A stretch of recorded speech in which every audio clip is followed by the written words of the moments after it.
think you're supposed to get, I guess, but it doesn't feel right to Paulie.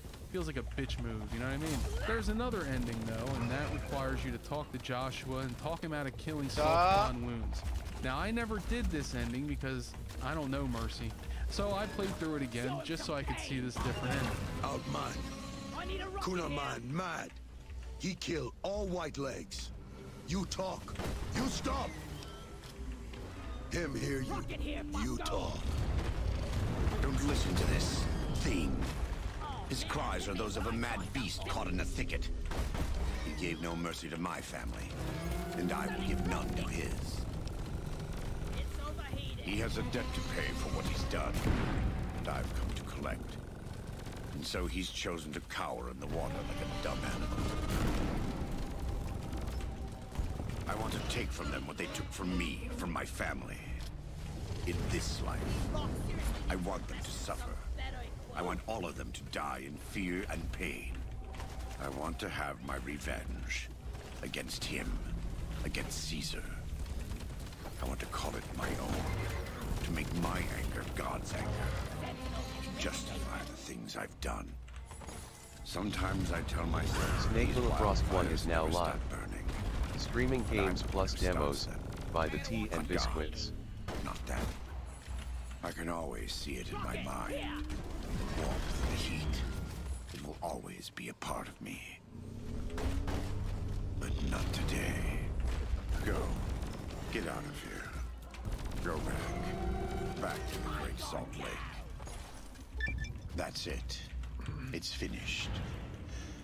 Thank you for staying with me. I couldn't have done this on my own. Let's go find Daniel. Tomorrow we'll be here soon. And there is much to do. And I'm glad I did, because it's a lot better. You talk Graham down from killing Salt upon wounds, and in the end, he reflects on whether or not he's gotten to this next stage of personal growth, and he learns how to forgive those that trespass against him, and in the end, these two endings kind of parallel one another. Killing all of their enemies is meant to be a hollow victory because Graham learns nothing and has no personal growth, whereas the mercy ending shows that the reputation of the Burned Man changes because he shows mercy to those that cross him and his family, and as a result, the tribals learn a measure of kindness as well, though they still end up fighting one another anyway because I guess that's just human nature. Oh, and Daniel's haunted for the rest of his life. Oh well.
Looking up Assassin's Creed Online can make it feel like the franchise is split into two distinct camps. Fans of the older games in a screaming match with fans of the post-Origins games. As with all things, reality is more nuanced, and you have a lot of people like me who enjoy the Ezio trilogy immensely, while also getting a lot out of the newer games. Being of these two minds, I was very excited for Assassin's Creed Valhalla when it was announced. I loved Assassin's Creed Odyssey. It was the most fun I had in an AC game since Black Flag, but the traditionalist in me missed the more complex city design and mechanics that relied less on extra abilities. Valhalla looked like the answer, a game in line with Odyssey that would reintegrate social stealth, one-hit kills, the hidden blade, the hidden ones, post-assassination interrogations, and plenty of other stuff from the early days. This felt like an answer to my concerns about the series as a whole. Then the game came out, and despite making good on all of these promises on paper, so little of it felt meaningful with the controller in my hand. The presentation and stealth tools based on Unity were to be found, and yet the bombastic player freedom and open-ended gameplay of Odyssey were gone too. I was playing a game that I was enjoying, but I wasn't being hooked by any particular aspect of it. I realized that in attempting to cater to multiple branches of the split fan base, Valhalla had built a factory-line style but wrapped them in a product that didn't do any of them particularly well. I know I feel strongly enough about this that I am making a video that will be an hour long, but I want to make it clear that I enjoy Assassin's Creed Valhalla. I'm something of a fanboy for these games, but I just haven't hooked. I'm always excited for the next installment, even after Even despite that, I can still notice when things are not up to par when it comes to quality. As a fan who has sunk 240 hours into a single player of this game and its DLCs, I have seen a lot of things that are not up to par. It takes a half-baked, jack-of-all-trades approach to its content, and it fails to have the confidence to implement its own ideas. Valhalla tries to be a game for everybody, and as a result, it becomes a game for nobody.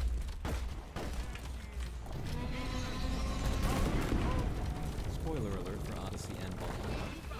Assassin's Creed has had identity struggles for a long time, and while I personally think the gap between the new games and the old ones is overblown, I do understand the mechanics that are or are not there can be deal breakers depending on what you are looking for. Substantially different experiences. Now, it's reductive to pile all the pre-Origins games into one camp, so a lot of changes to the 2007 It's getting into all many tried and true traits that they did share. These games were all very cinematic, smooth, and stylish animations, usually taken as complexity of in-game mechanics. Iconography was relatively consistent, with white-hooded assassins and cross-breeding Templars being mainstays. The worlds were open but relatively contained, with multiple built-in paths for free-running, or design built around rooftop traversal. Looking at the more recent games, Origins, Odyssey, and Valhalla, all of them have their fair share of differences as well, but they all do feature hitbox combat with a wide variety of moves and abilities players can engage with. Things like weapon range and iframes mattered more than ever before, at the expense of some of the nicer animations. The worlds were expanded to portray entire countries instead of just cities, resulting in more in-depth exploration but less dense individual cities and towns. Player choice was increased, both in control of the story and in the abilities the player has access to and how they want to play. As I said, I appreciate both, and the rich historical settings and open-world design has been enough to keep the franchise familiar to me every time. However, people do have their... Onu fotku sa 9 giga. Ako već ti nisi vidio ranije.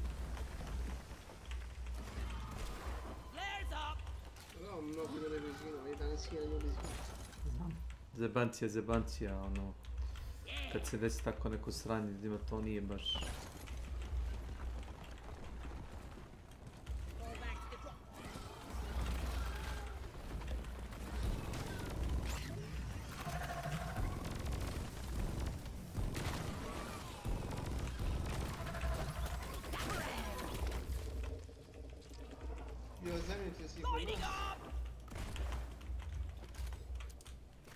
Kad? Preko? 2,1 i 4,0.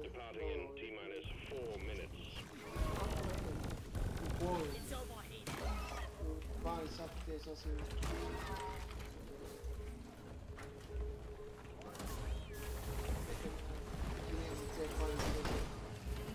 The mule's been successfully retrieved. Make it snappy, team. The drop pod won't hang around forever. That's one for the books.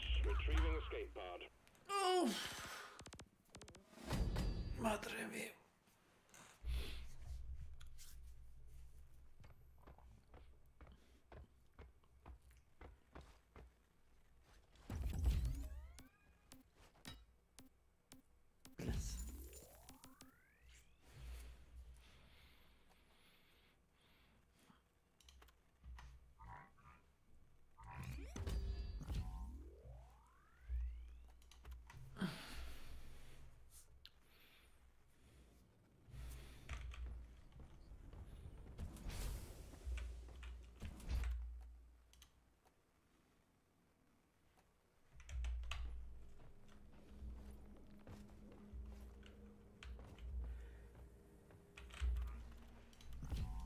Scribbly scrib.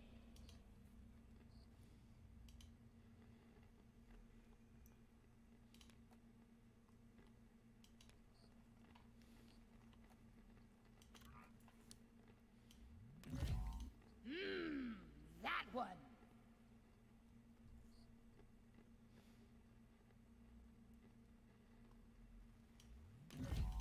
Not bad, not bad. This is gonna make me look so fancy.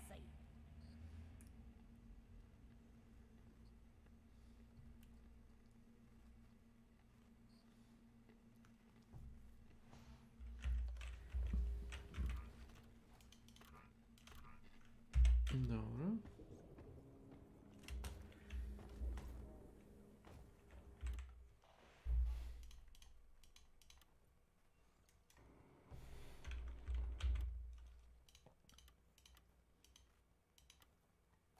Just show me what I shoot.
Dobro.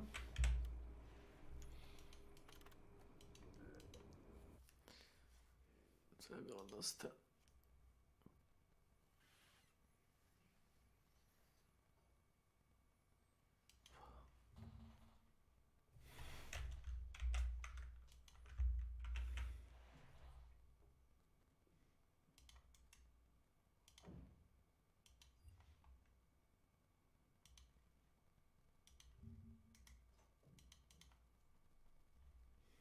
From the fifth dimension, you have never reincarnated because you are everything.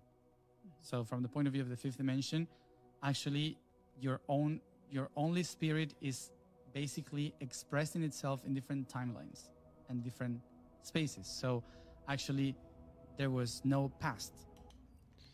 I've heard enough. Zemljotres je bio jačine 130 atomskih bombi.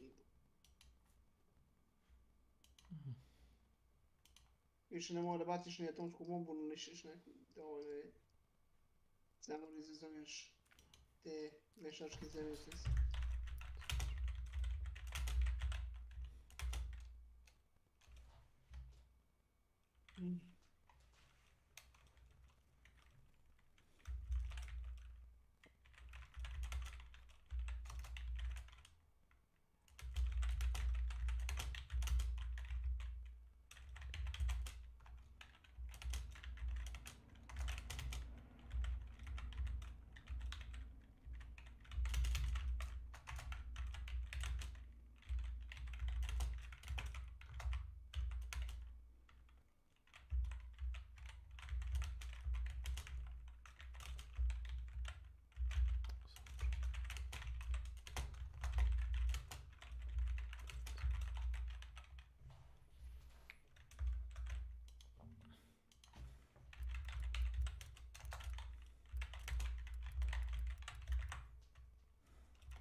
Sponsored by that game everyone loves. Scientists are racing to unlock the secrets of the cosmos. Questions we once thought impossible to answer are within our grasp. Where does the sun go at night? Is math related to science? If the universe is so big, then why won't it fight me? As we look further into the universe, we see light from distant stars, eons old, perhaps hundreds, even thousands of miles away. Hold on, can I get a zoom in on that? You bet I can. This is one of the world's most powerful telescopes. Initiating 6 times zoom. Can this baby do 7? I can do you one better. Maneuvering to 8 times zoom. Pressure rising, holding steady. I can see it. Unblur. It won't hold. Get me 8.5 times. You're a madman. Upscale it to 4K. The helium tanks will go critical. Opening the blinds. Hold her steady. Uncropping and increasing aspect ratio. Now, punch it. There it is. Life on another world. And to think, we owe it all to one indie development studio. Hello, It is the games. 41st millennium. For 10,000... Let's start at the beginning.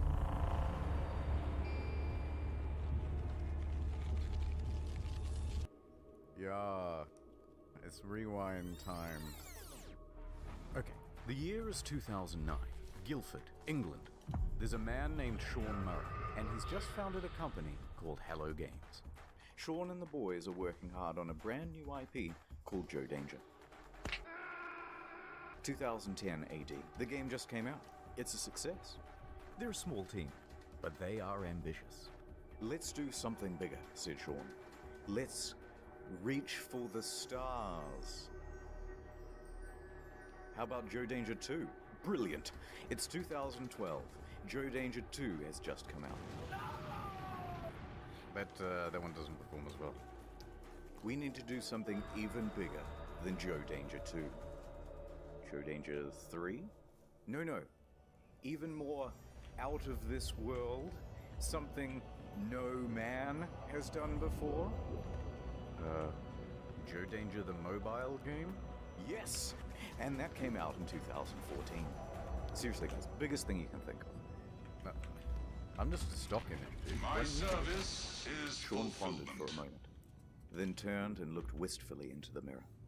Reflected back was the visage of Neil deGrasse Tyson. If you're gonna make a space game, first person, never been done before. How about that? I'm going up in orbit to repair the Hubble telescope.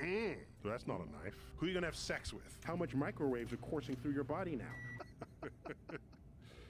The planet, said Murray. Space game. Procedural generation. Planet. Okay, that sounds good. Yes. We all agree. So they set to work, cobbled together a prototype, and by VGX 2013, they are ready to announce another new IP. No Man's Sky. Check it out.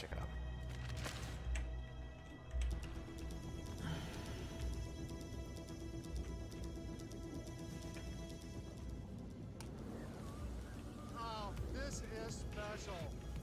Oh my gosh! This is special.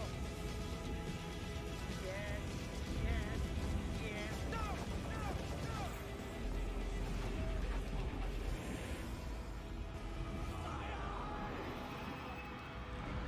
I will be your light in this It's shadowy... 2014, and it's E3 quick time. No Man's Sky has promised to be a game like no other. A practically boundless experience vibrant with life and color and things to explore. What's over there? You'll have to be the one to discover it. And then, wow, look at that big f***ing dinosaur, holy shit. And a moment later, we're in space, having a battle amongst a giant fleet. Claim a planet as your own. Explore the galaxy with your friends. Okay, that's it. This is gonna be the best game ever, you guys. It even won awards for its hype. and it will release in June 2016. The hype train was officially loading up and ready to check out at the station. At every stop of the journey, there would be press junkets talking about the amazing scale of the game. Spread across 18 quintillion planets, it's so vast that by the time we finish exploring it all, I would have 2 new videos published. Sean himself was doing My dream is not for you! Because who is better to talk about the game than the lead guy himself? He went from interview to interview, and with each question, the answers he got raised people's expectations of the game's scope. Can you land on a... Yeah, at the moment you can land on asteroid. You could encounter other players and greet other players. They're literally building your own, like, massively multiplayer world that's procedurally generated. Sand hornets like in June, the rivers. Walking sentinels. So sophisticated that light diffracts through the atoms, they had to redevelop the whole periodic table to make it work. Even Elon Musk was hyped for it. 2 years go by. It's early 2016, and that hype train is really perhaps one of the biggest in video game history. Reddit was shoveling most of the game. Skeptics and naysayers are treated as ballast and thrown from the carriage doors. The orders open, and they are doing very well. The date is booked in. Some are even taking the day off work. So much hype there is that... Jason Schreier of the soon-to-be Kotaku is about to score at the party. He announces a delay. From June 2016 to August. Liar, the incensed audience cries. Please be quiet, they said. And death threats too. But he was 100% right. A week later, the delay is officially announced. Ooh, sorry lads, we need more polish, said Sean in his usual accent. Sean received some death threats too, by the way, although he didn't take them as seriously or go to the police. Yet. Sometimes foreshadowing is relatively obvious. But the impatient crowd relaxed a bit and said, fine, we will wait. But we expect a level of polish no man has ever seen. Speaking of which, Shadow Man here. What a Raid shady. My wife Hey, let's get serious. Raid isn't just a game with 50 million downloads in the last month. It's a lifestyle. Think different. Play Raid. Achieve your dream. Sorry, sir. You've contracted Raids. That's good. Congratulations. It's Paul Gorab of the Undead Board. My life when I see you selected one of over 400 champions. Why, hello there. You heard about the online RPG PvP? It's extremely well reviewed on the Play Store. Oh, you remind me of my wife. Raid is more than just a game. It's a reassurance on the back. It's a warm bolus. A present from my beloved! It's one last dance at your wife's funeral. You haven't played in the arena, break into your house. You're all getting Raid for Christmas, kids. Yay! And if you download now, kids, using the link in the description below, you can get an extra 50k silver and an epic champion. Wow, you're the best dad ever. Wait, Mum's dead? Raid Shadow Legends. Ad over. So let's talk about the team in charge of all that polishing. It's small, tiny. In fact, I haven't been able to find a smaller team behind a AAA release. All of these expectations are on the shoulders of just 6 people, expanding to a team of 15 by the end of production. July. It's just a couple of weeks until the release date. Whatever the state of the game by now, however much it's finished, that's what's going out. The Hello Games team celebrates with this iconic image. The quintessential soy face. They're exhausted. Look at what video game production does to a man. God, what's wrong with your face? Nonetheless, they continue, working on the day 1 patch, and Sean, if your game isn't coming out for another 2 weeks, then why is there a box copy on eBay? That's right, it's a leak. Someone broke the embargo and is selling early access to the highest bidder. And the bids start rolling in. It reaches $1,300 US, sold to some guy with the Reddit handle Damien. He gets his hands on it and starts uploading footage to YouTube and Dailymotion. What the frick? Said Sean and Sony. Damien finished it a lot quicker than expected, but he gave it a decent review. There are things I don't like, there are things I like, but at the end of the day, when I say to myself, what is this game supposed to be? This, what I'm looking at right here, this is what the game is supposed to be. He noted a few problems, but said he was optimistic that they would be ironed out with the day one patch. Sean? It's another leak. Some retailers broke the official release date, journalists too, and they started streaming playthroughs of the game. Sony tried to DMCA all these videos, but their aim is terrible. Round of applause, everyone. We've officially become No Man's Sky. No Man's Sky leaks. Hit with a copyright strike on YouTube. They went bumping around for that much happened, just taking down any video that even talked about the leak or showed the trailer footage. But it was too late. The footage had people talking more skillfully about the game. Ma gledam dokumentarac o No Man's Sky.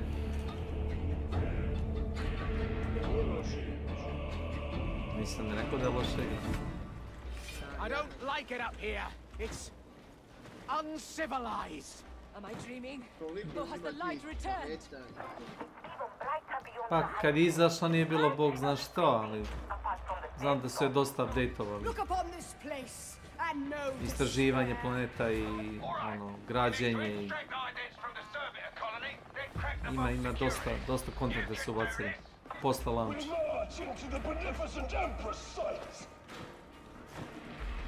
Rock and Stone.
Kill.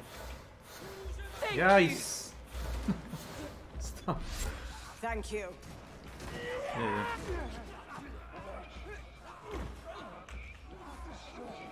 You really should heal.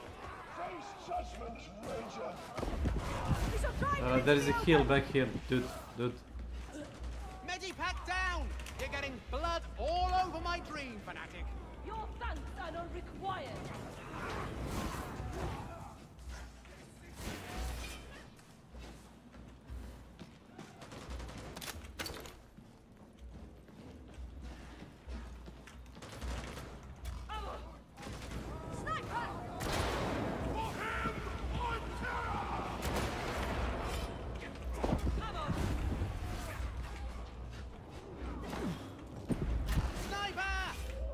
The souls of the slain linger in this place.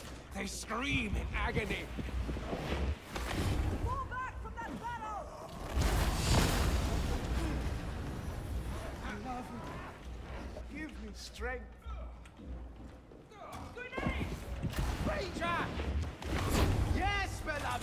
was angry, wasn't it? No darkness, for he is with us.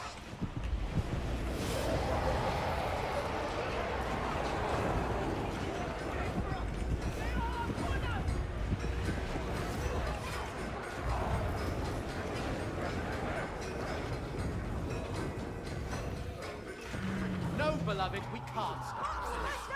My duty, and nothing more. Behind us.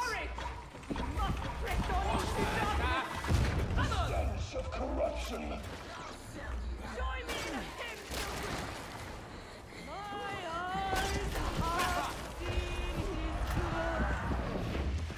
Anyone? I cannot move. Thank you. Thank you. Your holy wrath, guardian. Thou art beneficent.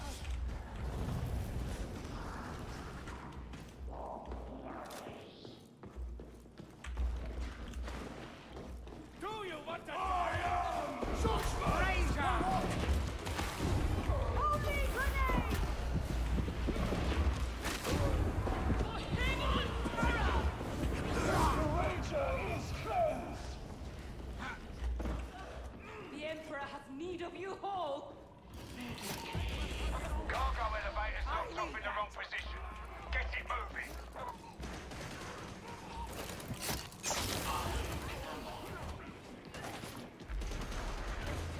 I am your doom!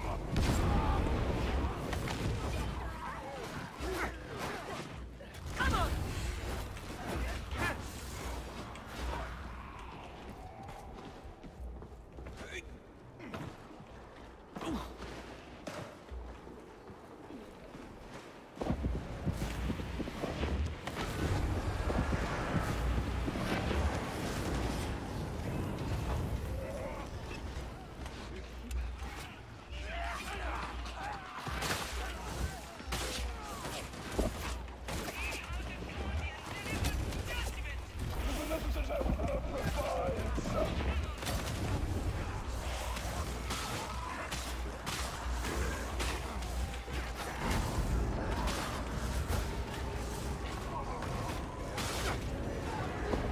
Shield me whilst I reload.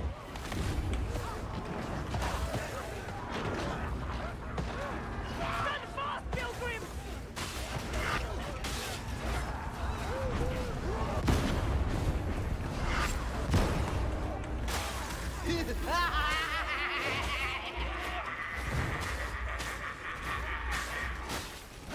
There's a cargo elevator! Quickly, now! You like? I'm a slave! Beware! A hound!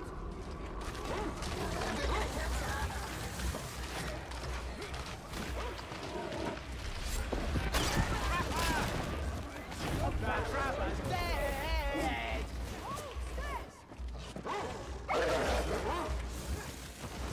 Hound! It's dead. Poor dog.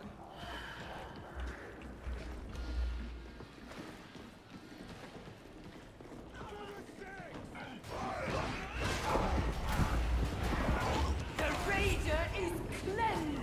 You asked for this, you did! Lawler!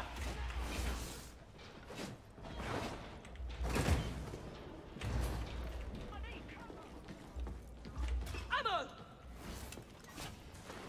Did you think our path would be easy?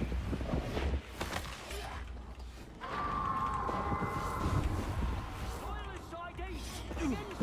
Scav shotgunner! Help me, beloved. Help me.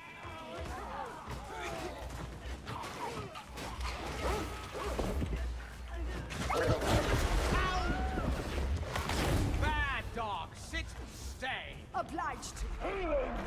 Perhaps we will not be Ora che sta. today after all. Grenade!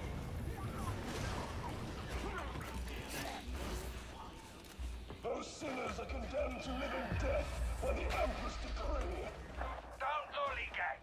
Get the cipher right then before every heretic on Atoma shows up on your doorstep.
Get him.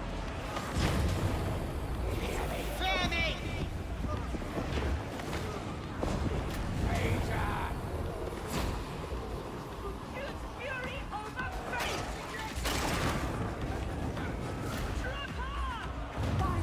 Perhaps it's not broken, but bored. I know I am.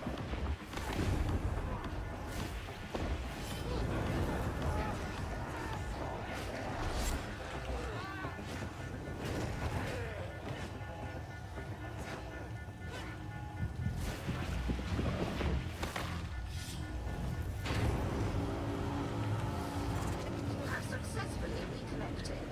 Now, maintain connection.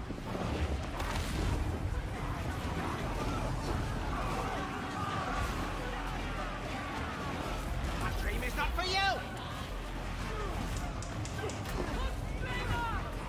Grab him. Never easy. I blame you, varlets.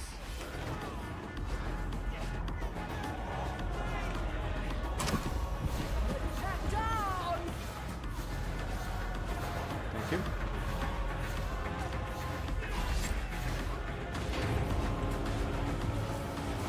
All systems green. Uplink restored.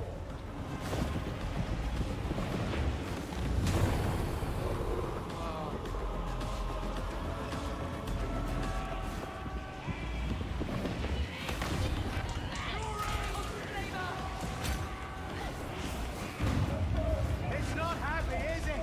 Poor thing. I need cover fire. Aid the Psycho!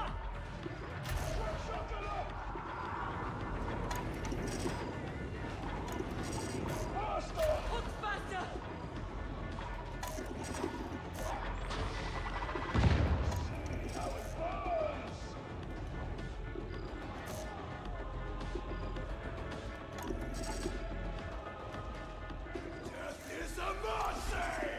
Sorry. Maybe like Parameters almost met.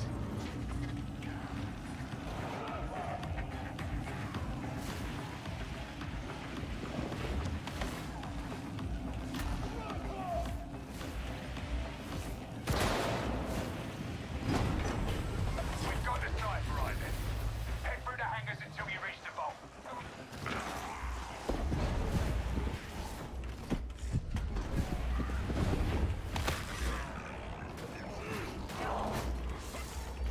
Fear not, pilgrims.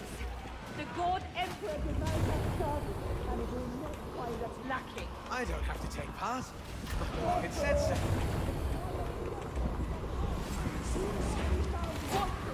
So many souls to snuff.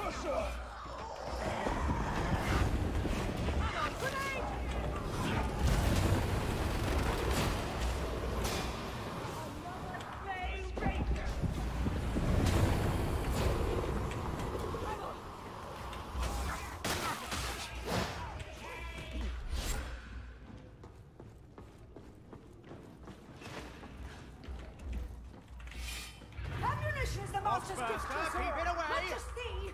On this occasion, my zeal exceeded my judgment. I do not approve of my dream being laced with plague. I don't know what I was thinking. Heretics have a zeal for disease. I hear rumors that you can only get one. Their concoction shall find no punches on me. For I am protected by the master of mankind. Drag, shotgunner! Stay on track. Hangar Delta 175 isn't far.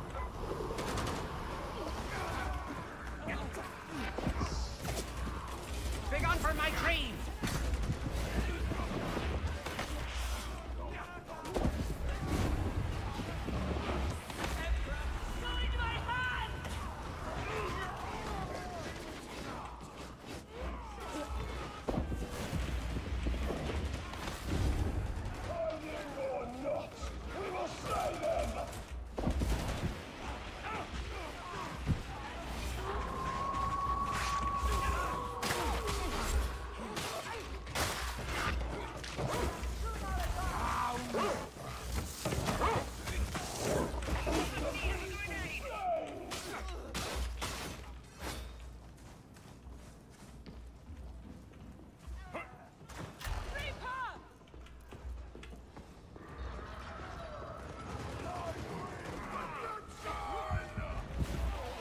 like.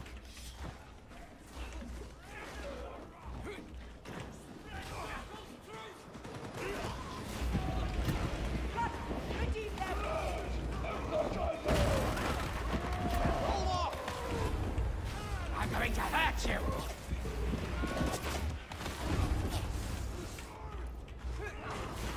Reaper! Head down. Hangar Delta 175 somewhere below you.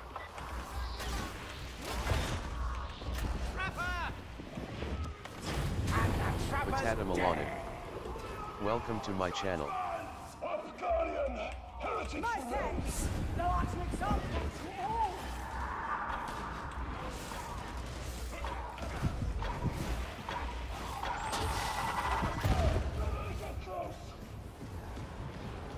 Haven't even seen him.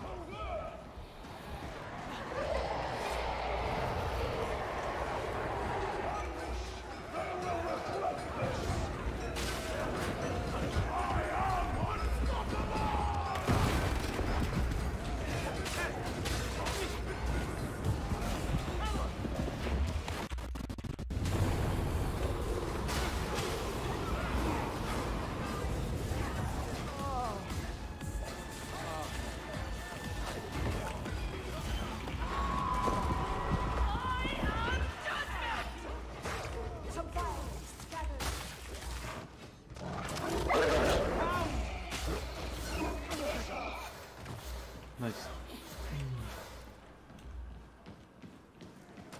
Sinners! Ammo!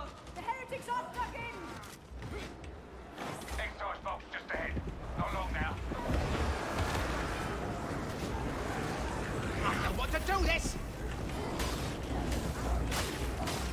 I am reloaded!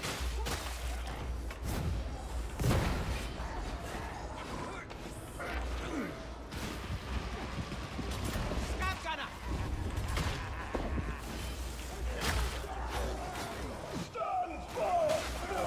That's the exercise box. Look for a release.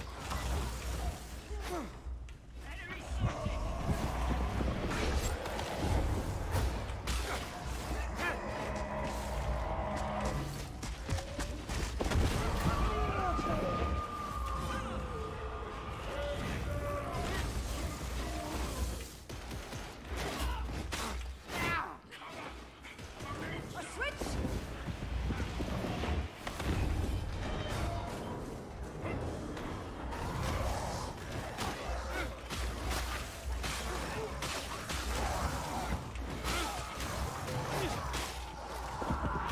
Scab gunner! The Emperor demands you die! You shouldn't have made me angry! Grenade out!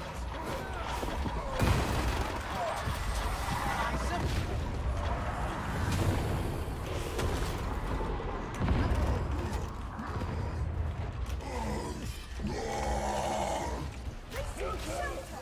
And well they fight!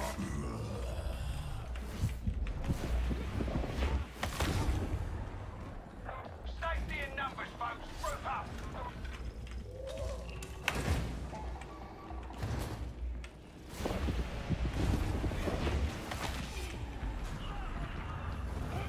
Maybe find succor! Grenade! Pneumatic conveyor looks functional. Just as well. You don't want to slip those samples back on foot. Get those chambers cracked and recover the contagion samples. Your rage was not enough! Die for my beloved! Another ranger sent to town! Behold, another slain ranger! Ammo crate!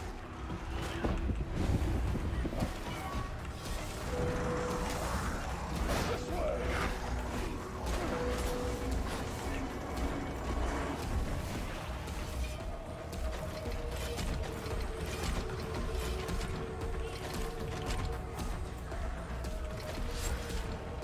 You cannot hide from judgment, heretic! For my beloved!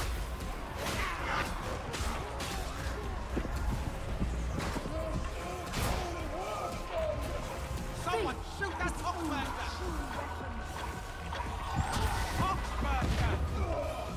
First step in our pilgrimage is complete!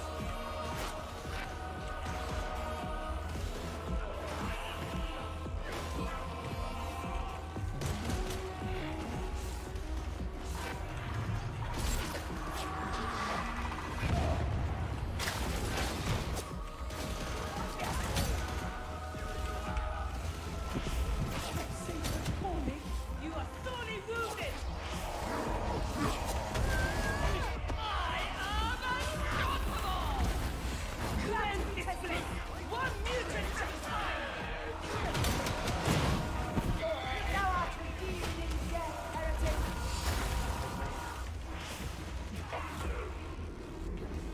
I cannot stand!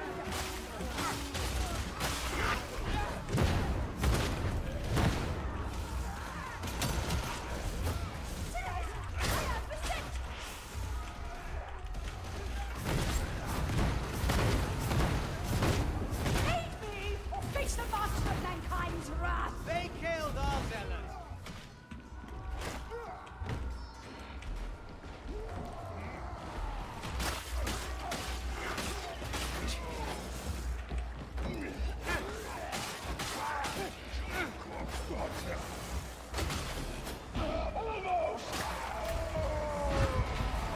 You're almost done.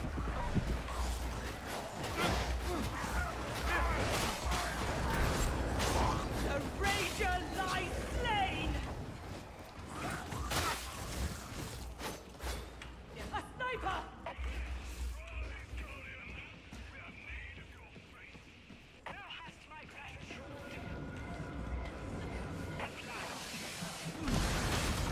I think it's time to kill you! Ammo crate. Got what you need. Move, move, move.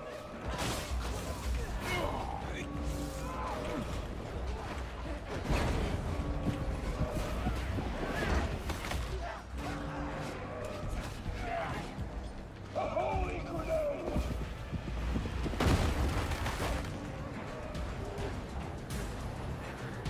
A grenade.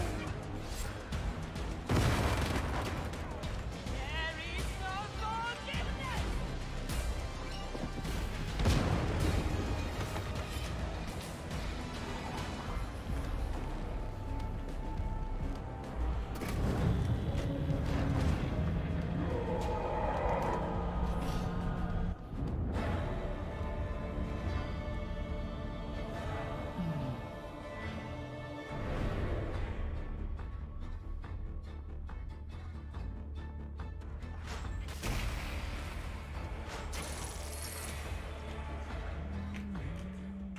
Especially because there were no early review copies. That's bad. And it was looking like the weight of all these expectations had become too much. And the whole thing was about to give.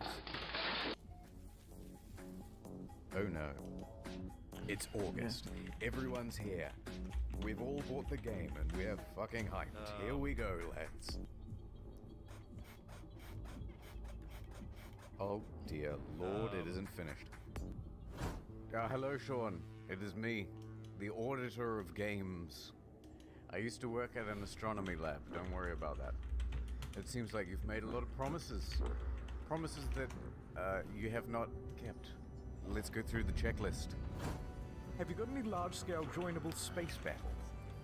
Nobody would want that. Ringed planets? No. No. Fine. Well, at least let me play as a trader. They call this junk. Me, I call them... No. Those sand planets from June look nice. Think I might... Assistance Please, Sean, is there must be available. rhythm. No, it's not. Animals interact with each other in the environment? No. No. Packs of walking sentinels, Sean. No. I'm literally crying right now. Should I even ask whether I can play as a space pirate? Do you require an additional... No. Factions with different attributes. You picked the wrong house, fool! Oh! Fly between star systems manually. But nobody's actually done it yet. If I can maneuver like in the trailer, I'll still be happy. No. Well, day-night cycles determined by the orbit of the sun. Yeah. Really? No. Land on an asteroid, radio chat, and name your ship, hacking, portals, all that stuff about the elements, Sean. No. This is not good, Sean. This is very not good. And ironically, the only bugs this game doesn't have are the butterflies in the demo. Buried buildings, aggressive emojis, tractor beam malfunctions, animal husbandry, oil slick world, raining grass, retarded animals doing retarded things. Ships' interiors disappear, first-person mode as a gun. That's not how flying works. That's my only means of transportation, leaving the planet. Take off. Really take off. Holes in the map. Holes in my graphics card. Whole lot of nothing from down here. Textures bugging out, animals bugging out. Animals breakdancing. Look at these busy hands. Hello there. And a couple of unrequested ejector seats.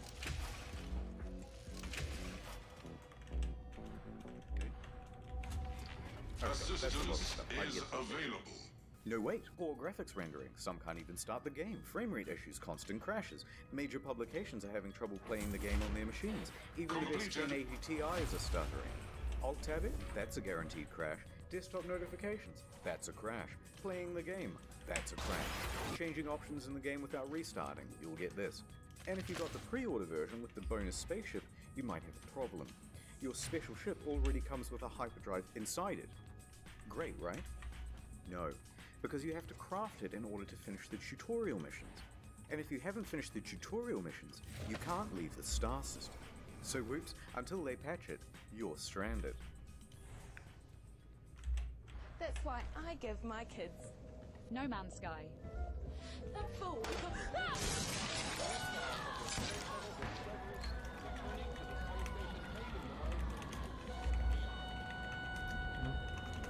Ah, my ship's in bits!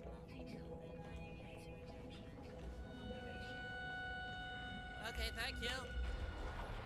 Just a quick note about how high expectations were for this game and just how many people bought it on release, myself included. Over 750,000 purchases on Steam at launch. It's the single best-selling game on the PlayStation Store that month. And the large proportion of people who bought it in the hopes of playing with their friends, well, you're in for a surprise. This one is a literal game changer. Is it even possible to meet up with your friends in No Man's Sky? The answer is absolutely yes, it's possible. On multiple occasions, Sean said it was definitely in the game. Will you be able to play with your friends? Yeah.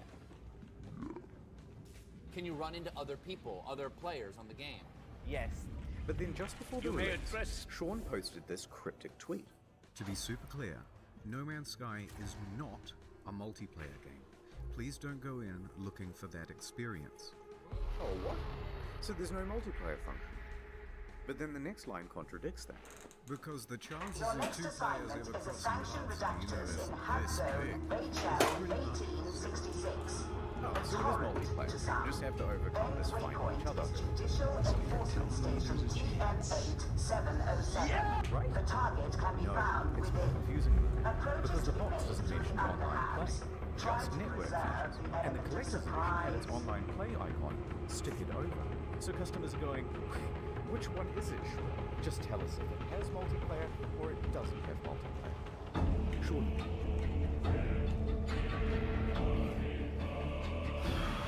Rock and Stone. Oh, catch a lungful of that! Rank don't begin to describe Yeah, it's the wrong game. Can't always be sunshine and flowers, can it? This place is I home mean, to many citizens. for Please Emperor. respect it. Are you listening, varlets? Access Ascender D16 to reach the streets. Ah, another suicide mission, just for us! No, no, no, no.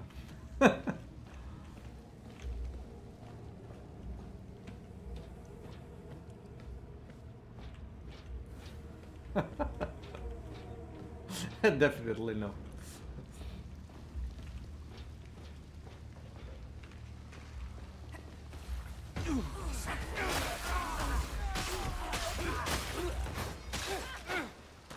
Show me that ugly great gunner!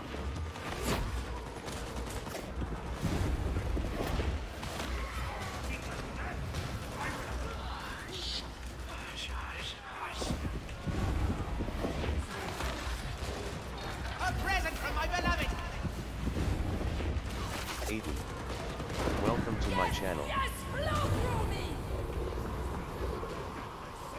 Hold that hose, heretic!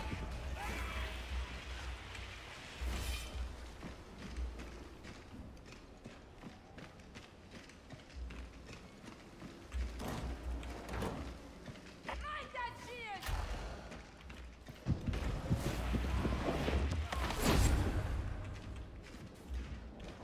Diamantine!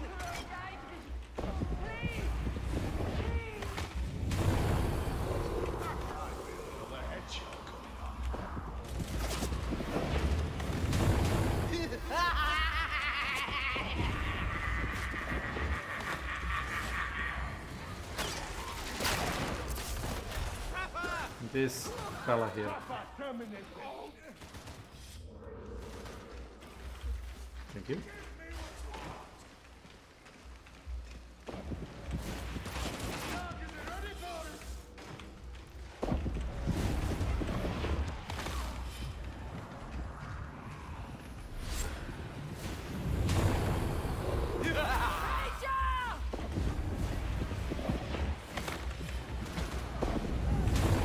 Maintenance area HL 1866 D16. It is in shoddy repair.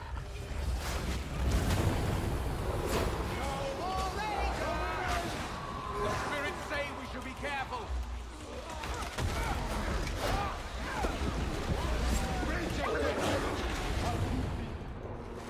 My. Help me! I think it's time to kill you.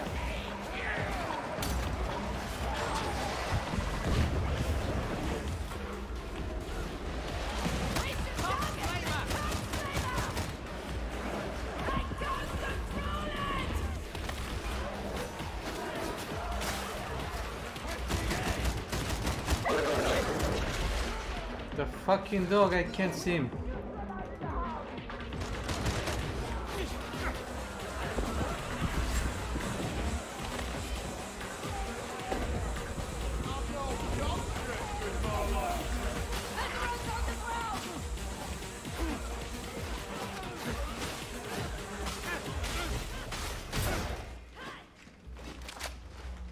Our Dick craftspeople move. are the most highly skilled in the That sector. last word. You're aware of Nobian iron. It's made here. Superb. My beloved says it's hard to dream here, so far from the open sky.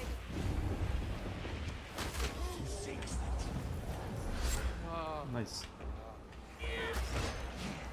Rager! Not so angry now!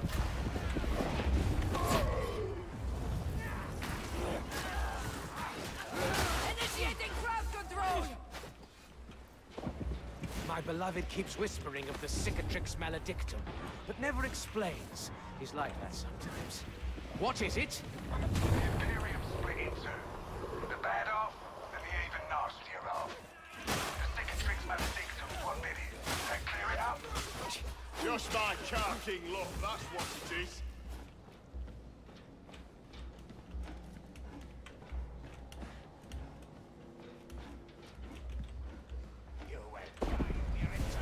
There's no way back!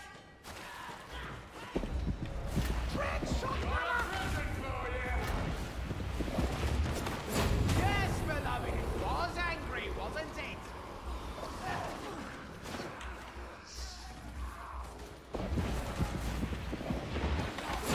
Yes, beloved, what a ruffian!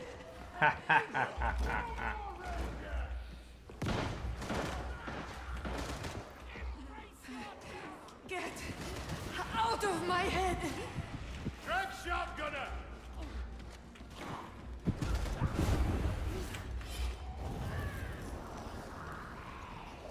Look at the legs on that hab! Ingenious! Setting aside the smell, isn't it majestic?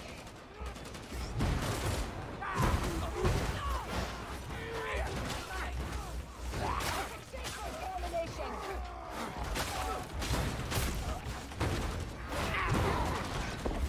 Bulwark!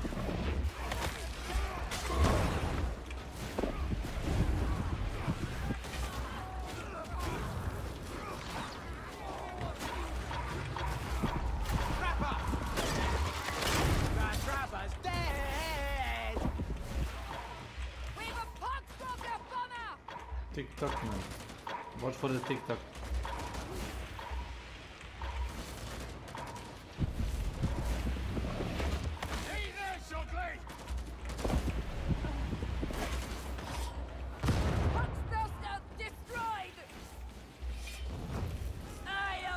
Welcome aboard. I think I'd like to wake up now. Oh, if only it were that easy. Asleep or awake, just stay alert, sibling. Begone from my dream.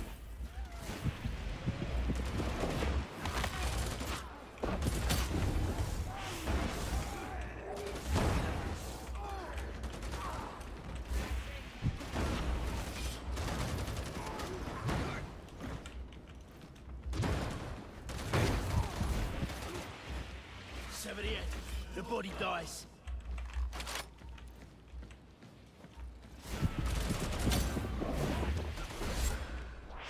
You should heal, sibling. I wouldn't use heal right now. You like?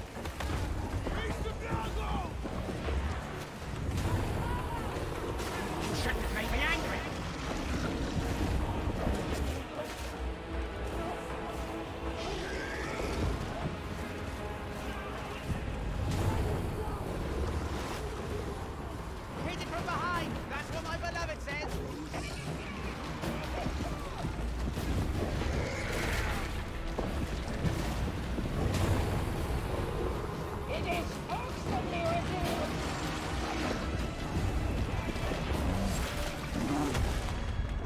Son of a gun. Yeah, hit me.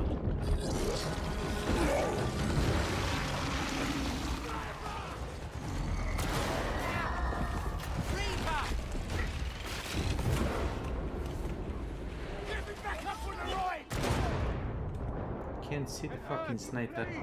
Sorry. That is. Stop running.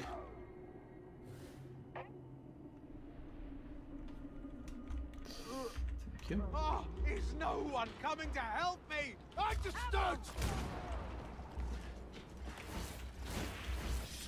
Never thought I'd see the day. Training that witch.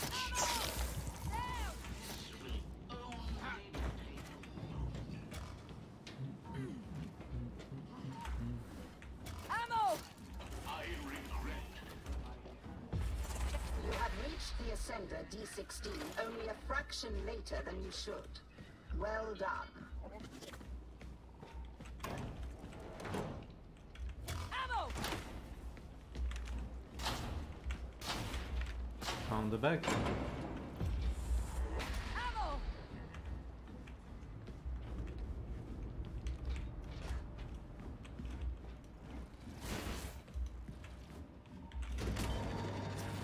Do try to survive. I'd hate to do this in the Yeah. It's too much. No more fire.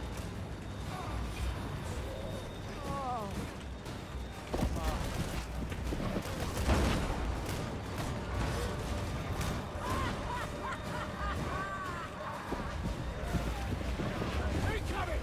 Hey, the fire!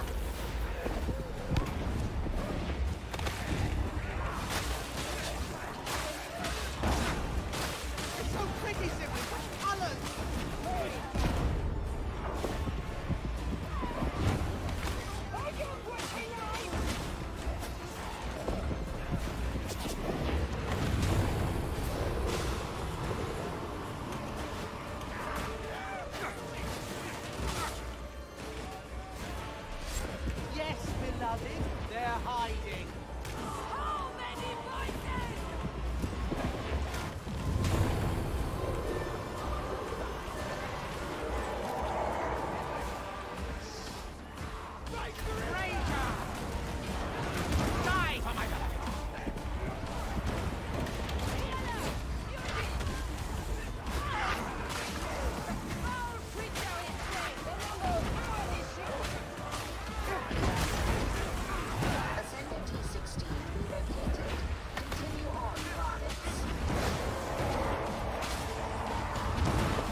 Son of a bitch. Thank you.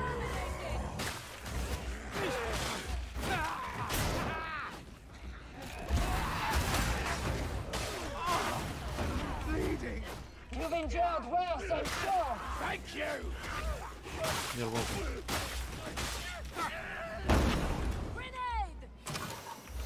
I suppose. Think we scared them off? Flame! Proceed through Hab Block HL 1866, 123 with all speed. Blasting time! Bomberman.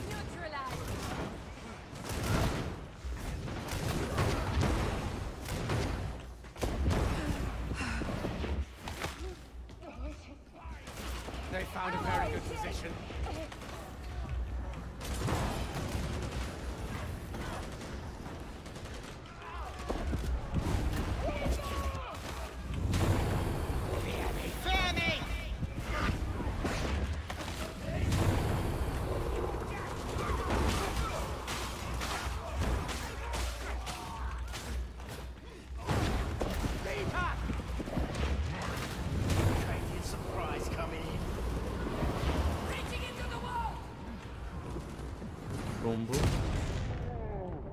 Help me, please! Move! Dying! I'm not as bad as you think.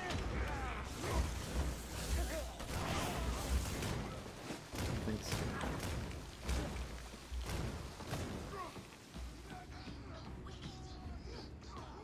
Oh, the witch. Evil is here.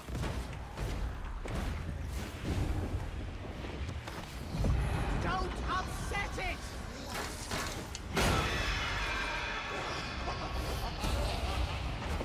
Demon host! This seems a serious injury. Scream, scream, it sounds nice.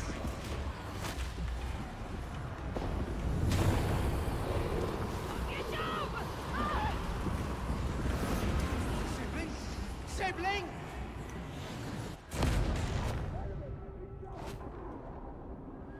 She's dead.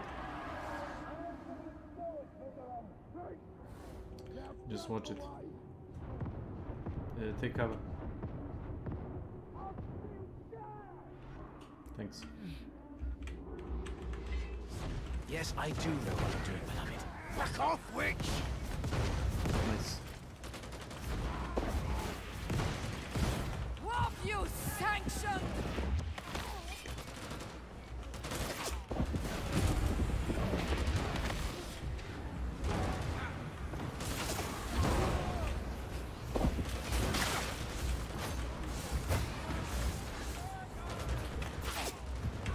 Gunner! Yes!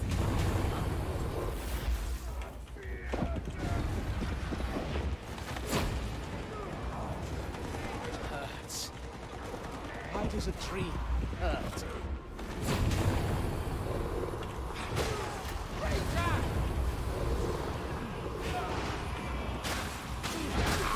It's gone very still. Never leave us all to the air has a bit of color.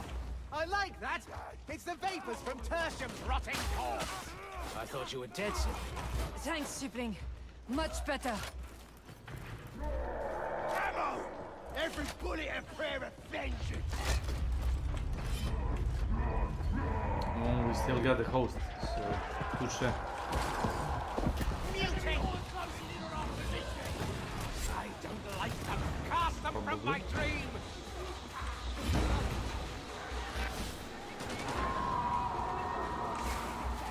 Here's a glass cannon. They're closing in! In my defense, I choose the match with being me only choosing the type weapon. It's the matchmaking that I blame.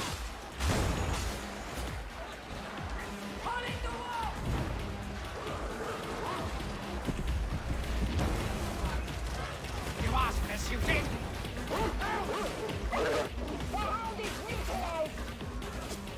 Medicaid station!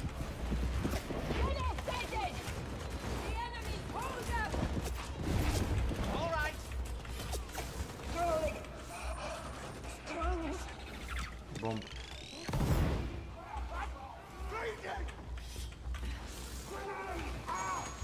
The bomber is ended.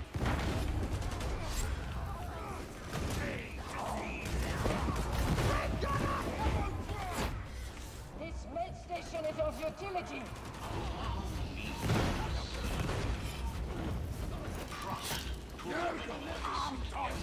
Region neutralized.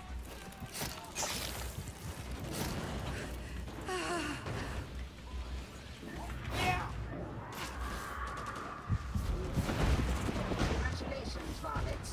You have reached Judicial Enforcement Station TM8707. I never doubted you. I think she did.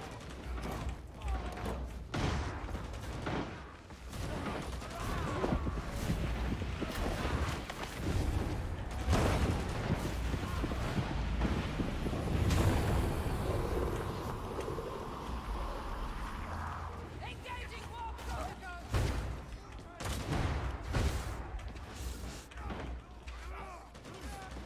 End that shotgunner. Reaching the Amphibian.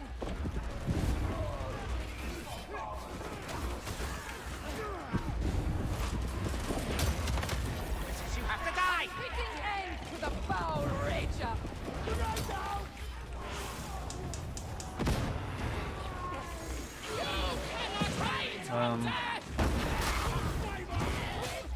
Yeah, that guy.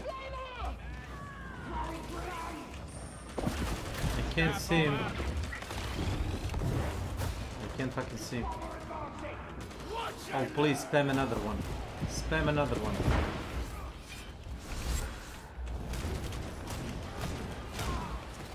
Sanction Redactor's target is powering Magistrati Oubliette TM8707. Proceed with haste. I found you some ammunition, Roughneck.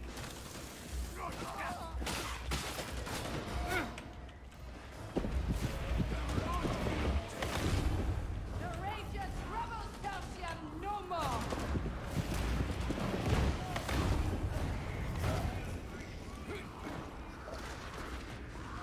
The rot sets in.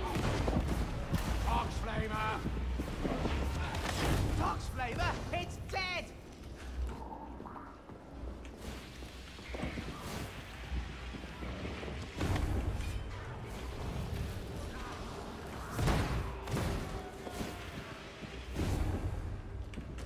I can't control it!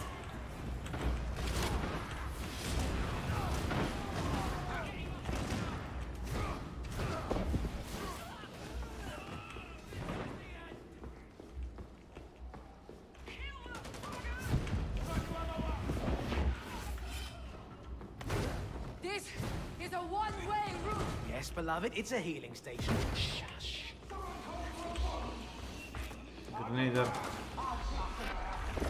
Two of them. Two of them. Look out, gunner! I won't let you in. Behind us. Oxbuster! Did it just explode?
stupid animation.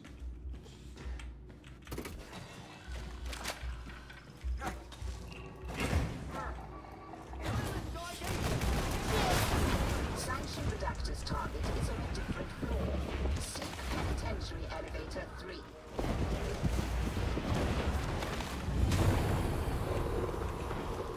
Don't control me. Don't.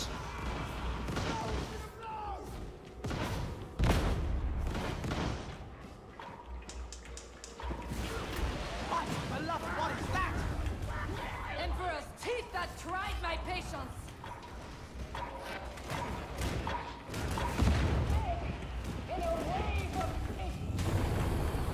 Yes, yes, flow through me. Terminate the gunner. I think you owe me now, sibling. Thank you, sibling. No worries.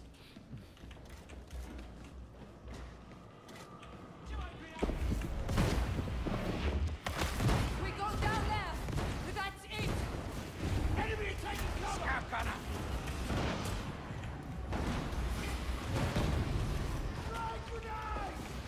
Excessive force authorized. Fear me! Fear me! I command you shot.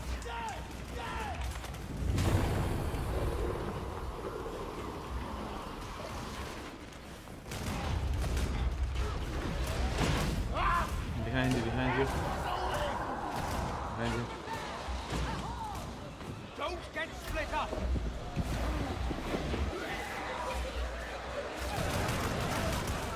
You're souring my drink with blood, Rockhead! Try to be that standard, quick!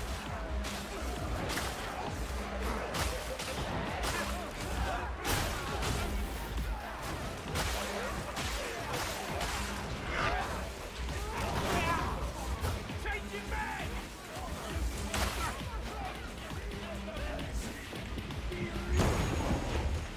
It's malicious mind, Dawkins. Scab bomber! Neutralize.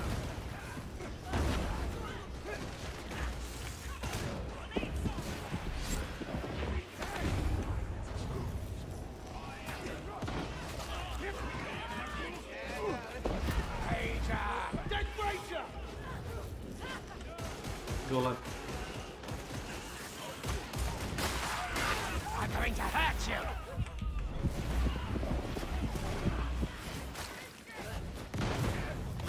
Watch that barrel! This way. Elevator access granted. Present your crypt key. Thank you. Finally, justice for its victims. I don't want to do this! Well, I couldn't leave you, sibling, Was it for could I? achievement? Your loyalty is appreciated. A healer station! You can't go back, so use it better. Yeah.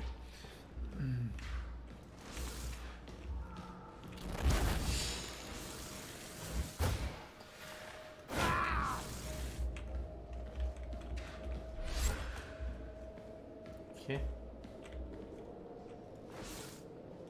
What? Hello?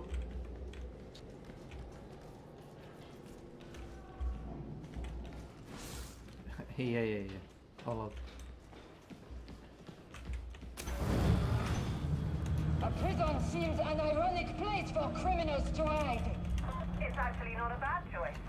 Strong wall, choke points, a deep armory. You could do worse. Doesn't matter. We'll still take him down.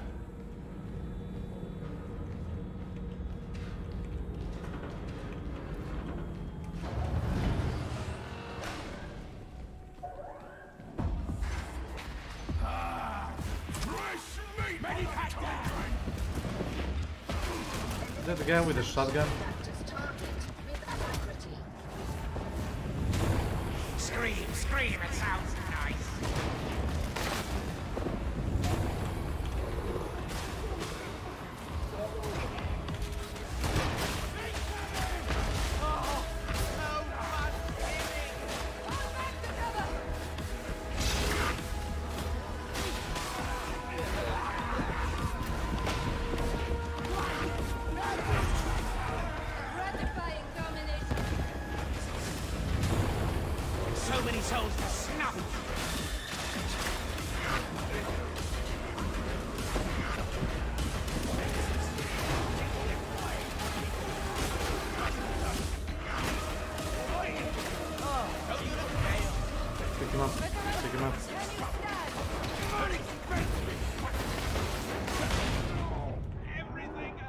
one shot.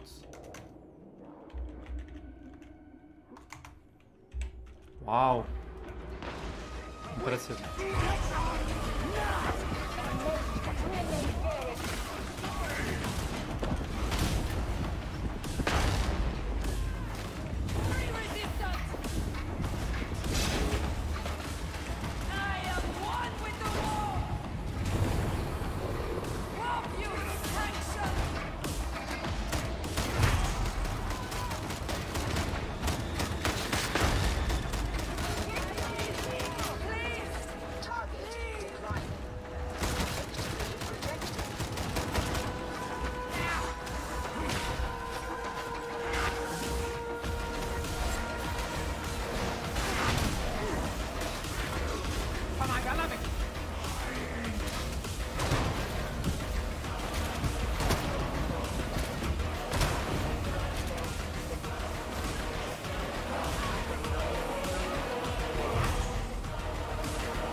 Yeah, so it.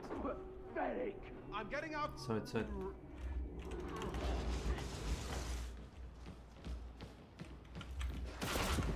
Scout shotgunner.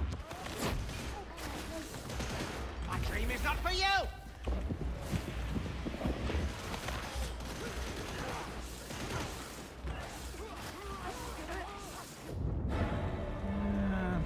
It is done. Oh, good.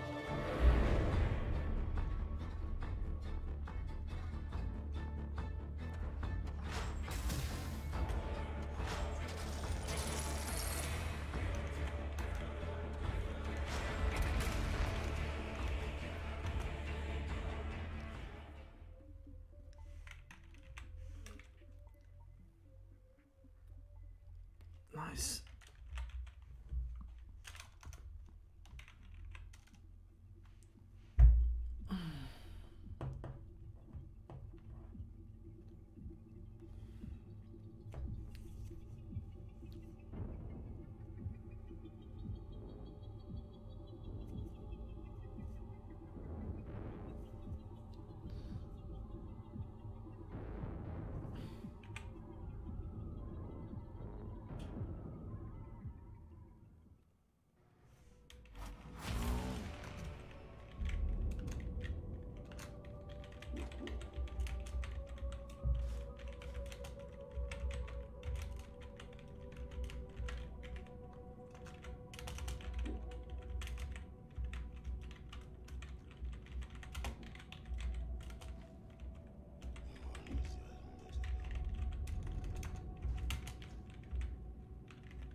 Yes? Can I be of service?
Okay.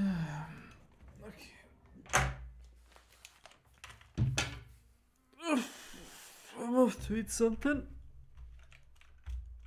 You know.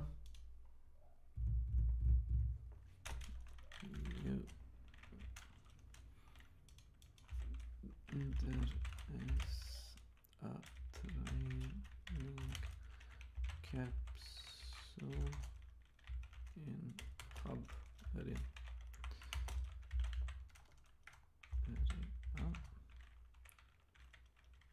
Select meat grinder option and okay. Okay.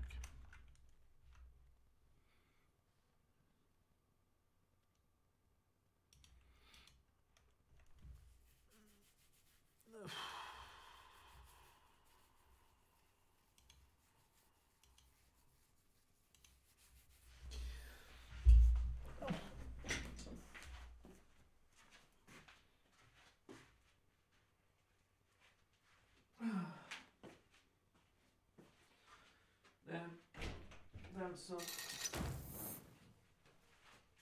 So cold. So cold.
Hey people, Seth here. Tonight I'll be covering one of my favorite RPGs, a cult classic that brings you back no matter how many times you finished it. Do you love shopping at Hot Topic? Do you hate natural sunlight? Have you ever wanted to suck off the homeless? If you answered yes to any of those, then I know exactly the game for you. Vampire the Masquerade Bloodlines, released in 2004 by Troika Games. Bloodlines takes place in modern-day LA, but our story begins in the Old Testament. So, to understand the lore, I'll need you all to whip out your Bibles and flip to Genesis 4. Remember Cain and Abel? In the Bible, the two brothers made offerings to God. Abel offered the Lord some lamb chops. Cain gave him some Weetabix or some shit. Naturally, God liked Abel's offer a lot more, so Cain disabled his brother by murdering him with a fucking rock. God was very unhappy with Cain for killing his brother. Nah, God doesn't give a shit. Cain's crime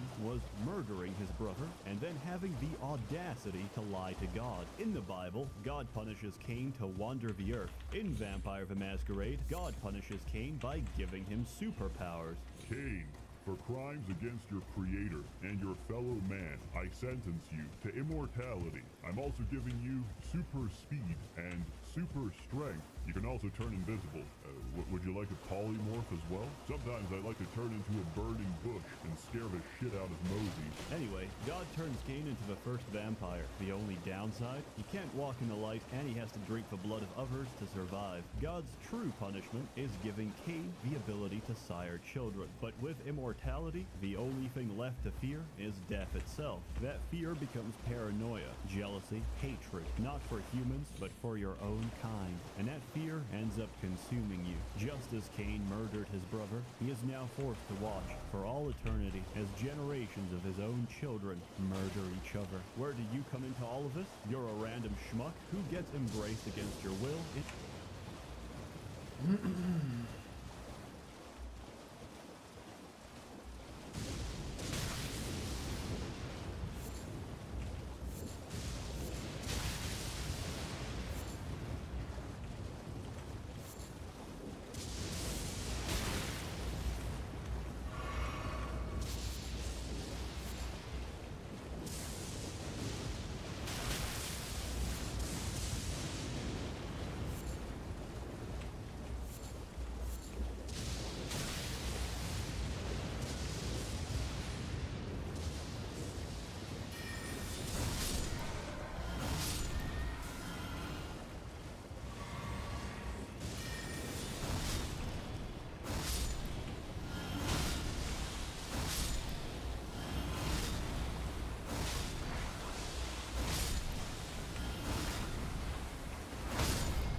In a seedy LA hotel. When you wake up, you're a vampire. But before you get comfortable, the Camarilla boys break in, stake for both of you, and ship you off to Vampire Court. Turns out, siring vampires without permission is a big no-no, and a violation of the Masquerade, which is basically a loose set of rules to keep mortals from finding out about the supernatural, and from realizing that Vladimir Tepes was, in fact, a high-level Tsimisi who turned Romanians into dining chairs, because if humans ever found out, that's a guaranteed death sentence for every vampire on Earth. The judges make their verdict. Your sire gets decapitated by Magilla Gorilla. the African muscle man behind Sebastian Lefroy, Camarilla Prince of L.A. And you're next on the chopping block. Oh well, at least you got laid. However, Nines Rodriguez, leader of the L.A. Anarch, protests against your immediate execution. Suddenly struck with a flood of emotion and newfound empathy, Lefroy decides to spare you your life. Instead, he sends you off on a suicide mission to get killed somewhere else. Clueless and alone, you're thrown into this game as an unwilling pawn in a world of darkness. Oh, man. And you're a goddamn Malkavian, too. Wow. You really are fucked.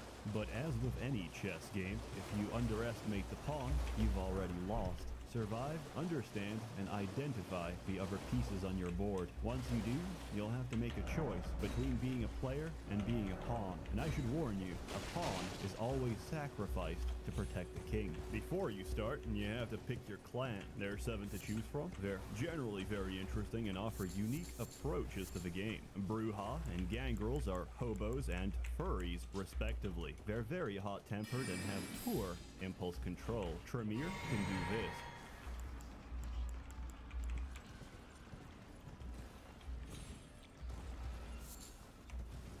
They're basically undead blood mages. Toreador are the very definition of vampire sluts. Being a room temperature piece of ass does have its advantages though, and lets you get what you want without conflict. Ventry are like vampire aristocracy. Basically, they're assholes who think they're too good for sucking off the homeless. Don't say that to their face though, or you might find your neck snapped. Nosferatu are hideously deformed. Women ignore you or call the police when they see your face. Lord! Oh, sweet Jesus! Damn, man. Don't be sneaking up on a brother with your crackhead skin disease test tube baby looking ass. Damn near shit my pants. I don't sell no soap, so what the hell you want? So, really, no different from being alive. Malkavians are batshit insane. Their curse makes them unhinged, unstable, and even worse, completely lucid and prophetic. They can also spread this insanity to others. As a result, they've got some of the best interactions and dialogue options in the entire game, which may or may not include talking to stop signs and being interrogated by your own television. And that the source of the detonation possibly came from you. Hey, heard anything? Kind of musky.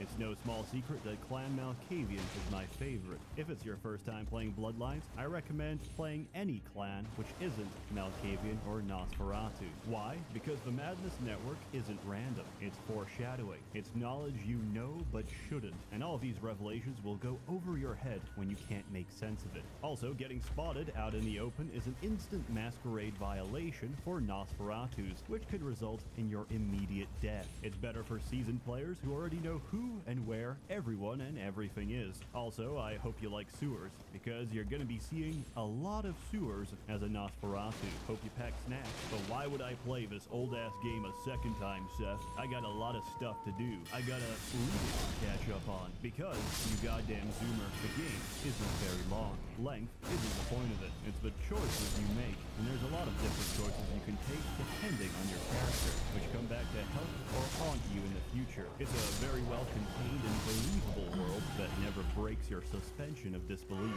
You might be turned off by the vampires, and to tell the truth, I was too. So was my mom, and now she's probably finished the game more times than me, because this game isn't about vampires, be undead or the supernatural. It's about humans, and regardless of whether they're mortal or damned flesh, they all act, think, and feel human. They've got real fears, hopes, and motivations which drive their character. Every single character, no matter how central or insignificant they are to the plot, are written fantastically well. And that's the main praise you hear for this game. The story and the dialogue, which has some goddamn amazing voice acting. I am the proprietor and salesman of the month several years in a row.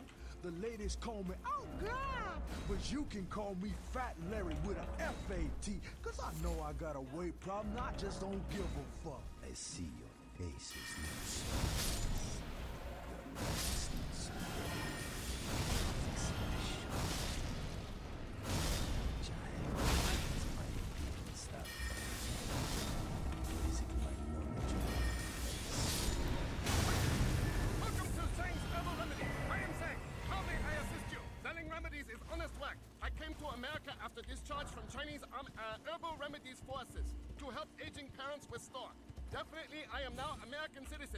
God bless the Allegiance flag! Chinese invented gunpowder. Yes, I know guns. Hold on, please.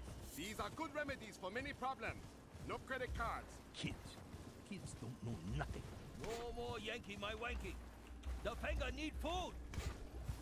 Through most of the game, you're given tasks to complete by LaCroix. These serve as the main quest line, and you'll need to finish them to progress the story and unlock new locations. You'll get to meet the other major powers in LA as well. There's the Camarilla, which uphold the status quo and enforce the masquerade religiously. Anarchs, who respect the masquerade but hate the politics and hierarchy of a Camarilla. The Sabbat, who don't give a shit about the masquerade and seek dominion over mankind. And finally, there's the Kuei Jin, Asian vampires that have recently moved into Chinatown and filled it with gacha machines. They use the negative chi formed by gambling, organized crime, and gacha balls to fuel their aggressive business practices. Besides the main story, there's dozens of side missions to complete. None of these are your standard fetch quests either. They force you to think and decide for yourself how to best approach them. Completing missions is important, since that's your only way of getting the experience points necessary for upgrading your character. Most of them can be resolved peacefully by talking or stalking. Some of them,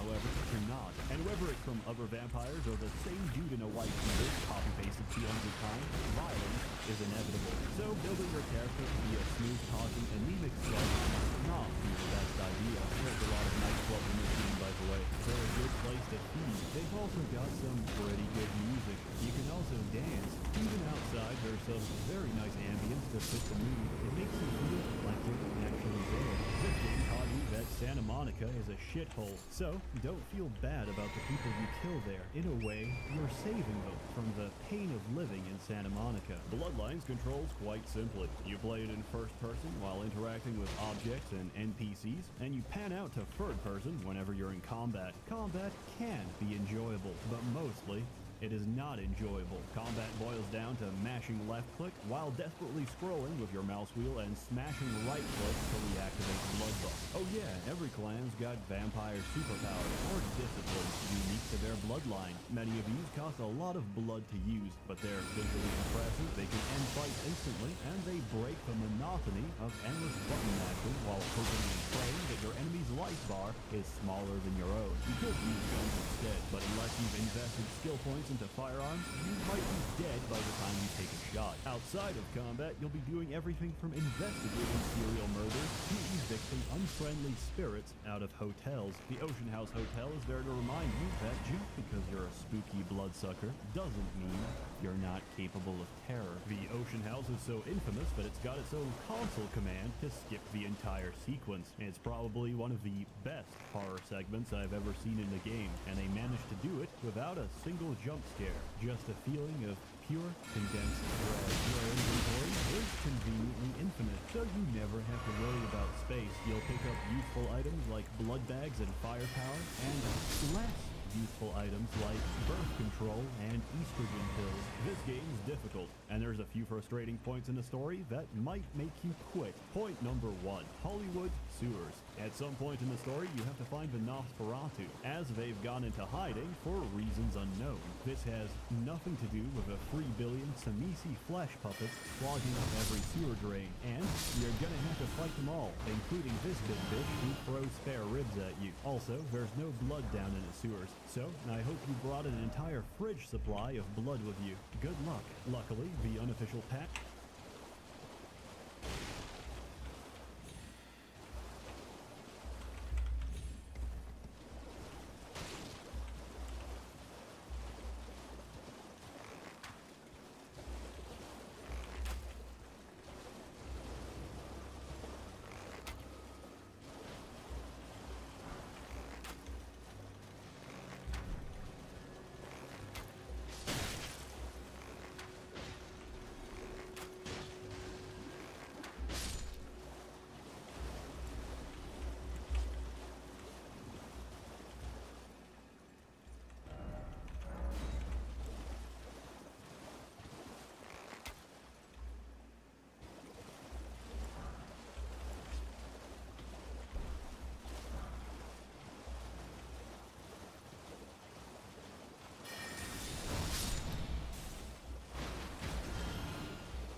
Ja da ga čujem, si živ, dišeš li?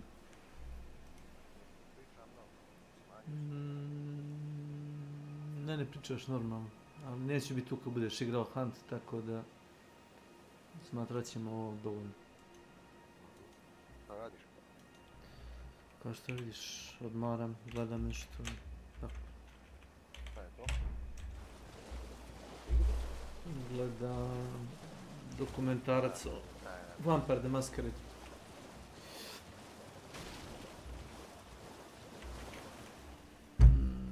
Jedan tu.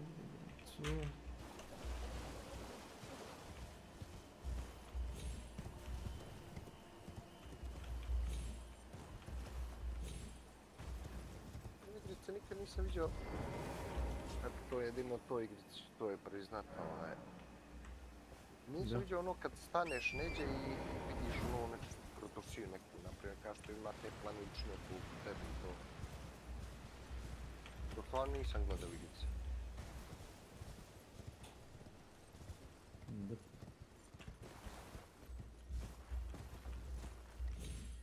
Ne znam zašto to tako ne napravi. Skupo. Šta je skupo, brata, random game, planičina neka je. To paš je ono... Skupa planičina.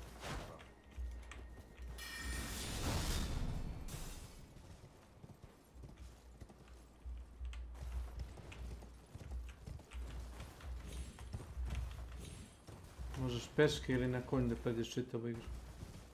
Svejedno. Toliko je veliko. Postavio sam bio pitanje nekolicini ljudi, da li želite više da nam se više sviđa ideja da igra bude ogromna.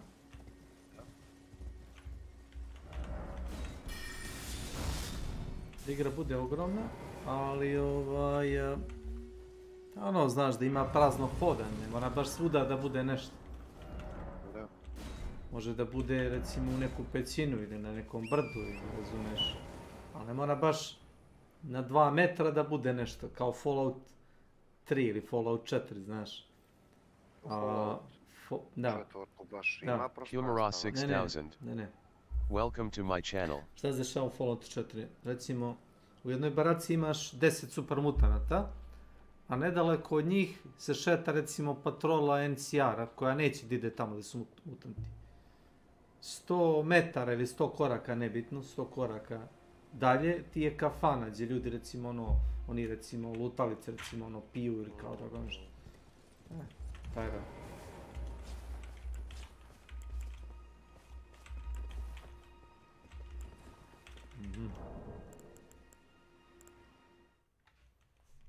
Samo na sam za multiplayer. Tam sam će da rešimo ovu zagonetku.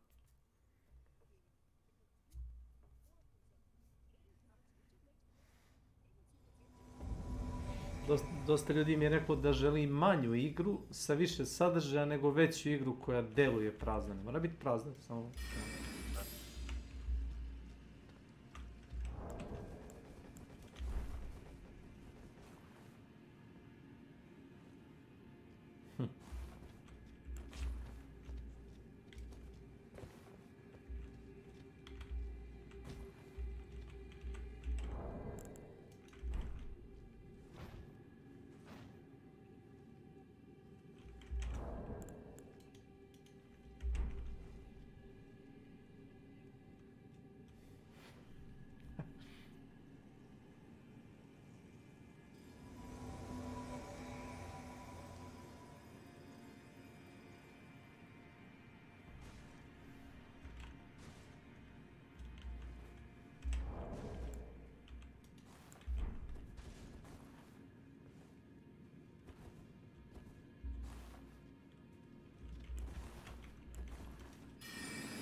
Bum.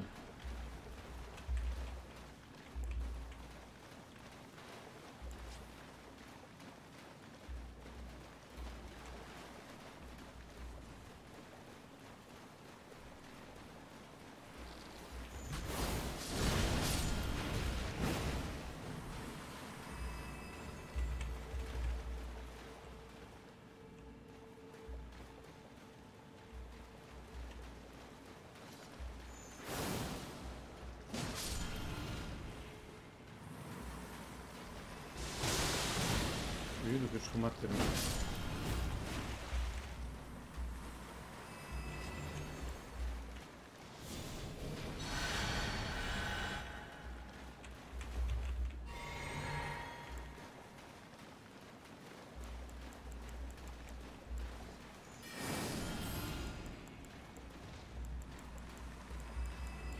Zaboravio sam da bacam kamenje.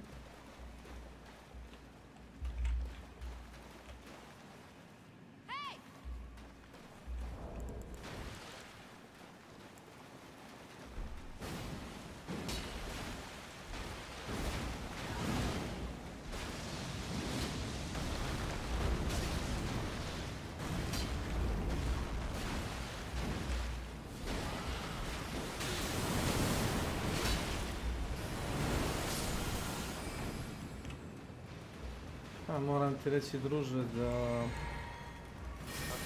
To je sorso kak. Čovjek se sabio u većinu 2 sa 2.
Ima onaj film, kako se zove, Welcome to Wakanda ili nemam pojma, bla bla bla, truć.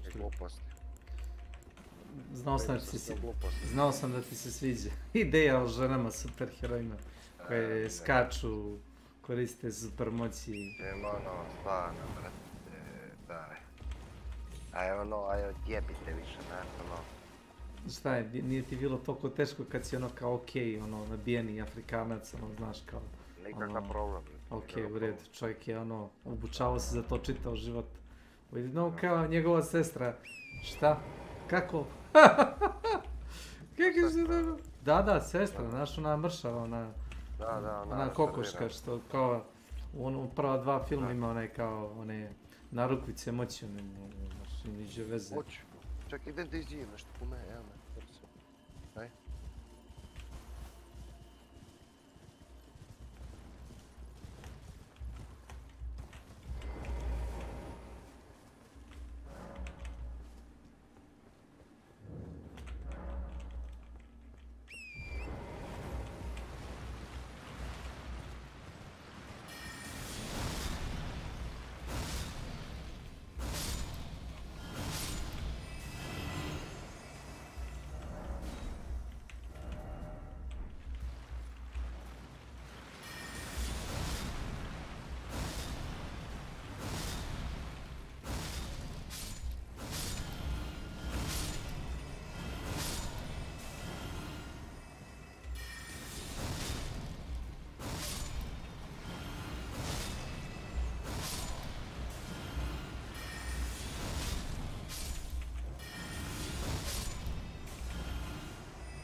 Valentina Alcaraz. Welcome to my channel.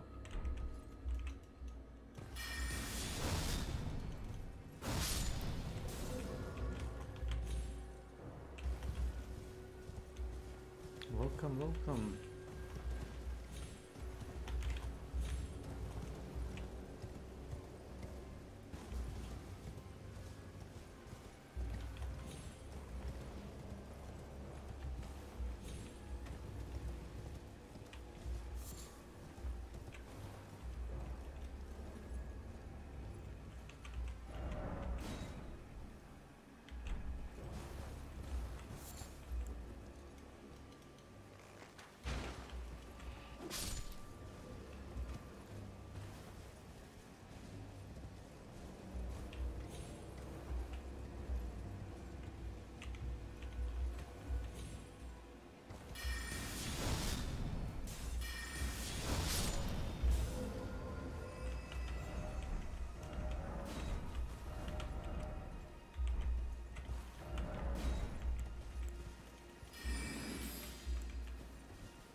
Patch fixes this completely. The good old games copy comes with a patch pre-installed, so you can take a convenient shortcut and save yourself the pain of going through this programmed hell. Point number 2, Werewolf Park. In this universe, werewolves are incredibly rare, but they're also invincible killing machines. In fact, you can't fight this puppy at all. It's immune to damage and can stun lock you to death in several swipes. This all happens in a span of 5 seconds, so most players never even get the chance to understand what the fuck is going on before they meet their final death. Again, and again. Even though it kills you in 5 seconds, you're expected to survive for about 5 minutes. Oh, and forget about regenerating your health. Werewolf claws burn through your flesh, so it can't be healed back. However, after years of dying to that same werewolf, I found out you can actually kill it. What the hell? How was I supposed to know that you're actually meant to run into the observatory, flick the circuit breaker outside, run back in, open the dome, lure it into the dome, and crush it to death? How the hell was I supposed to know that? The answer is, I didn't. I had to look it up on the wiki. After years of suffering through the same mission each playthrough, this is oddly satisfying. However, if you can endure past those rough patches in the story, you'll start piecing together what's going on. The concern and focus of every major faction in LA is in one way or another centered on the arrival of a certain archaeological treasure, the Ankaran sarcophagus, which throughout the game has a bad habit of getting stolen. What's inside? Who knows? An old Assyrian king or a slumbering antediluvian, one of the oldest granddaddy vampires out there, who, if you traced your blood far back enough, might be one of your original fathers. Half a city believes the latter. They also believe that the moment Father Dearest wakes up from his slumber, he's gonna be hungry. Real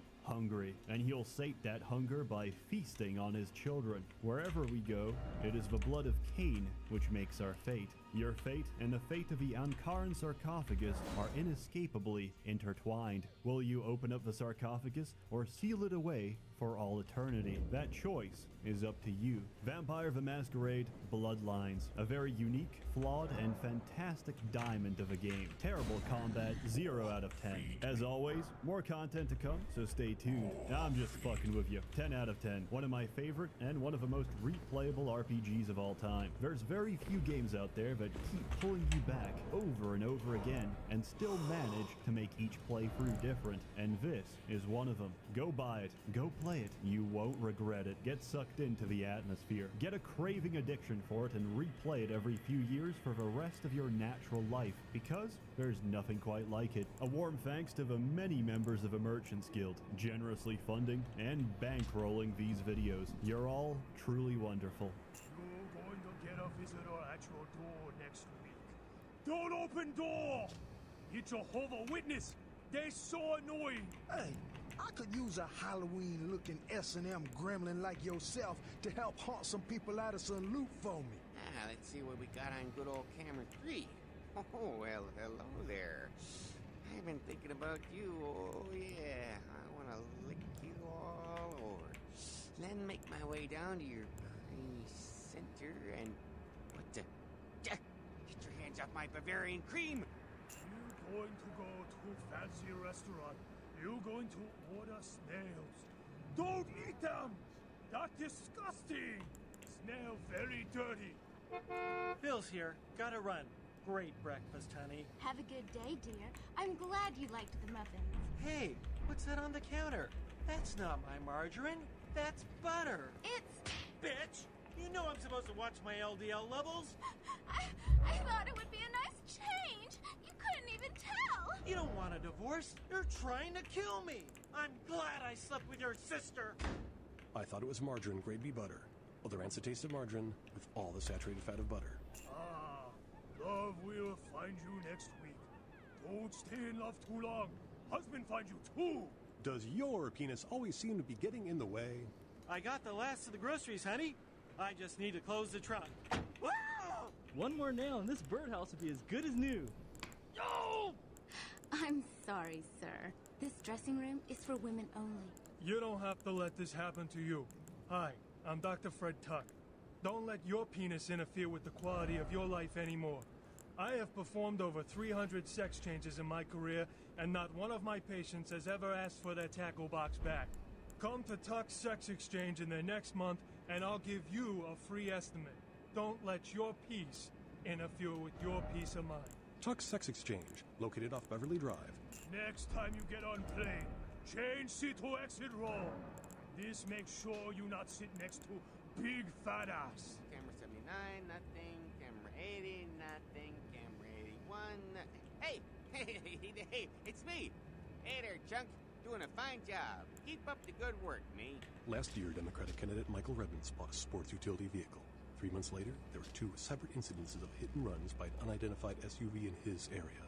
Is Democratic candidate Michael Rebbins to blame? Can you afford to take that chance? Can your children?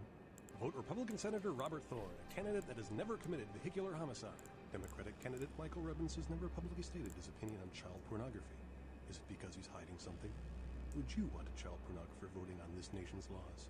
Could you trust your children's future to someone like that? Vote Republican Senator Robert Thorne, the candidate that is committed to locking up child pornographers. Democratic candidate Michael Rebbins recently sued Senator Robert Thorne for accusing Rebbins of being a murderous child pornographer. But Rebbins had previously said he was against clogging up courts with frivolous lawsuits. Wouldn't this make him a hypocrite? Would you want a hypocrite as your next congressman? Would you want your children to become hypocrites? Vote Republican Senator Robert Thorne, a candidate not accused of being a murderous child pornographer. Sorry, this is the only channel you get. Good night, and have a pleasant evening.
Careers have changed forever. The end of a 40-year career. I actually wanted to watch this. I was curious about this.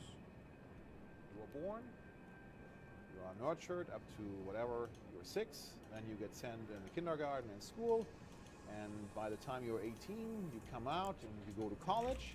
By the time you get out of college, you get a job, and then you retire with whatever, 65 or so, and then you enjoy your retirement somewhere at a hot place.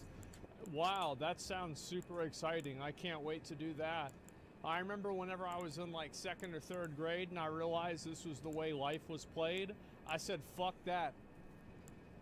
I'm gonna stay home and play video games my whole life. Right? That's been the model of the past.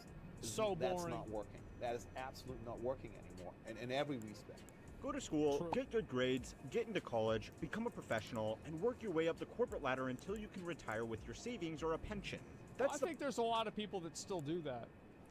Like, I don't feel like this is like impossible to do or anything. Like, really, yeah, it still happens a lot. Plan for a lot of people, and despite what a lot of hustle bros on the internet might tell you, now that's f***ing insane. It's a good plan if you can stick to it. Yeah, 9 to 5 jobs are picked on a lot, usually by people that need a way to sell a get-rich-quick scheme. The standard 40-year professional career has let millions of people enjoy very comfortable lives free from the stress that comes with being in business for themselves. But that is all coming to an end. Well, I think that, like, in general, working a 9 to 5 job has, like, values that's different than being self-employed and having, like, your own thing, like streaming. Like, you know, you have like very distinct on and off time.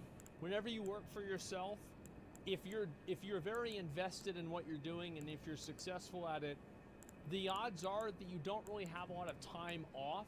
There is time that you are working, and then there is time that you are thinking about or planning for working. And that's about it. In just the last 24 months, we have experienced quiet quitting, quiet hiring, work shortages, and labor shortages. What a lot of people aren't talking about, though, is how this is just the result of companies still trying to make outdated business models work in an age where workers can demand more from their employers. The establishment of the 40-year career is crumbling, and there are some employers and employees that are doing a great job taking advantage of it, and there are others that are suffering. The first trend is that despite pervasive stories about hustle culture and people making partner before the age of 30 while also building an outside business that dropships physical NFTs through the MySpace storefront, the average worker is not grinding. They are Well, most people are not grinding. Like, the truth is, I remember whenever I was in high school, and it's like, how do you think most people, you know, did in school? They didn't try at all. Like, they didn't know how to do math. They couldn't read. They were dumb as fuck. Like, yeah, I mean, that's really the truth. I mean, am I the only person that had that experience? And like, I know what they're doing now. They weren't doing shit then. They ain't doing shit now. And in the future, they still ain't gonna be doing shit. They're never gonna be doing shit because that's all they give a fuck about is getting drunk, chilling, and that's it. And there's nothing wrong with that. It's totally fine. But I do think that, like, for a lot of people, if you go to work and you try to actually do your job, like, I've had like 2 serious jobs my whole life besides streaming. And in both of those jobs, if you go to work and try to do your job, you are automatically in the top 50%. Just by that. You showed up and you did the work. What the fuck? Oh my God. Wow. Wow. And there's no like, there's no like fucking bullshit. You're not complaining about something. You're not arguing with the manager constantly. You're not shitting on the floor of the bathroom whenever you don't get to take Friday off. Everything's fucking fine. Yeah, they like you. It's okay. Yeah, you're not pissing in water bottles. Everything's okay. Especially in a government job, yes. Getting less ambitious. A Wall Street Journal article surveyed a range of businesses in demanding fields that are usually staffed by ambitious workers like law, business consulting, and marketing. The companies all reported challenges with getting their employees to go above and beyond, which is really corporate speak for working late and coming in on the weekends. Yep. A law firm told the Wall Street Journal reporters, well, nobody wants to do shit that they're not going to get anything out of. And I think this is one thing that's happened. It's like, you guys have all seen the charts of like productivity and like worker wages, where like productivity is going up like this, and then worker wages are going like this, right? Nothing's changing, you know, adjusting for inflation.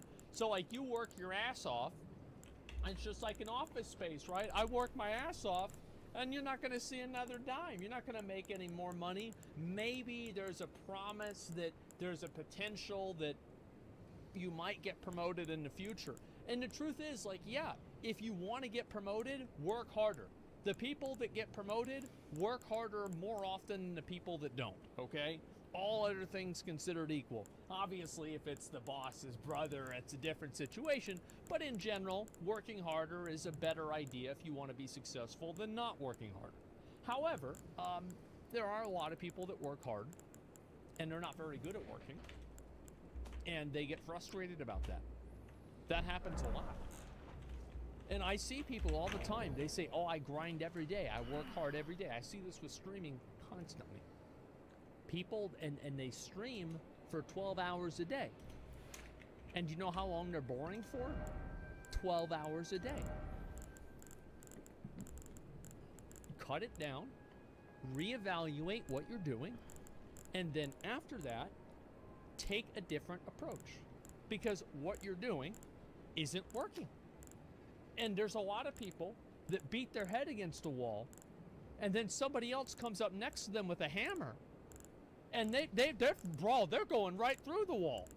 And they're like, wow, bro, what's this nepotism shit? Nah, man, you gotta work smarter. Yeah, working hard is not the only thing you have to do. The people that are really successful work harder and work smarter. that typically they would have no problem getting junior associates to do extra hours to make sure time-sensitive work was completed for their demanding clients. Well, the reason why it's harder to get workers to do extra shit is because they can get other jobs. That's the reason. If, for example, they couldn't get another job, you could take advantage of them more easily. And that's why people in like fast food restaurants and Walmart get taken advantage of a lot more frequently than people that have higher end jobs, like an accountant or something like that. Because it's a lot easier to find a job. It's a lot harder to find a new guy who's a senior accountant that knows what the fuck they're doing versus somebody that can stock the produce aisle. I mean, you're like 3 or 5 years away from getting replaced by a robot. So yeah, you don't need a genius to be able to do this. So whenever you have somebody that's in a job that's easily fucking replaceable, you get treated worse because you're not as valuable. That's just the way it goes.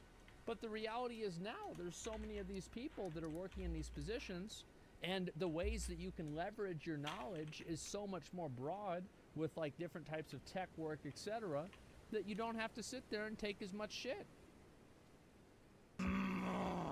But now, new associates have started saying no to working weekends and late nights. Good, they shouldn't. Fuck them.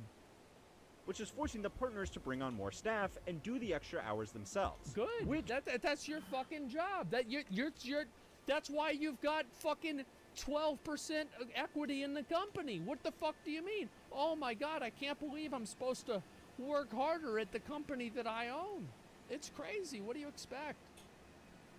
Yeah, I don't know what these people are thinking. Of course, if you make more money, you're going to have to do more stuff. You're an owner of the company. If you're a partner of the company, yes, you're going to have to work harder. God damn.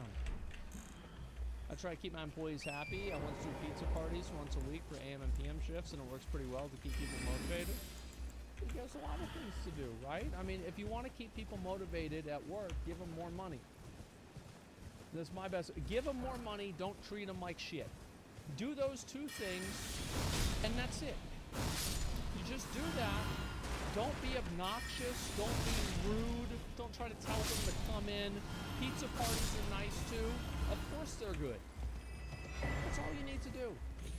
Let me say this. As a former investment banking associate that has put in my fair share of weekends to suck up to a partner, this is one of the most beautiful things I have ever heard. Yeah, of course. It's wonderful. Marvelous, I'm squeak. This kind of thing would never usually happen at places like this because elite legal and financial firms have an up or out policy with new associates, which means that within their first 2 years, yeah, I think the military has it. They get promoted to senior associate, or they get asked kindly but firmly to leave the firm. Yep. Unfortunately for the partners, they can't afford to get rid of new graduates because of worker shortages. So they have lost the threat of termination, and the reward of promotion isn't as appealing as it once was either. In the same article, an insurance firm told the Wall Street Journal of the difficulties they had been having with getting people to accept promotions. Managers often have— Well, people don't want to take the fucking promotion. If it's like, you know, at Walmart, you know, you get promoted onto salary. The salary is $31,000 a year, and there's no overtime anymore. You know, you're doing the math in your head, and you're like, oh, fuck. Oh, this isn't looking good. Had to coax their staff into now you're there accepting 80 more hours a senior week. positions Exactly. because the staff were preferring to stay in their current roles where they could manage their work-life balance. When workers are more afraid of being promoted than being fired, it's a clear sign that things are changing. So it's time to learn how money works to see why the 40-year career is dead and why that might be a good thing. This week's lesson was made possible by Course Career, which is honestly the perfect partner for this topic. The 40-year career might be dead, but it's ushering in a new style of career that you can be prepared for with Course Career. If you want to start a career— I wonder if they have a course career for being a TikToker. Like a famous YouTube influencer. In the technology industry, but don't have previous experience or a degree, Probably. Careers is here to help. They're replacing college as the modern way people are starting careers, and it's so simple. All you do is go through an affordable online course where you learn everything required to actually do the job. Then they help you land a position by partnering with companies who drop their degree and experience requirements to hire Course Career graduates in entry-level positions and internships. Checking out some of the stories of people like Nyla, who went from being a 19-year-old Starbucks barista to making over $60,000 in a remote technology sales career, or Ben, who went from being a college dropout working as a middle school janitor to making $80K as a tech sales rep working fully remote. Go to CourseCareers.com, link in bio, to sign up for their free introductory course, where you'll learn exactly how you can start a technology career without a degree or previous experience. Remember to use code WORKS50 for $50 off their full course. In 2020, no, I don't think that's I don't think that's 100% not true. I don't think that's true. Like, obviously, if you're in sales, if he's making $80,000 a year, a lot of that might be commission based. So like, you know, he was just a really good fit for that, or he made really good sales, he worked really hard, he got more money. So it's not a very, very good example. But, I mean, in general, yeah, I think that there are a lot of people that could probably learn a specialized skill. Like, there's some, like, medical specialized skills that are super and you can make a good amount of money with them. It's surprising to see. Millions of people who were never allowed to before started working from home. By avoiding the distractions of the modern office, a lot of people realized that the tasks that they were completing as a part of their job were that of what the anthropologist David Graeber would consider complete bullshit. Most of the office jobs had workers performing tasks that fell into one of the following categories outlined in the book by the same name. Flunkies who only served to make their superiors feel important, i.e. receptionists, administrative assistants, and doormen. You don't need someone to hold the door for you when everybody is working from home, and a sales platform switching board could do most of the day-to-day work of a receptionist. Box tickers who only exist to create the appearance something useful is being done, like creating company newsletters or organizing company culture events. And taskmasters. Yeah, there's stuff like that. I think that having culture events and like little kind of things to make people happy to go to work and, you know, hang out with the other people at work, some of that stuff does have value. It sounds kind of crazy, etc., but I've seen that in general it does help a little bit with like cohesion and morale, etc.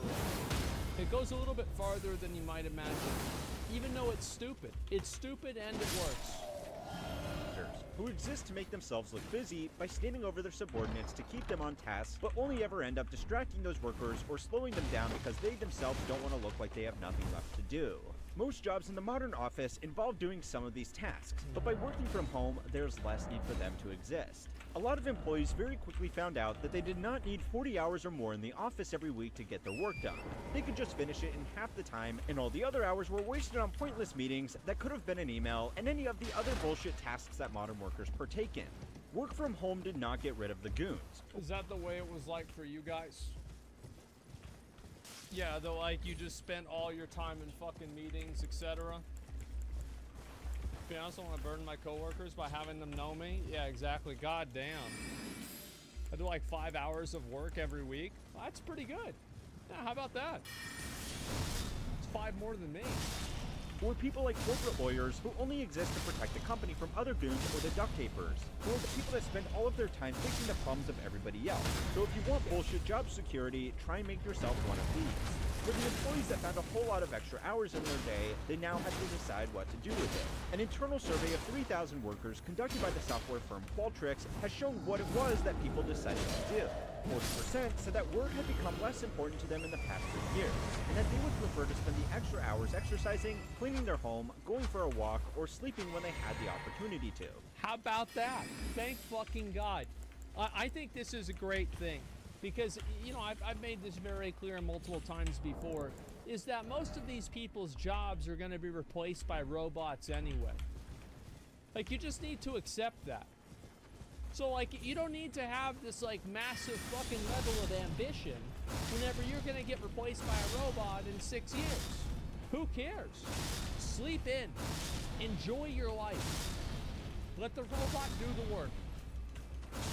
25% said that work had become more important to them and that they would look for additional responsibilities to take on in their spare hours. I would always do that whenever I worked with the IRS. I would constantly look for extra responsibilities that I could have, because in my mind, if I had a lot of responsibilities, they would be less likely to fire me. And I had like a number of like really big fuck-ups at work.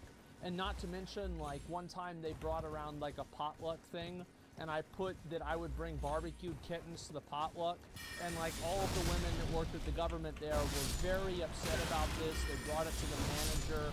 The manager laughed. He thought it was funny, too, right? So, like, it didn't go anywhere. But, like, if you want to be an asshole, which I am kind of an asshole, you have to work a little bit harder to, like, offset that. So it's still worth it to keep you around. Responsibility is power in a lot of regards. Most of all, 36% said that their career ambitions had waned and that the typical progression of climbing the corporate ladder had become less important to them over the past 3 years. It's also because it's much more common that people look for other jobs in other companies to get more money. Like in general, like you'll be able to make more money by leaving your job and then getting hired at another place. Like there were a lot of people, like for example, that worked at Blizzard that moved over to Riot because Riot paid more money. Those are some pretty smart workers, and it was creating the same problem that the prestigious legal firms and investment banks were complaining about too. Most people are no longer willing to work extra hours and accept additional stress to pay the promotion. And a lot of workers won't even accept a promotion if they are offered one because climbing the corporate ladder is not as appealing as it once was. Thank God. There are 4 reasons that business analysts have identified as the leading causes of this trend.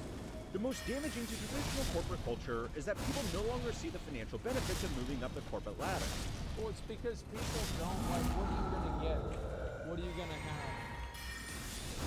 Like there's less of a focus, like whenever I was younger, like maybe 15 years ago, 20 years ago, I feel like we had a much more materialistic culture 20 years ago than we do now.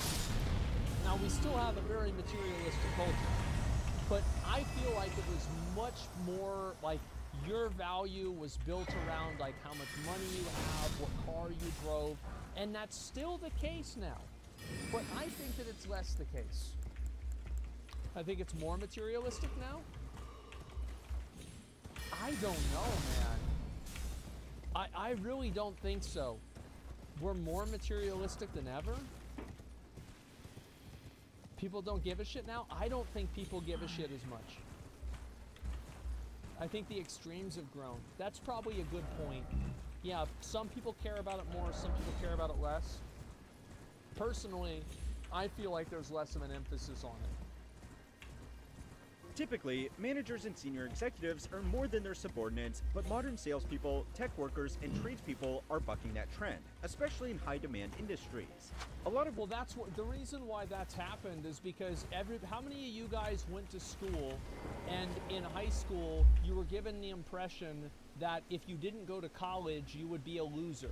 You'd be out there working on a construction site on the side of the road while all of your other classmates drove to their important job. Yes, everybody got that. Well, guess what? It worked. And you know what happened? You have a bunch of fucking people that are lawyers or some sort of, financial analyst, and you don't need that many of them.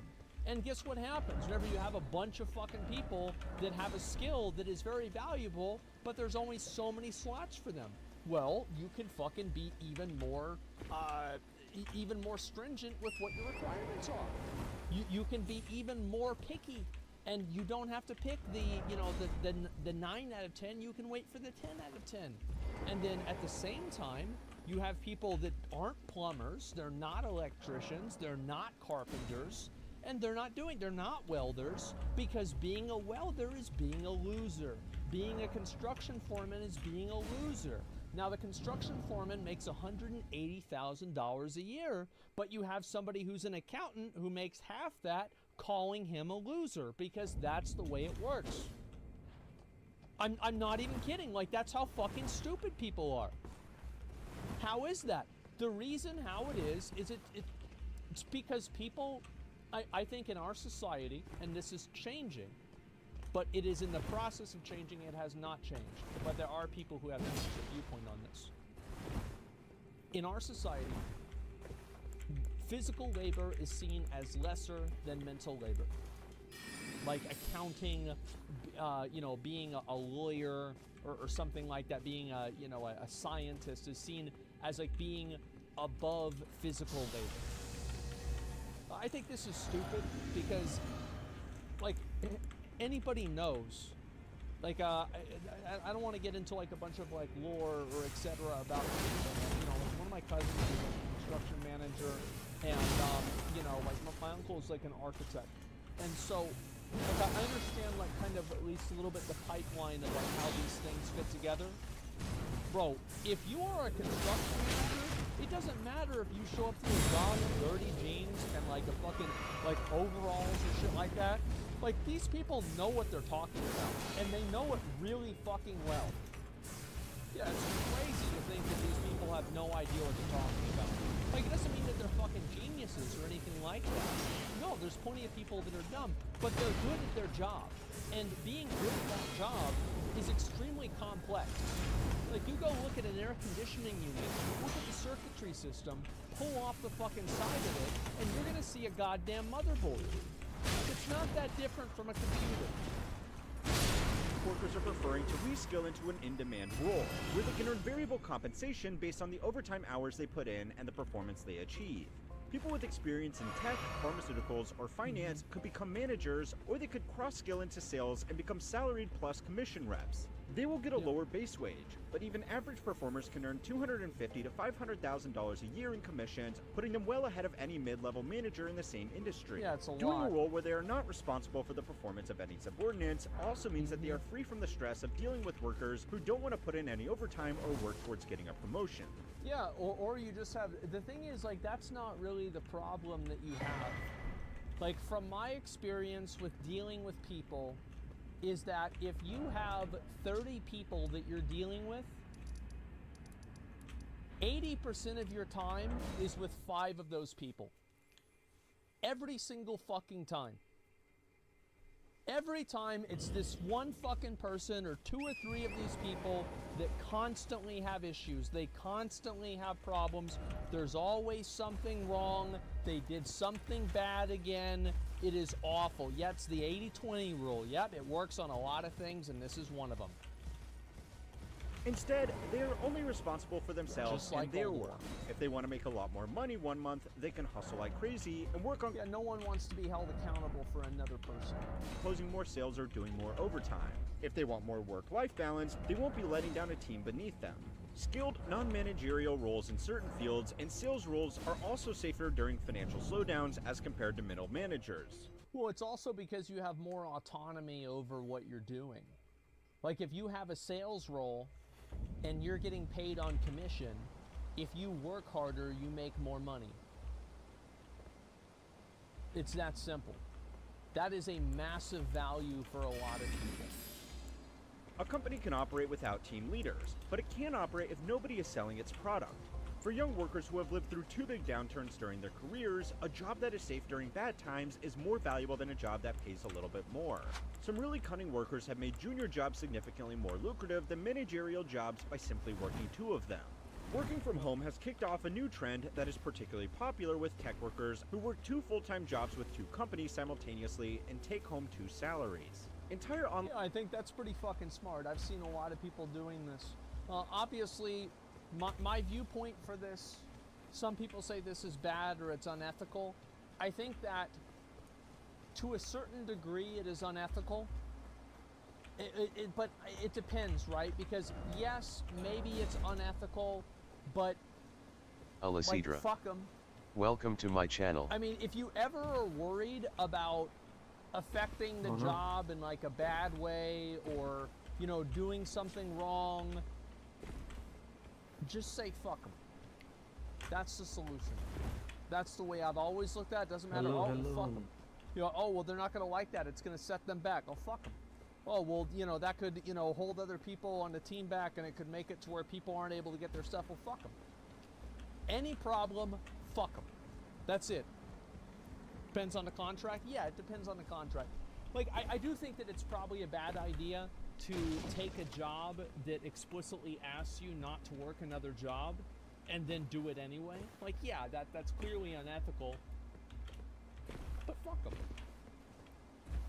Online forums have sprung up in the past 2 years for workers to discuss this practice and share tips and tricks on how to find jobs that can be done in parallel and keep up with the workload once they've secured the roles. Some people on these forums claim to be working as many as 5 jobs simultaneously by committing 60 to 70 hours a week in their home offices. Smart. Just one job can be a lot of work, but highly experienced employees have claimed that the workload and stress of working 2 or 3 junior development roles is still less than working 1 senior development or team lead. See, that's min-maxing right there.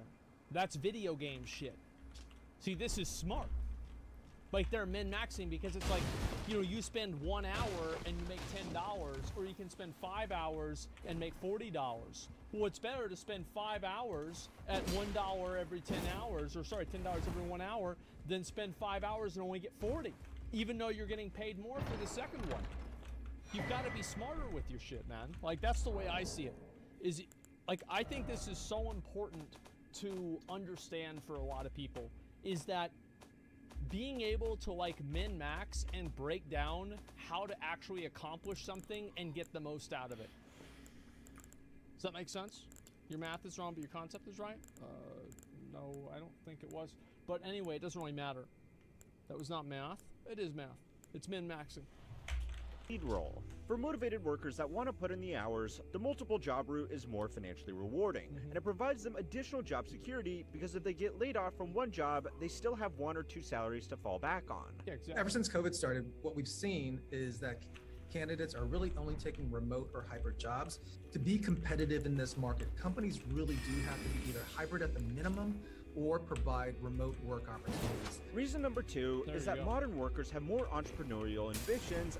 What that means, having more entrepreneurial ambition, that means that they want to be TikTok stars. Than the generations that came before them. The biggest selling point for young workers in the most prestigious firms in the country are not career advancements, but instead the exit opportunities. From my own experience at 2 different investment banks, most junior bankers do not want a career in investment banking, no matter how well compensated some senior bankers can be. Most banking analysts only want to work in the industry for 2 to 5 years and use that job experience to qualify as a role as a financial executive like a CFO for a medium-sized company or work. Exactly, yeah. This is what I was saying before. It's just another version of working at one company and then going to another one at a higher salary. It's that simple. Have no ambitions? Well, you don't need to have ambitions, you just need to have goals. And like, to me, my goal was always, like, I don't think I'm ever really going to, I don't think I'm ever going to retire. Like, I don't ever plan on retiring. If I can physically continue making content and doing what I do, there's no reason to do that because I like doing it. It's like whenever I was a little kid, I would do this. No, I did it for fun, and I do it for fun now in a lot of ways. So yeah, I mean, but like that's only what I do. In private equity or hedge funds, or they want to start their own company armed with the detailed industry knowledge on how to raise capital from investors and structure a business for growth. The entrepreneurial spirit is not only alive and well amongst finance bros, the rate at which people report wanting to start their own business has shot up to its highest level ever. There were a record 5.4 million business ID numbers created in 2021, with 2022 expected to have broken that record further. Sometimes entrepreneurship is not all that it's cracked up to be, and I would encourage caution to anybody thinking of giving up a stable 9-to-5 job to start their own business. But yeah, I think caution is important, but at the end of the day, you gotta do what you gotta do. And if you want to go out and take a shot and do some crazy shit, do it. Fucking do it. And if it doesn't work, I mean, I don't know, like, who gives a fuck? You figure it out then, it doesn't matter. Yeah, do it, YOLO, fuck it, man. Bad advice? For some people, yeah. For me, it was never bad advice. I always went, and it's like, oh, you shouldn't be able to do this, you can't do this, bitch, watch me. I'll do it. It's like everybody always told you, you can't sit home all day playing video games and not getting a job. I said, watch me. It's gonna happen. And I sat home all day, I collected financial aid, I got money in a few different ways, and I sat home pretty much all day, every day. I played video games, I didn't do shit. Smart decision or not, people are doing it. Caution be damned. The third reason people are unwilling to chase promotions is because it ironically makes it harder for them to progress their career. This is a tricky one, so follow along here. The best way for someone who only wants to work a 9-to-5 job to increase their salary is to change companies every 2 years. Employees that stick with their companies for longer than that end up earning a mind-blowing 50% less than their peers who were less loyal and were constantly shopping around for better offers from different employers. The real trick is to do this while maintaining a good relationship with the companies and managers they move between. Yeah, exactly. You have to always, lie to them, tell them whatever they need to hear, man. Do whatever you need to do to get ahead. Because you fucking know the day that they're gonna call you and say you're gonna get fired, they're gonna give you 2 weeks and they're gonna say fuck off. A promotion in a company resets the clock on when a smart employee can switch companies without leaving a bad impression with their current employer. If someone is planning to make the scheduled job hop, but they are only a month into their new role after receiving a promotion, they are unlikely to get a good reference from their outgoing company, because now that company has to find a new employee for a job that was only just filled. A bad reference from a frustrated ex-manager will make it harder to land the new job and negotiate a competitive salary. If the employee just stays in their current role and passes up any promotions, they can rely on a good reference from the same manager that they worked under the entire time. The fourth reason that people are no longer willing to work for a promotion is simply because they don't want them. More people are choosing mental health and free time over money and opportunity, because being removed from the corporate bubble has made them realize that there is much more to life than making as much money as they possibly can. A lot of young workers have become... I remember whenever I first watched that movie, and I thought to myself, I'm like, yeah, bro, like, why couldn't you just do that? Yeah, I mean, damn. Yeah, less stress, way less stress. Great movie, Office Space. Yeah, me and Zach, we used to sit downstairs in my old room, and we would watch that movie, Clerks 2, and like Super Troopers, Clerks 1, a few other movies, Grandma's Boy, every fucking night. And after a while, it was like, yeah, why not just act like that? Seems good to me. Become disenfranchised because they realize no matter how hard they work, they are going to struggle to achieve traditional financial goals like buying a house and having a normal retirement, so they are seeking out easy work and pursuing alternative lifestyles like video gaming or low-budget travel by living in a converted van. As more workers learn of these 4 reasons to reject the traditional career promotions, companies are going to have to face some big problems. Promotions are the biggest incentives that large... Well, here's what the companies need to do, and this is especially true at Chipotle. Okay? I go to Chipotle over 50% of the time that I am at Chipotle, there is something from my burrito bowl that is missing. Whether it's beans, rice, there's no steak. There wasn't any steak yesterday. I had to get the other kind of steak. Oh, well, we're out of queso. How the fuck are you out of queso? It's 4 p.m. What are you doing? Oh, I know what you're doing. You're sitting in the back watching YouTube. And also you're playing music for each other, throwing your hat like a frisbee back and forth because you're too busy to doing that to cut the chicken. That's what they're doing. I see them doing it. And it's like, if I was working at Chipotle, I would be doing the same thing. Like, I'm mad at the situation because I want my burrito bowl, but I'm not really mad at them. They're just a product of their environment. I'd be doing the same fucking thing. The only difference is I'd be stealing shit from the store every day. Well, not every day, but like, you know, as much as I could. You know, it's like a cool down on it. But yeah, Bill Burr, I mean, I don't know about that. It's just like minimum wage Andes. Yeah, fuck that. Like, why even waste your time once a week? Yeah, there you go. Cause fuck the customer. Yeah, one of them, one of the guys, like, they gave me free food because they watched my stream, and I was like, man, oh my god, like, these are the guys that are like, these guys are messing up Olduar, and then I go to Chipotle, they're messing up the burritos too. Like, oh my god, these guys just don't give a fuck. And they don't. Like, they straight up do not give a fuck. They just go and do whatever they want. Companies have to motivate non-executive level employees. But like, what companies have to do, the point is, like, companies have to just, like, fucking automate these jobs. Like, they have to automate these jobs. Like, nobody wants to make burrito bowls for a living. People don't want to do that. They want to do something more than that. And it's like, these guys, they are working at Chipotle because they had a GPA of 1.9. They didn't get accepted into college. And now they're working there while they're, you know, doing like community college to get like, you know, some sort of 2-year degree. That's what they're doing. That's what's going on. This is not a career for them. This is a paycheck, and that's it. To do more than the bare minimum to not get fired. The promise of a promotion, if targets are met, is often cheaper than performance-based bonuses. Some companies pay their executives extremely high salaries, not because of the hard work they do, but because they want all of their employees to work like crazy for the chance that they too one day could be a fat cat. And that's a good idea too. You always want to be very conspicuous whenever somebody gets paid a lot of fucking money for doing something good, because it gets everybody else to do the same thing. A good way to do that in WoW is to give people like the big legendary items or something like that. That way you can make people compete with each other.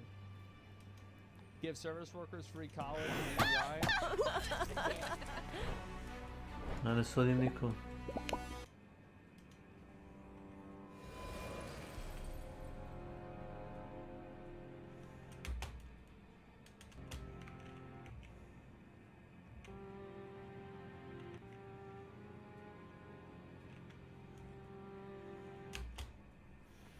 Ovo se sviđa.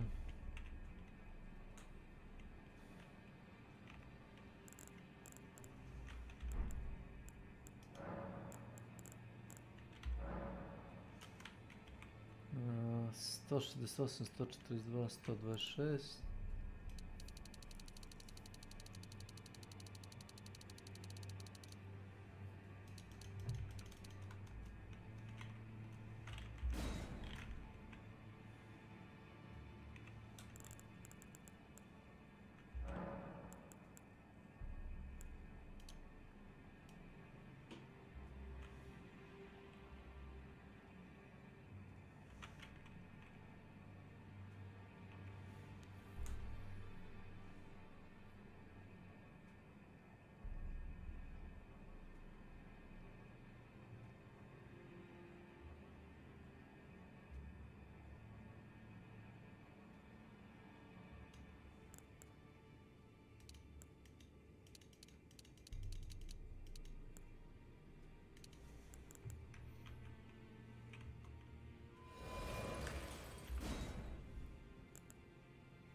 Šesto 80.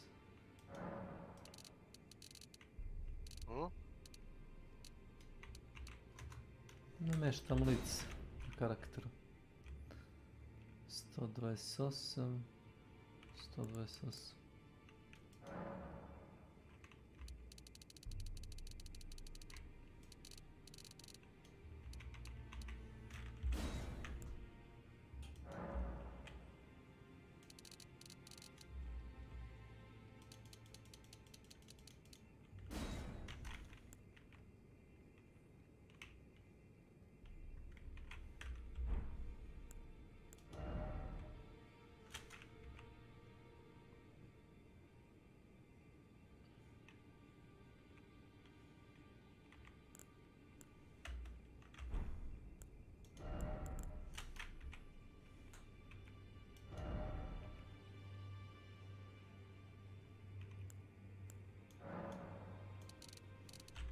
To 28.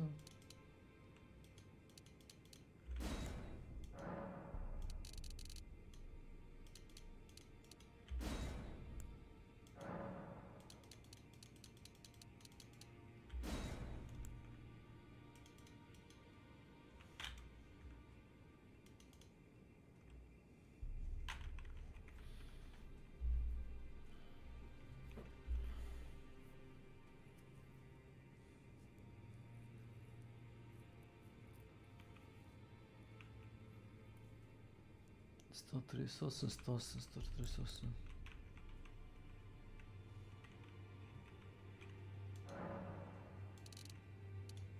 Vidio što je Beck ispače, majke ti ovo. Ne gledam, te gluposti.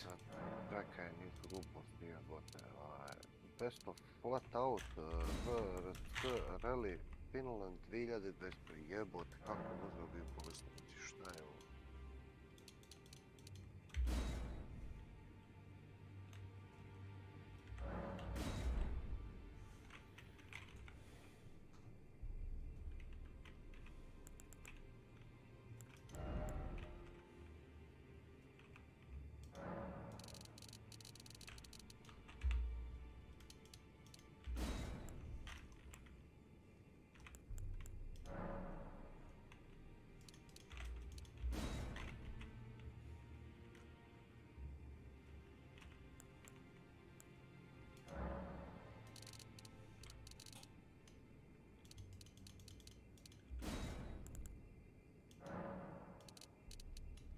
Već bače mini Black Panther Wakanda Forever, a? Ja. Južni vjetar na granici.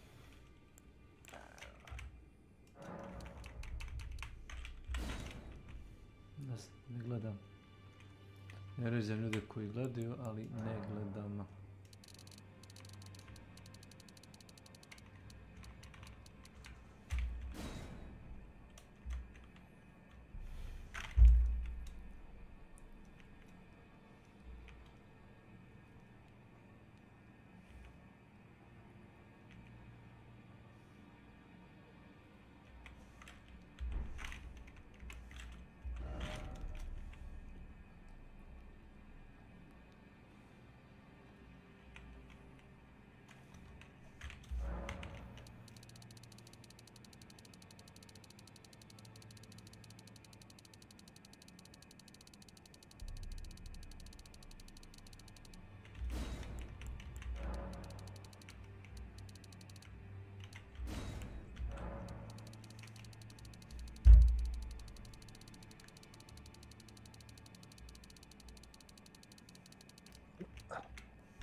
Sto 20, 135, dobro.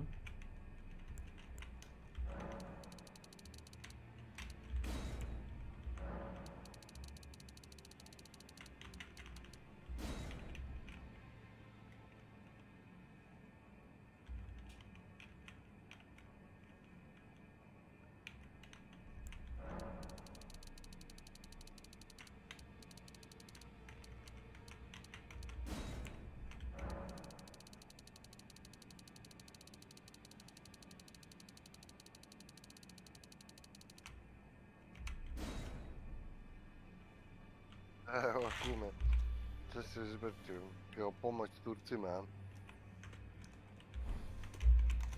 Pa to je više meme.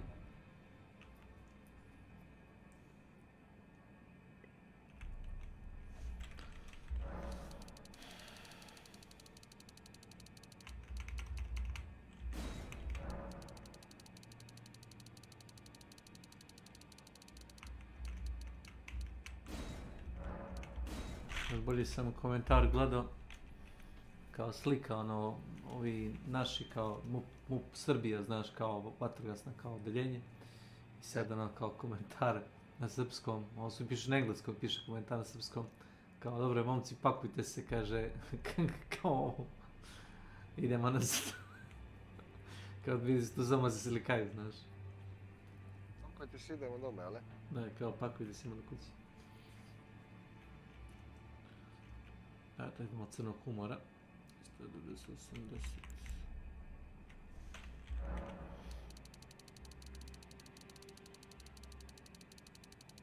Bio bokaš danas ovdje. Nemam pojma. da for nešto. Imali smo ja neku diskusiju. Znam. Nije svađa, nego ono...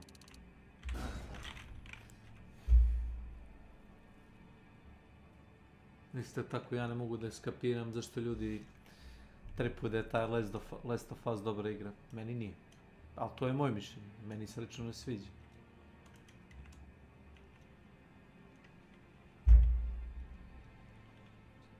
Neću.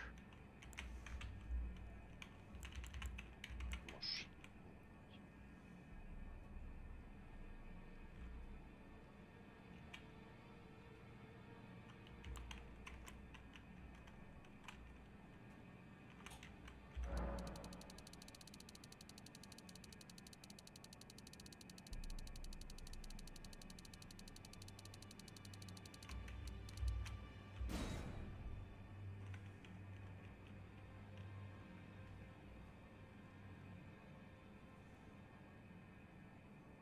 To 8 i 198.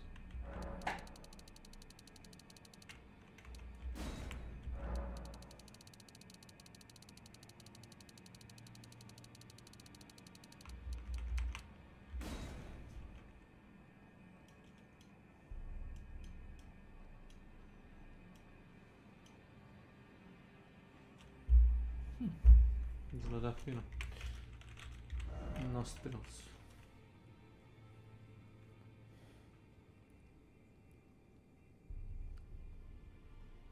118,88.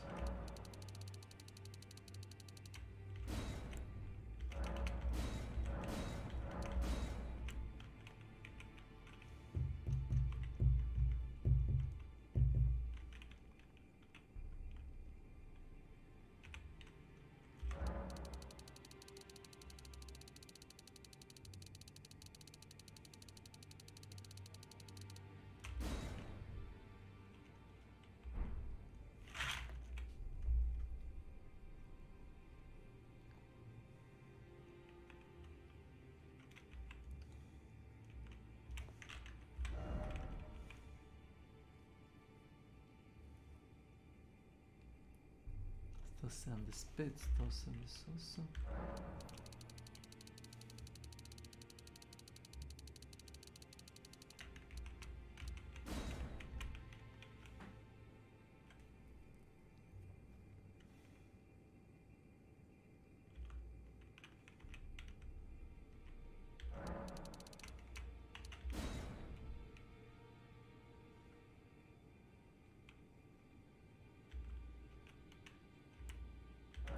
Awesome.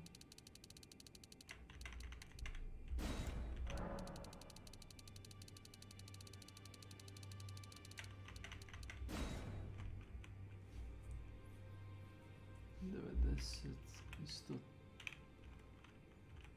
138.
Valentina Alcaraz.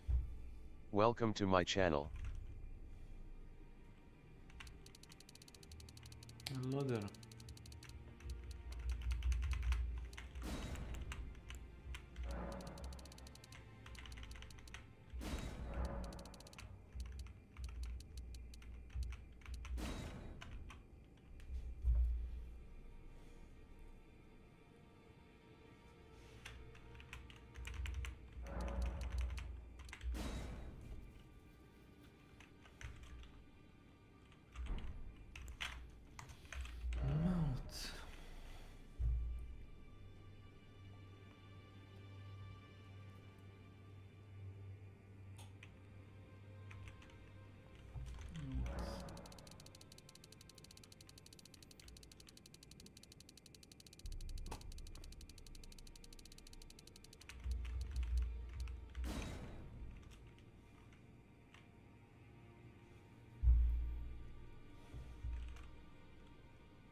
108 i 205. Moramo vidjeti.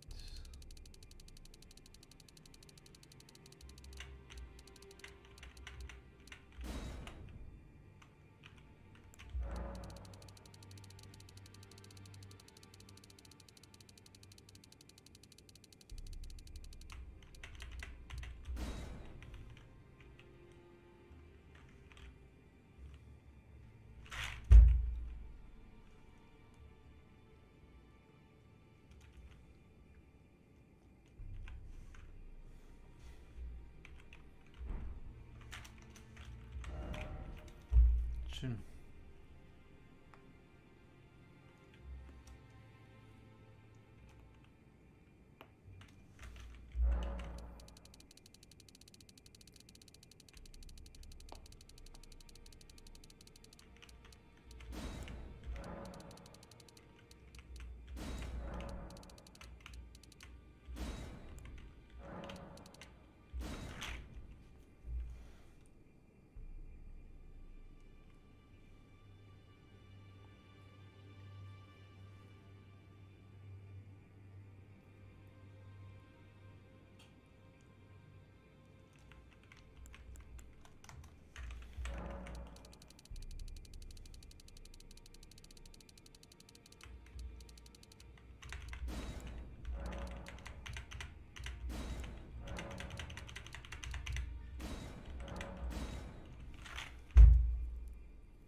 Here.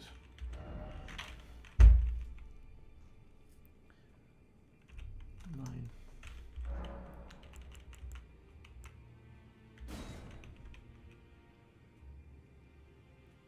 Sto 3, 126, 112.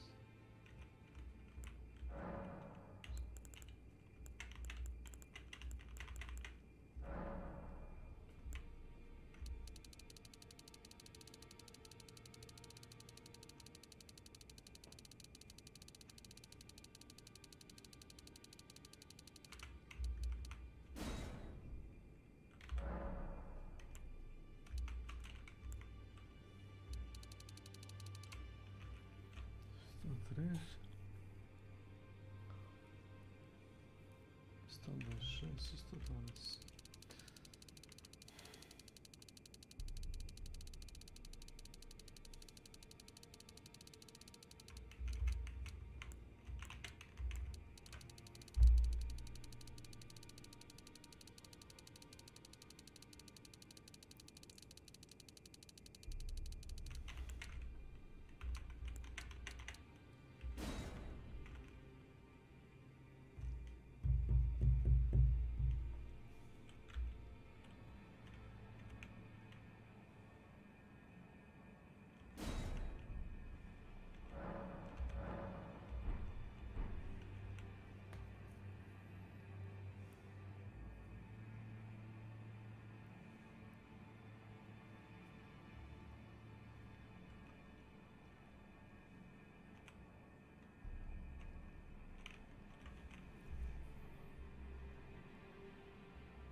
Stalo sam 245 i 120.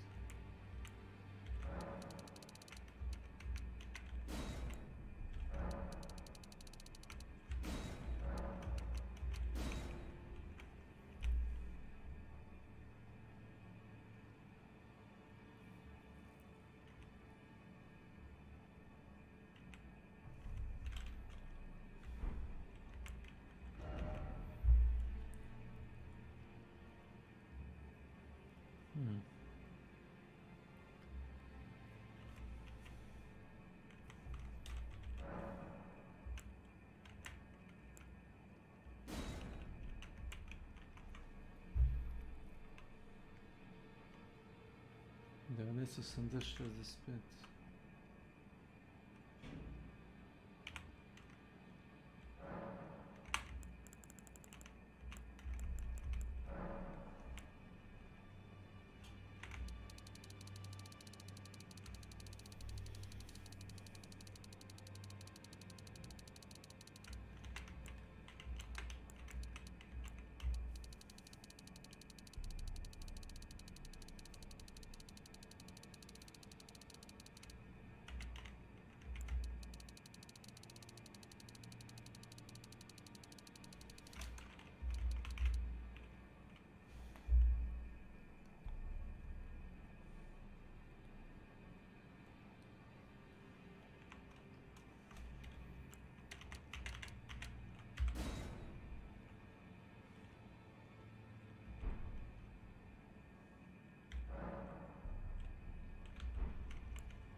Osam. 245, 120.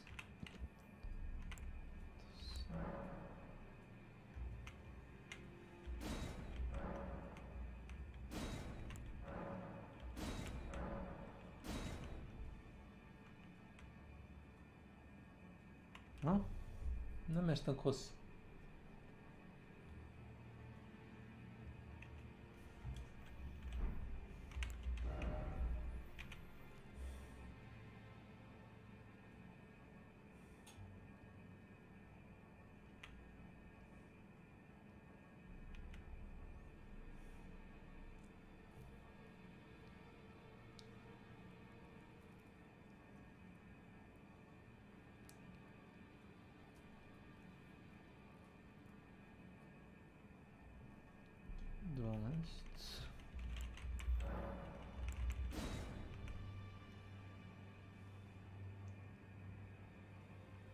Сто три, 126, 112.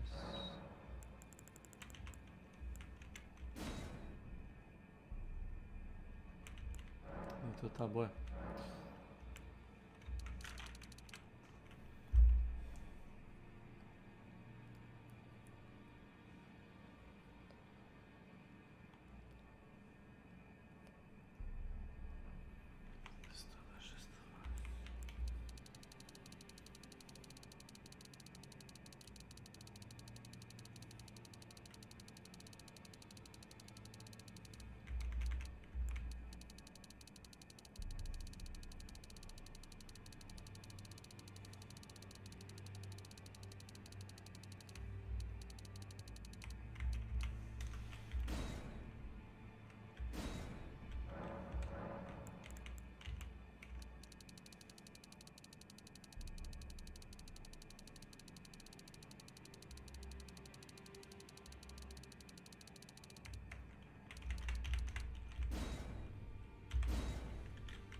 103.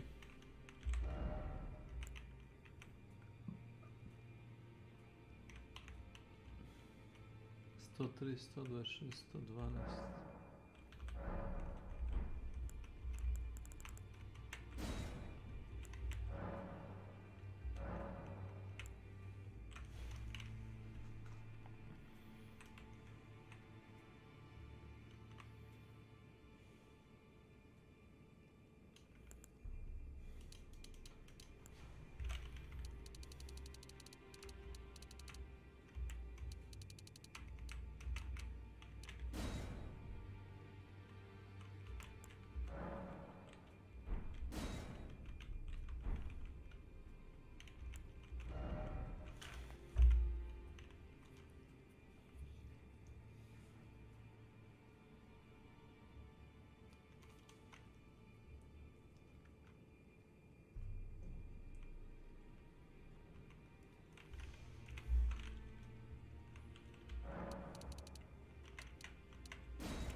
Violets_TV.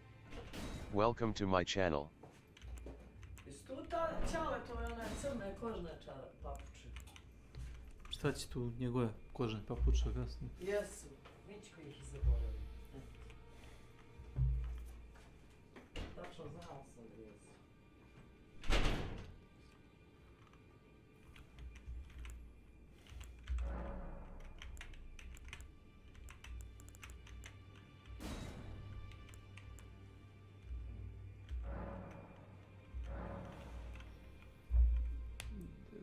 Tri.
One.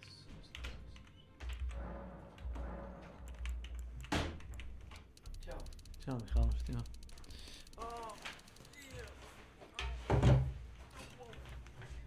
Yes. Samo malo. Si došao s mamom ili? Da. 12, 88, 65.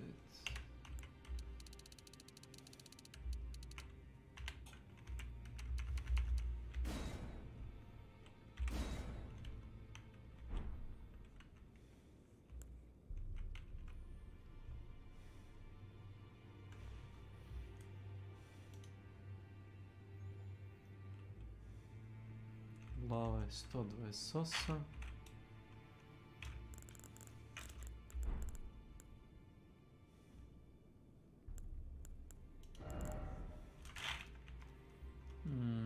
Grudi su 215.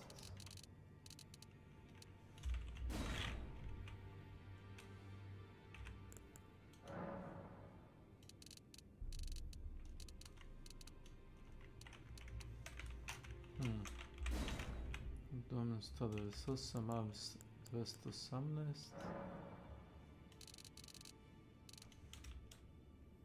Nisu ruke nego mučuge. Noge 178, a naravno noge tanke. Ups.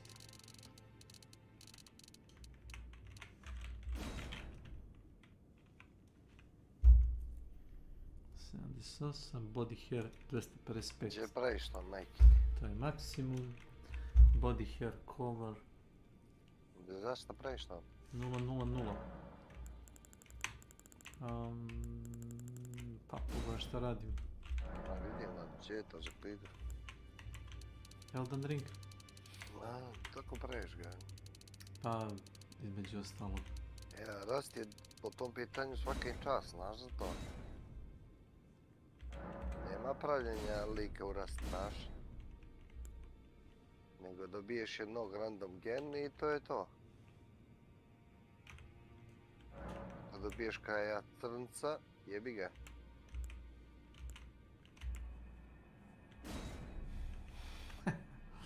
Ne, standard.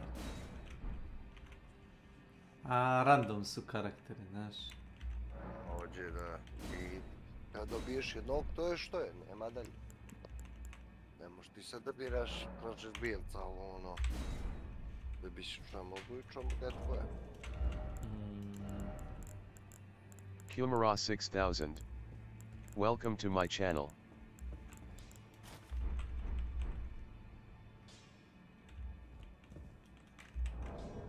Ne.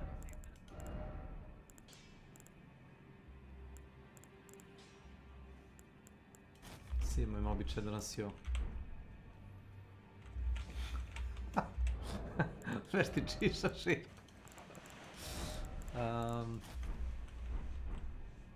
Ova kruna nije loša. Bolje kruna nego ništa na glavu.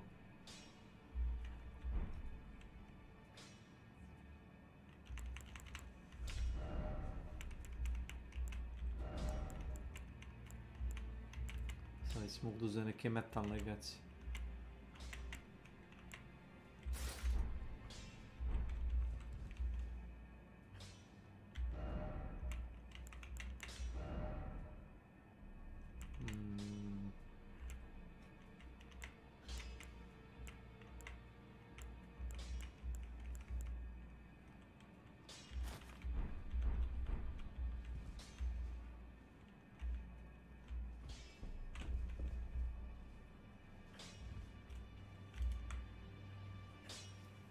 Nije loše.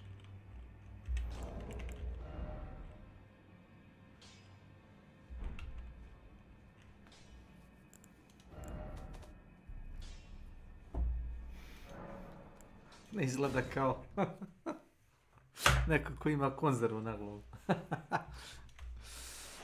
Kume, otišao sam, čujemo se kasnije.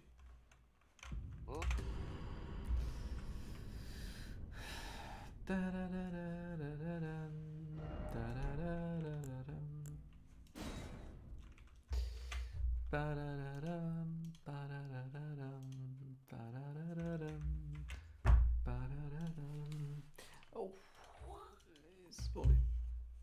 Ako ćeš da koristiš kompjuter, izvoli. Postavljam da te zanima onaj tekit. Pravio sam karaktera, to jest menjao sam samo izgled lica. Pošto ja ono sam... da pravim lic, znaš, i onda sam našao neki vodič da imaš kao ono kako da napraviš ono... a skoro kao oni karakteri iz igre imaš par tako tih NPC-eva s kojima pričaš i kako da napraviš lice.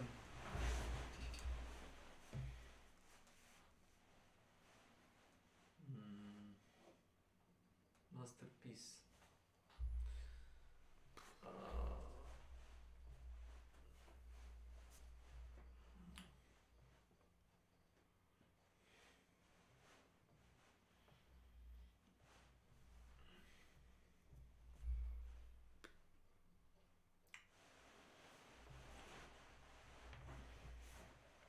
Ti mama tu samo ili? Da. Javna škola? Nije, ne znam gdje. Nije mi rekla da će ići. Negdje ovdje.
kaže mama da ti zovne gore. Sad, to je tvoja mama, ne moja. Ti da nije sestra samo, znaš. Jesi ti u papuče, jesi? Drago je što su se vidjeli.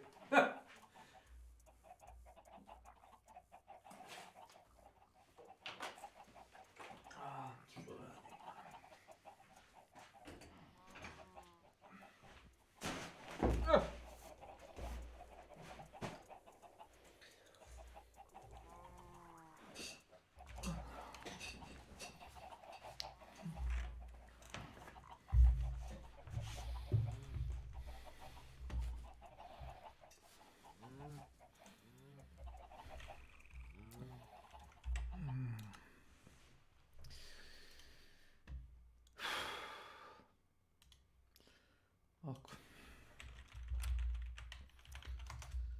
God of War je u vlasništvu Sony. Ja. Dalje.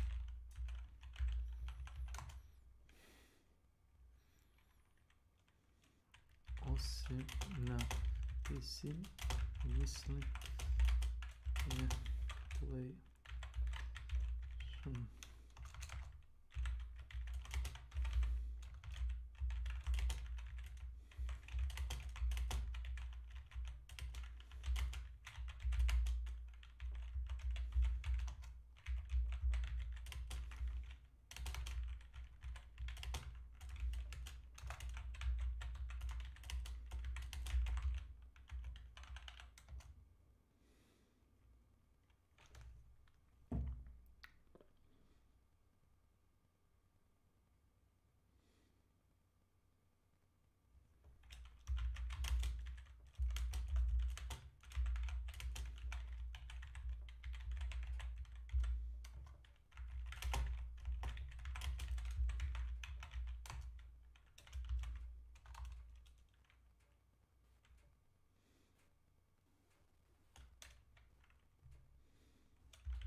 Mac.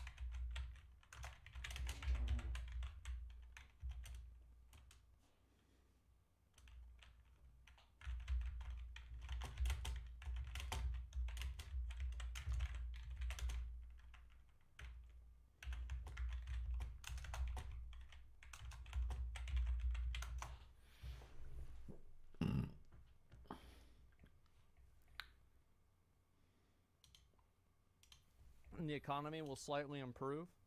I remember, bro, y'all remember this shit back in COVID? Whenever everybody was getting that government money and everybody was like, man, this is so nice that, you know, these people don't have to work and, you know, they can stay home from COVID. And then Taco Bell didn't open.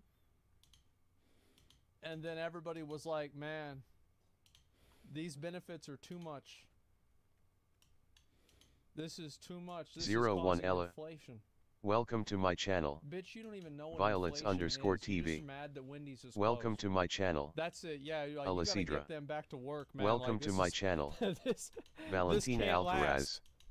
Welcome to my channel. Digital marketing. Stream and Elements. You get offered a promotion that's Welcome in to my IT channel. because digital marketing Nightbot. has a lot of technology skills. Welcome to my technical channel. skills. Then Kata. should I step out Welcome into to my IT? channel. My goal is to be the CMO. Drapsnat. The answer is no, right? Welcome So to my if channel. It's going to take you off your Another long-term viewer. path, you don't Welcome want to my channel. If people don't want the promotions or see that they will never make it to the level where they make more money for less work, then the whole system stops working and it spells the end of the traditional career. Workers have also realized that hard work... Yeah, it's like in a video game, right? It's like people don't want to level up and play through, like at the beginning of New World, right? Why does somebody want to level all the way up to 60 in New World if all they have to look forward to is running Genesis and farming Watermark? It's like in WoW, it's like if you get all the way up to level fucking 60, you get to do Molten Core. You could get your tier gear. You've got fucking, not Shadowmoor, fucking Thunder Fury. You know, yeah, that's what it is. If there's no good end game, nobody's going to want to play the game. Alone will never make them a CEO, and becoming a highly compensated chief executive requires a totally different strategy for issues with both, and comparing the two to determine a winner really isn't something I'm interested in doing here. What I am interested in is discussing why both these systems did work for a lot of people, and why Valhalla's attempts to combine the two failed to make an impact. Let's start with the newer games. It is Origins the and Odyssey were 41st massive millennium. successes, both critically and financially, restoring Ubisoft's faith in the franchise after two rough PS4 launches and one of the worst movies I've ever seen. Odyssey was more divisive than Origins because it added a lot more player choice options like dialogue choices and romance. In Odyssey, these mechanics had a purpose.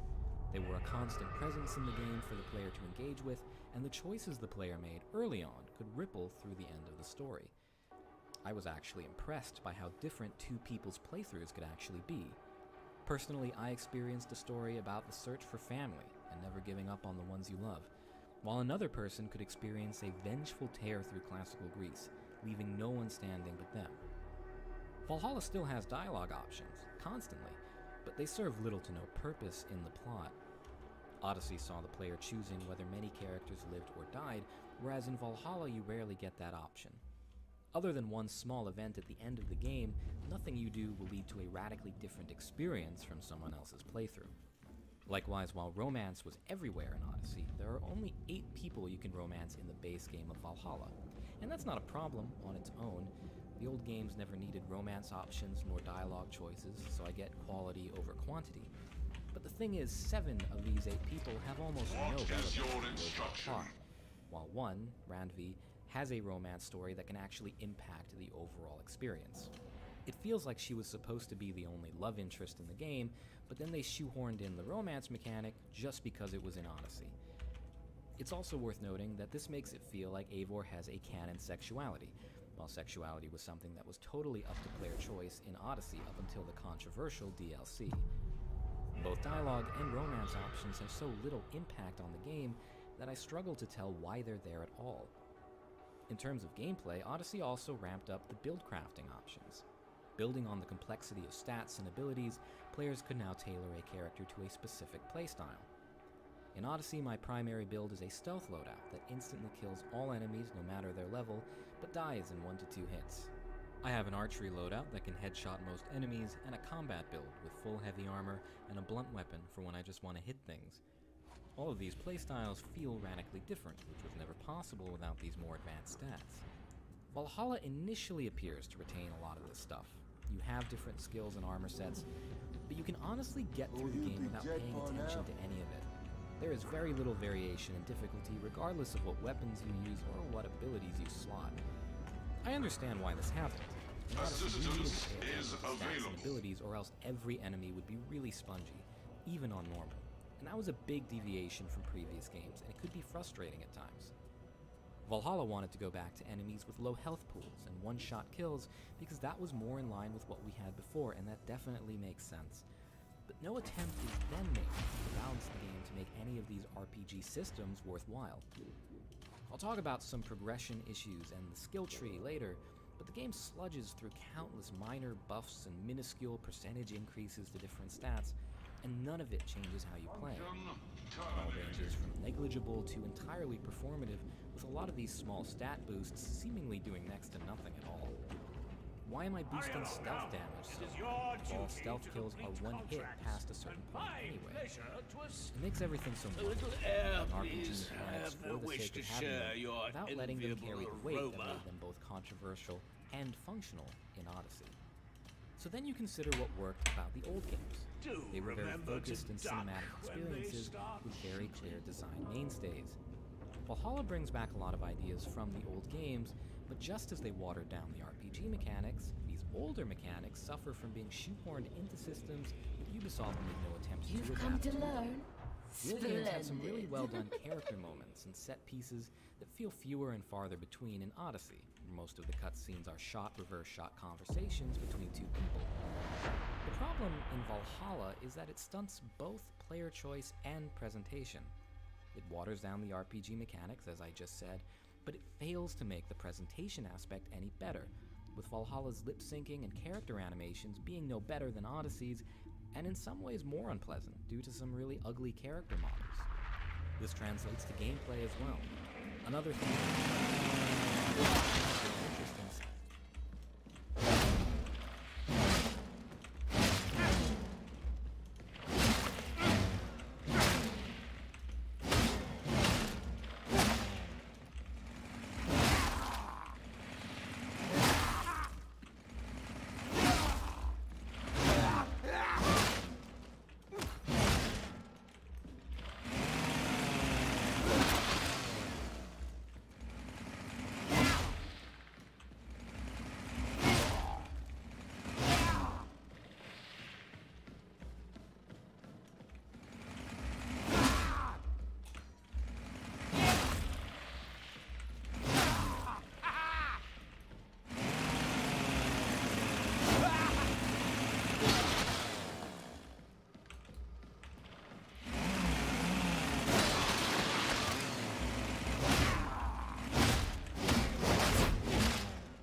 You did!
not for you!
Scream, it sounds nice.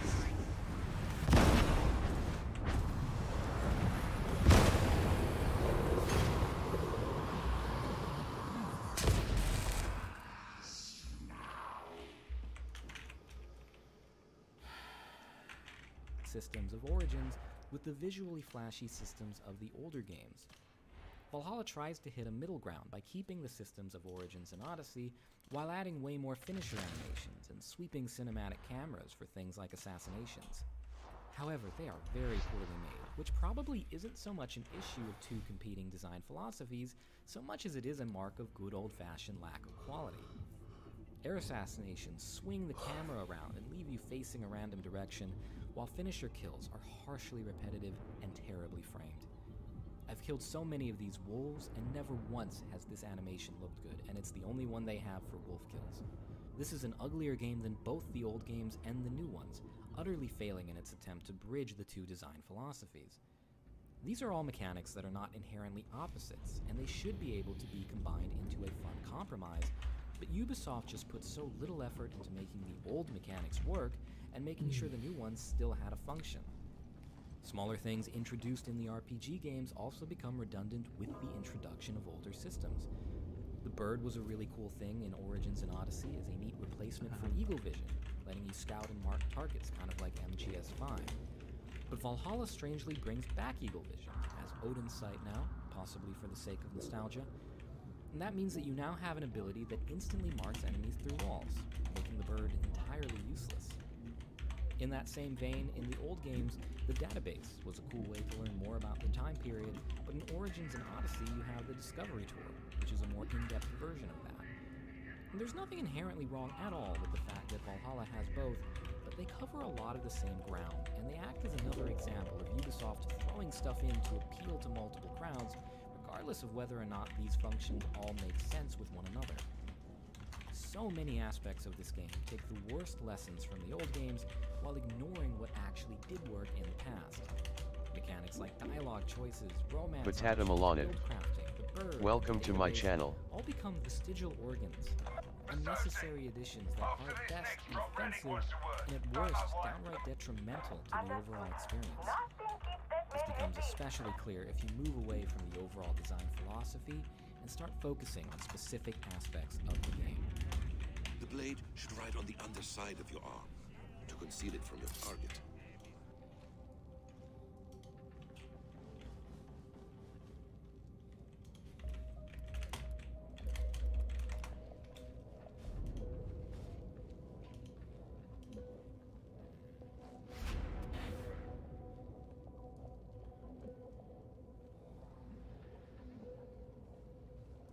Can you kill something that big?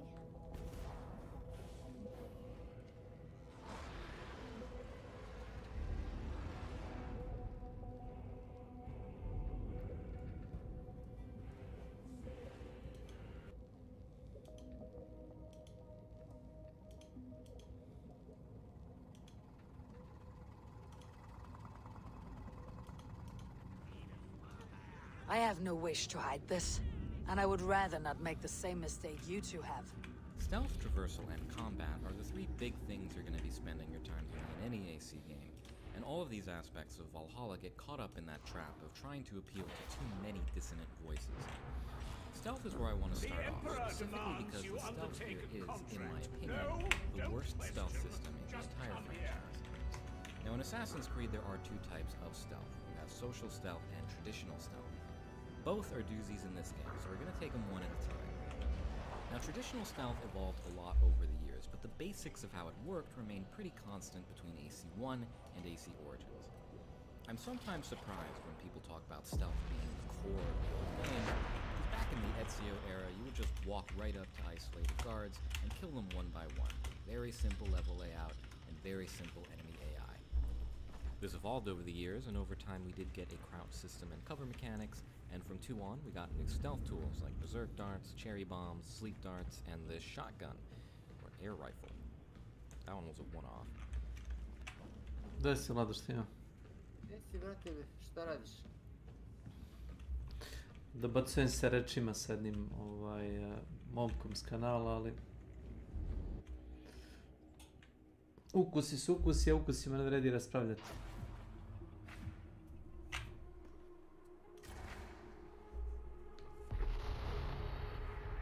Ne znam kako da objasnim.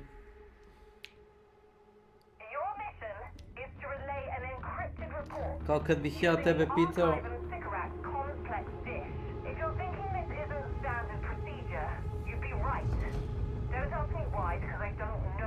Zašto je Age of Empires recimo na sajmu elektronskih igara dobio nagradu za najbolju strategiju godine 2020.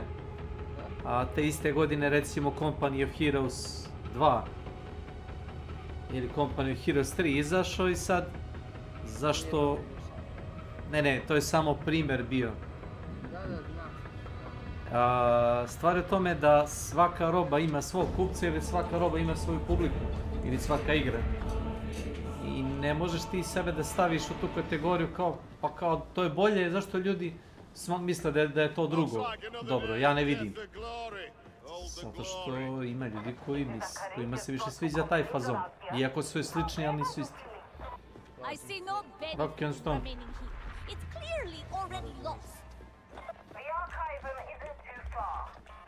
Ma... Njemu nije jasno zašto God of War nije dobio nagradu za najbolju igru godine. Ja rekao, verovatno u pitanju broj prodatih kopija. Da nije toliko prodat primjeraka koliko je prodat ovaj. To je moja pretpostavka u ovoj pitanju.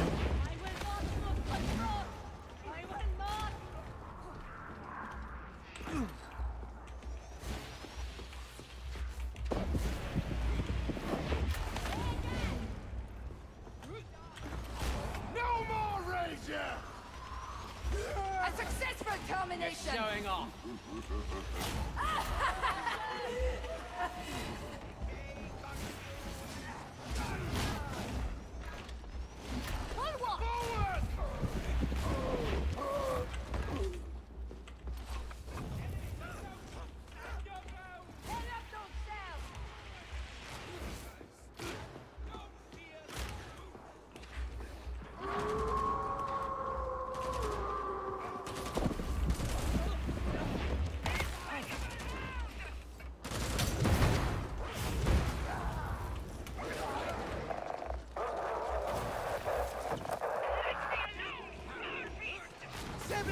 Someone kill that hound! Scream, scream, it sounds nice!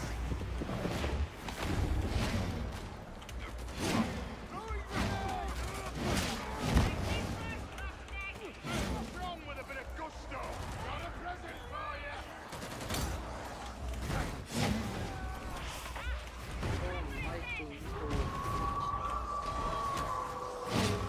Assault group coming in!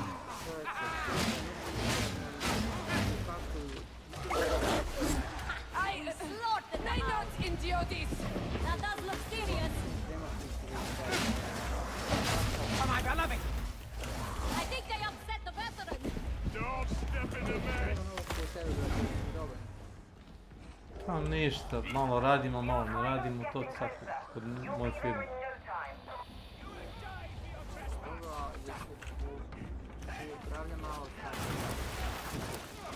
Ma to ti zavisi od tržišta i od robe i prodaje.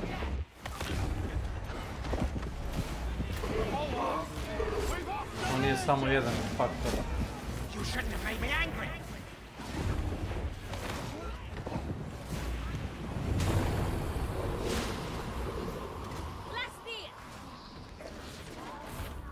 We should redress our wounds. The raging rebels touch you no more.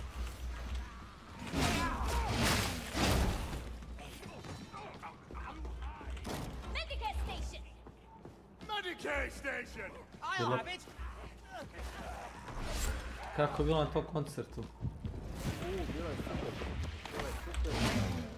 Jesi bio? Da. Znaš šta? Da je ovo prvi put posle staža opet godine da sam ušao da ono bude malo burka, malo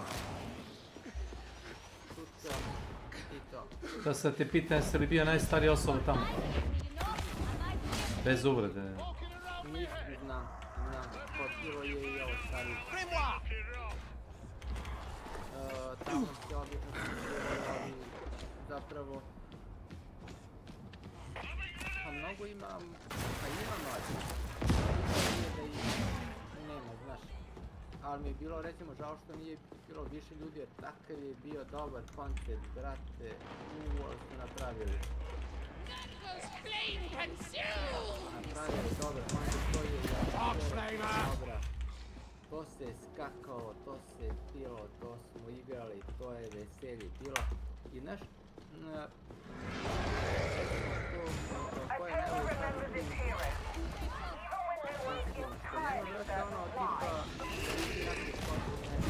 I suppose. Hitting from behind. That's what my beloved says. I like your thinking. Did we win? Tell me we won.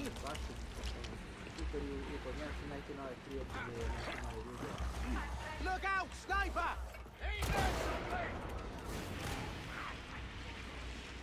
Ja sam kad sam Da. Sam bio, znaš, ja sam malo tako i nekako sam izgazio jednog tipa, ja mu kažem, brate, da ono kažem ništa. Ja kažem, ajde, ja ti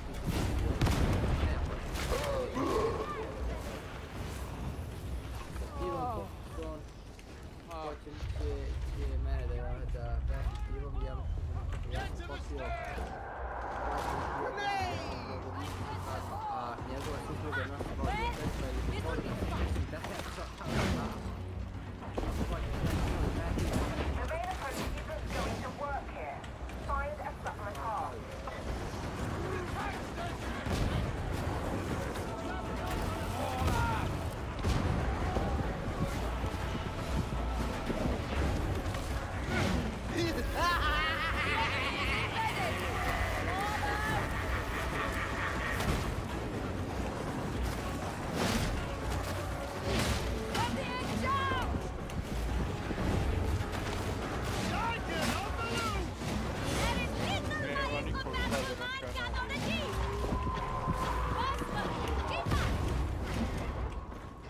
Kako nema?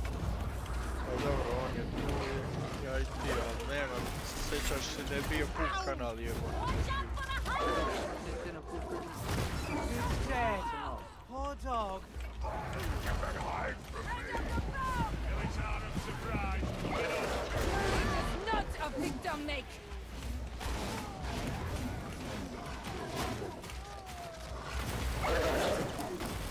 Hound! Kill the hound! Ah, Plastil! Oh, stand enemy!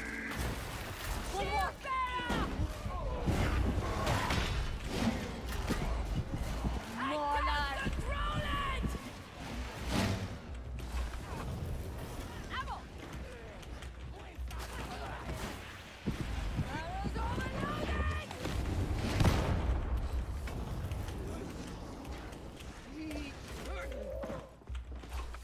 Hey, this approach will serve, associates.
tough.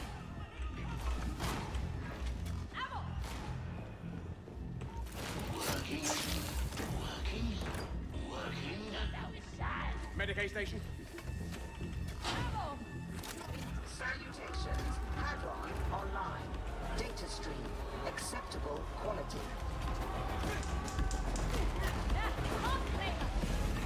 Kill the top flavor. Got a present for you.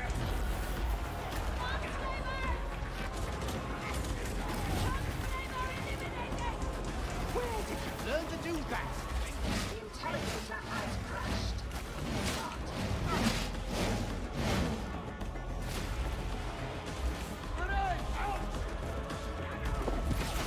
Watch out! Gunner!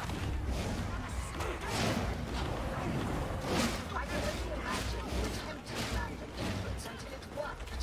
But it is now working. Gunner! Requesting Medicaid! You don't look wet!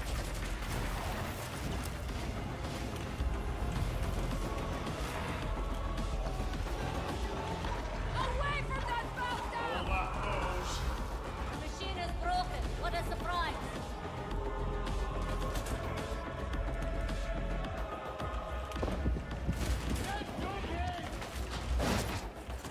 Your Messiah favors us. Assuming uplink connection. Gunner! Kill it! Kill it! Hold still, heretic.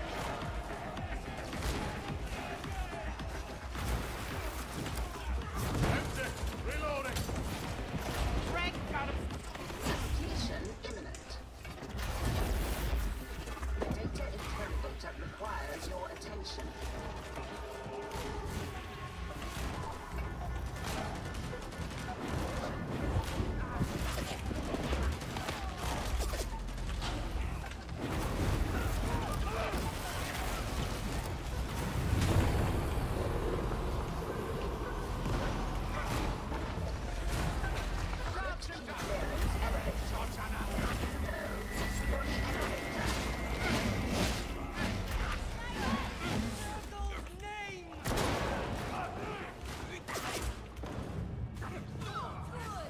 Another fight to the death while the elevator works! Hey! Medicaid station!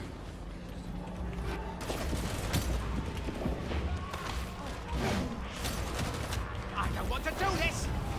Get moving! Into the elevator before the heretics send reinforcements. Elevator. Red shotgunner!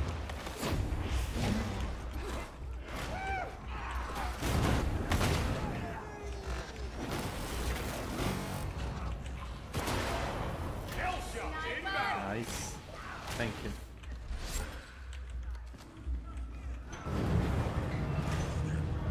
My beloved says you're not being honest about our mission, pilot lady. Didn't hear it from me, but I think they are worried there's a spy aboard. Last time we died in this elevator because I'll look forward to Bomberman blew us up and the fourth guy didn't want to get in, you know. Show me that ugly grin. Over. Trying to get onto the roof.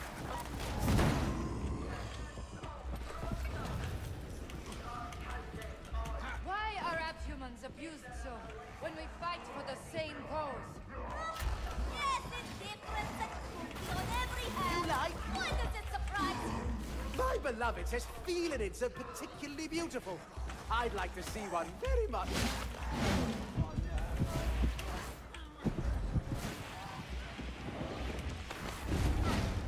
They found a very good position. Taking a shot. Dead Ranger. Hey, ammo!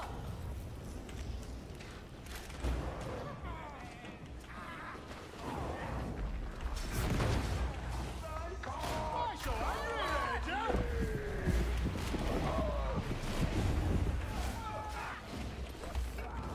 No! Out of my mind! Hey, Ranger! Focus on duty, and we may prevail.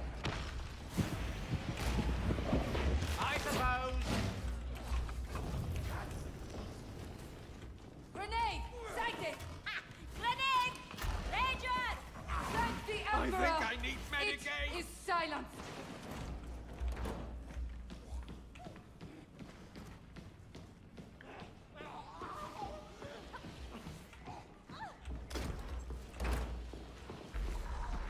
How many voices? Stairs! Minivan! I can eat it! Big mutie! Medicaid station! I need that! Med station! Scat cannon! Look out, gunner! All right. I feel the headshot.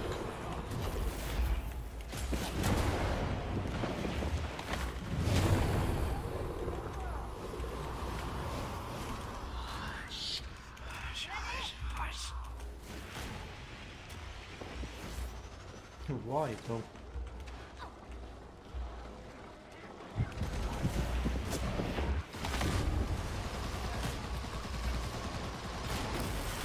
Scat cannon!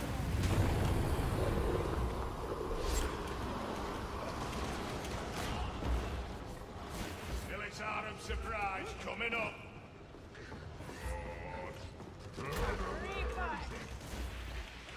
All right.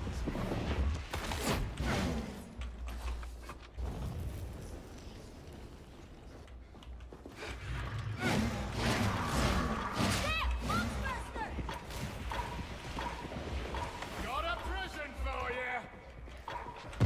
First is dead! Ammo! That relay controls the route Skyfire. You'll want to shut it down.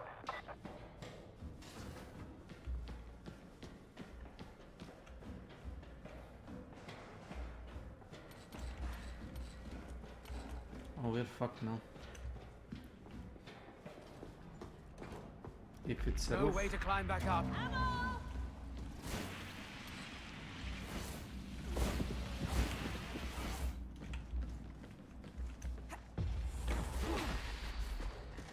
This is a job for your data interrogators. Break through the tracer's conditioning and align the dish.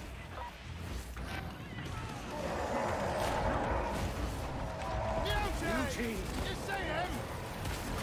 No more mutie!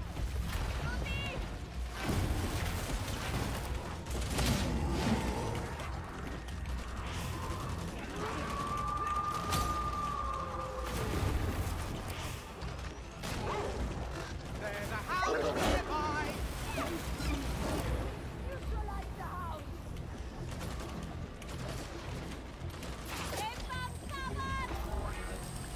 Data interrogation rate acceptable.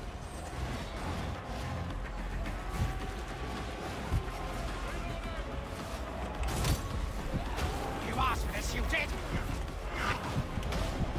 Scab shotgun. Behind me. Didn't saw them. Coming closer. Stop embarrassing me, Cindy. My beloved said you'd help. Thank you.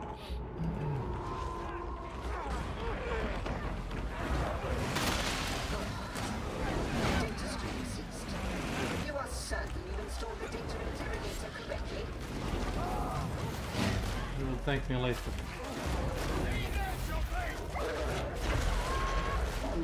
Ow! We have finished the hound!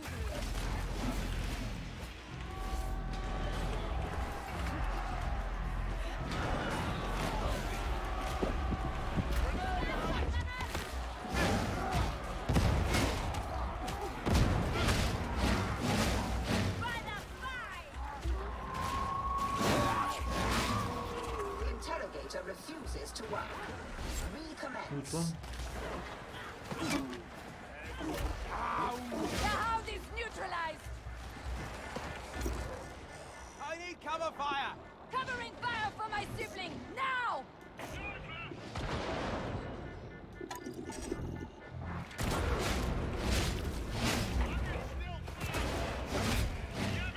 Sniper.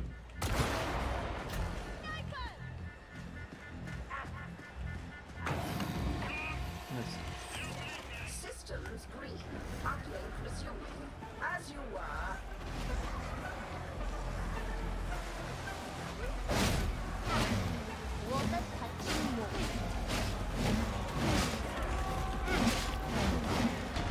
Високо.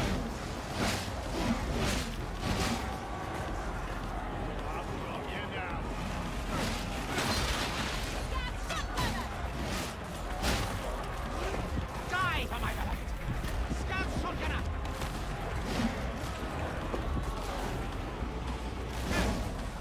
Process failure. Reapply. This time pay more attention.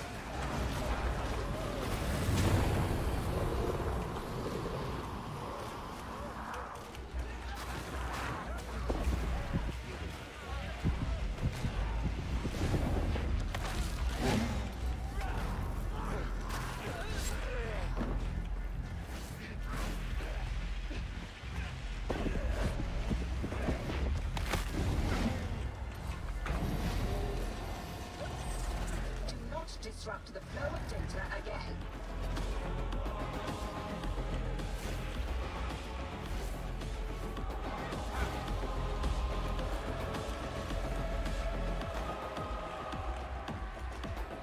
I'm coming.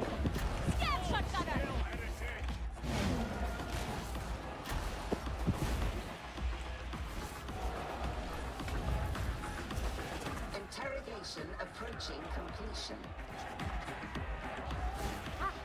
Healing station. We need that interrogator working again.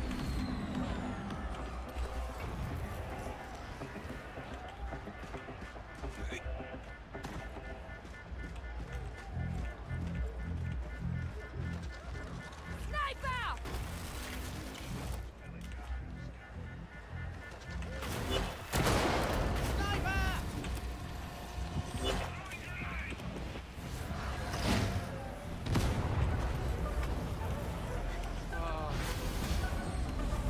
Looking good.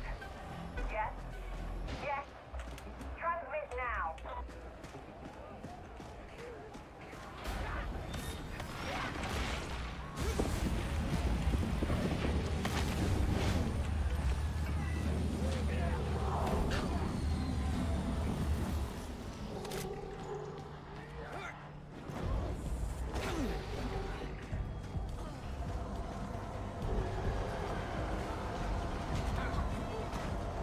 You did it! Leonard, you owe me a day's leave.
I will assist.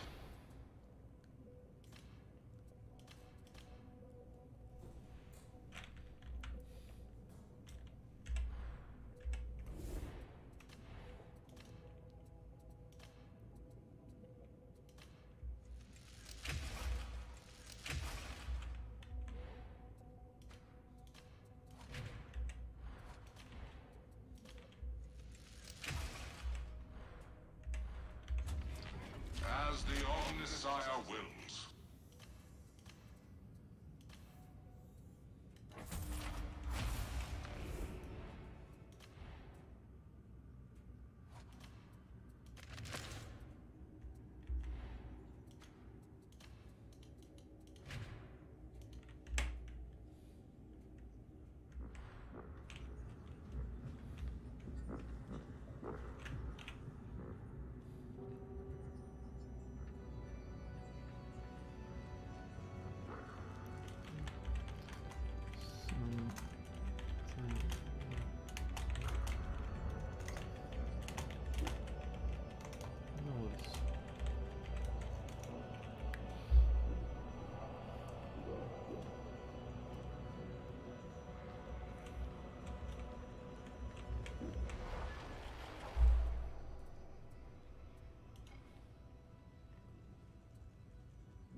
got another kill target for you down in the Torrens.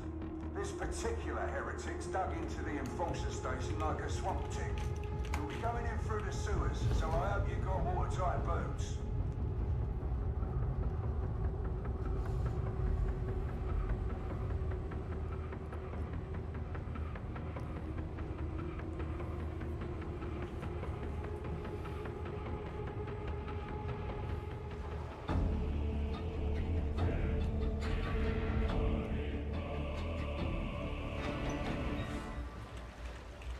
What a revolting smell! Is that one of you? Wait till a dozen habs get pumped through here. Hopefully you'll be gone by then. This is the war zone. Only law here is made by blood and bullets. You'll need an ascender to reach street level, so keep moving. Thank God, Emperor Cold! And his faithful and... Lord!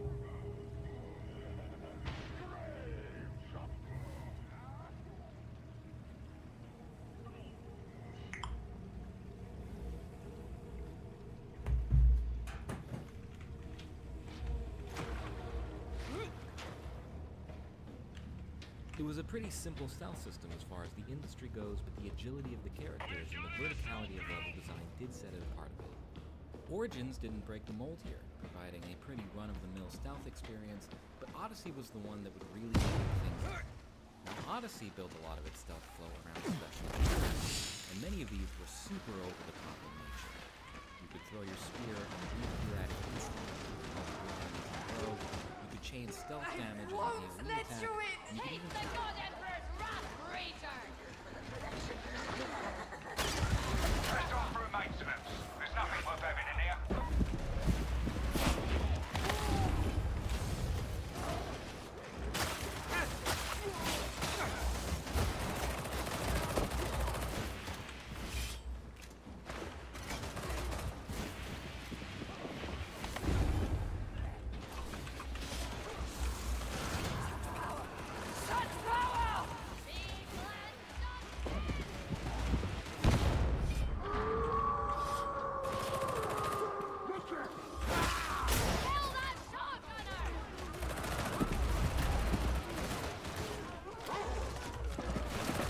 The hound is slain!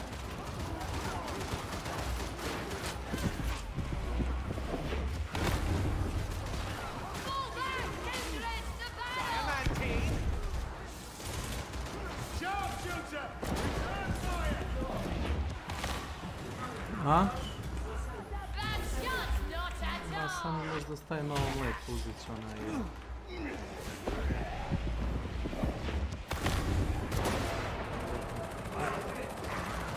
Da, 5. Pustit ću okolo 5. Look at the legs on that hab! Ingenious! It's filthy and smelly and horrible. You want Beloved, something, how do did ya? we come to this?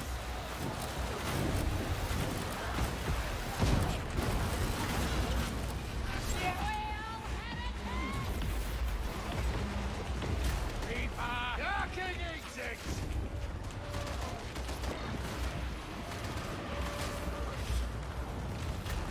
Beloved, I'm slipping away. We are caught in their killing field. Reaper!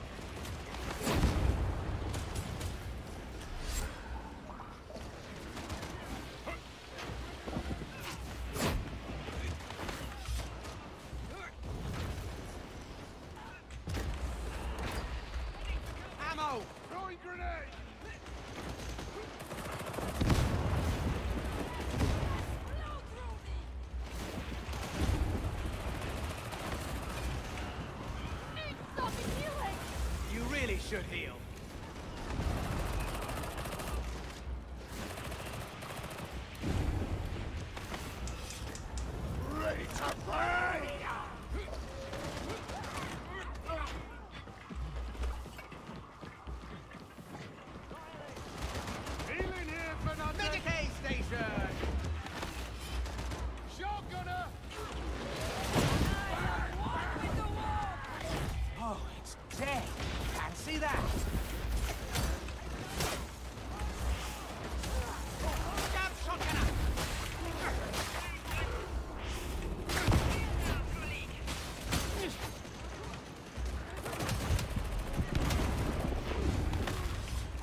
Here's ammo, fanatic.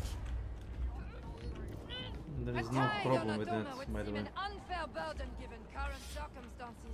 My beloved would like it known that tithes guarantee protection for all.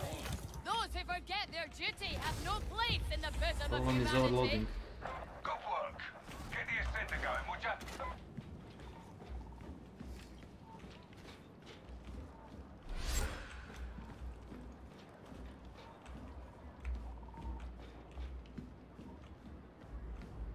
Let's return you to combat, Roughneck.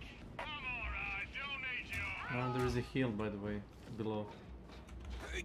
Here.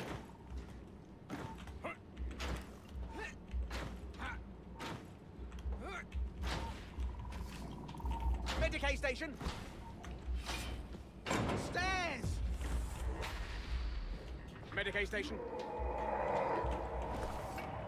Here they come. Hold out till the ascender's down. Ready to burn! Someone shoot that Oxmaster!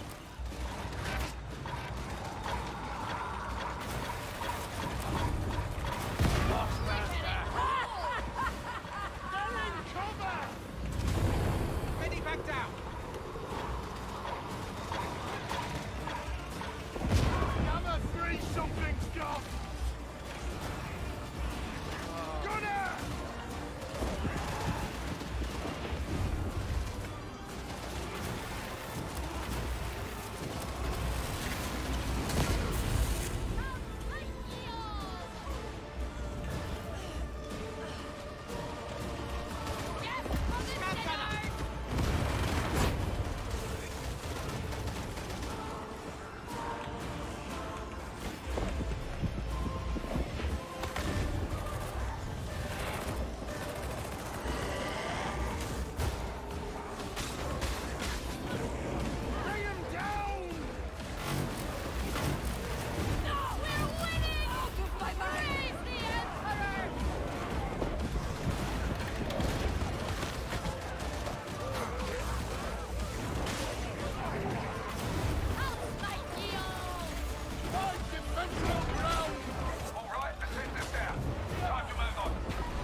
They found a very good position. The beauty of the city is in its life. Would that you should see it as I do. Sibley, I do see it as you do. We're the same, you and I. For my beloved.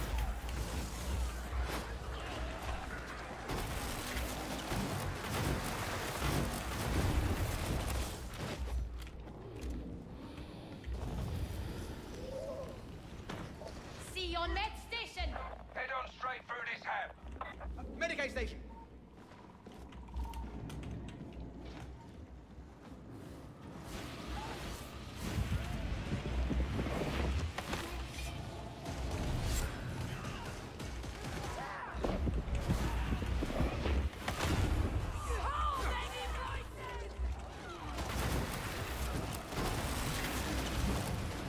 You shouldn't have made me angry.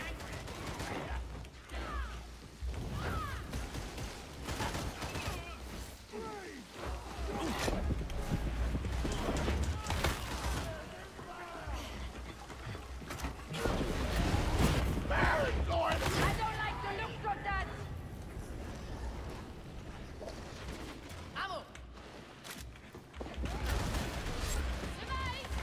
Not so angry now!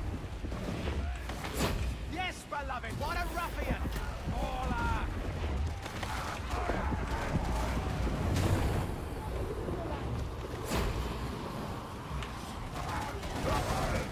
That's the Ranger, Sergeant!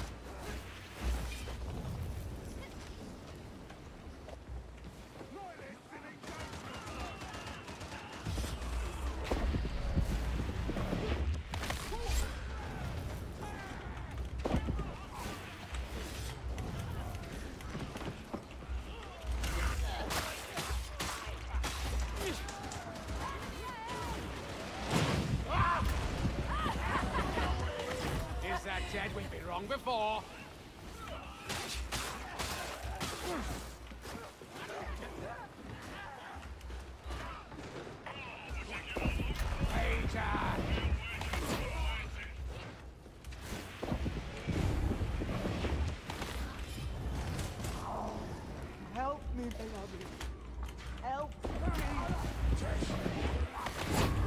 slain! Heretic Rager dead and gone! Rager, you've got still! Useless talking gun!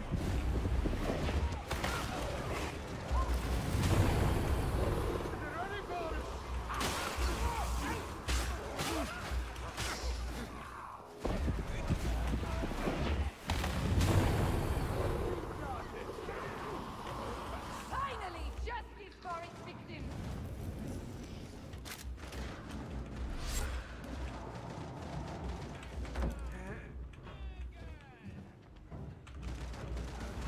I found Maybe a we can battery. charge it back up.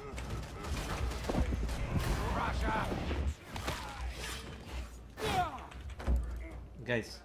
That's your destination. You'll find the target inside.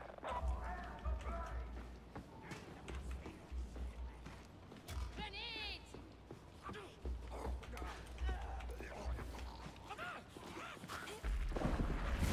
Keep on through the courthouse until you hit the blocks.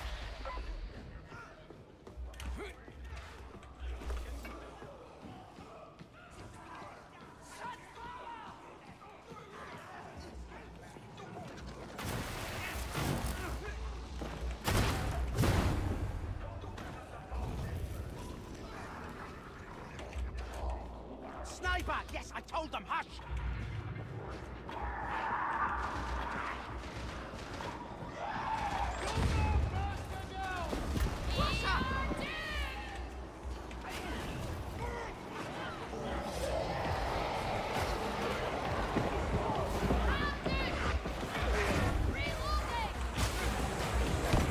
Big on for my tree!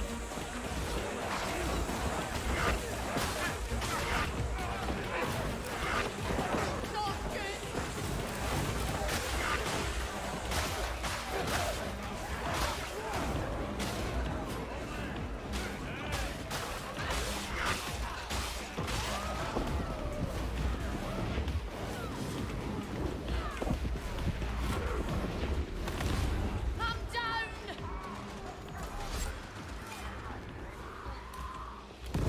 Bomber neutralized! The trapper is neutralized! Trapper is no more.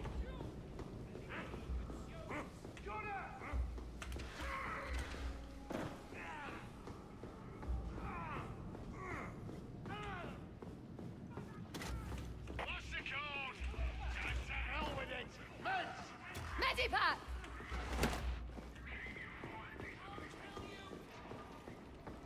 Once we're down, that's it! Medicaid station! How many voices? Guys. Yeah, yeah.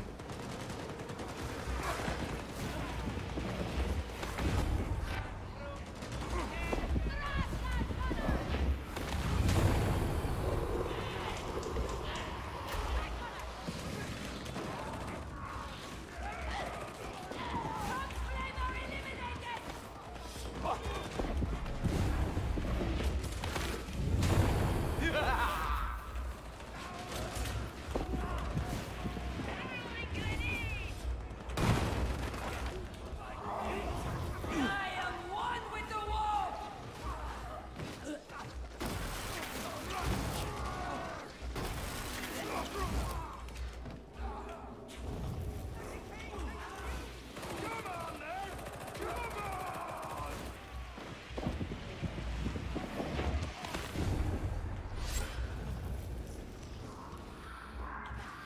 Got us, Isaac!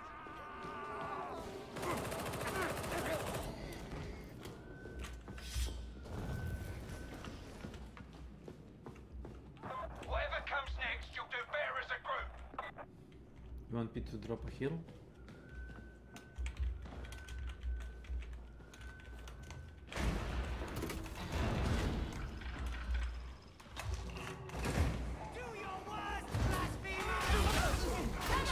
The kill target's on a different floor.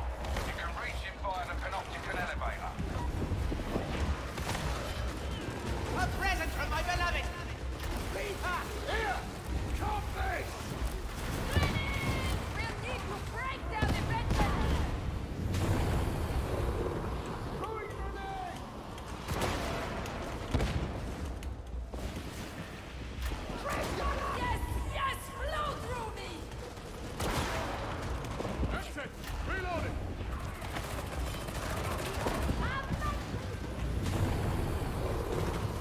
these holes to snuff.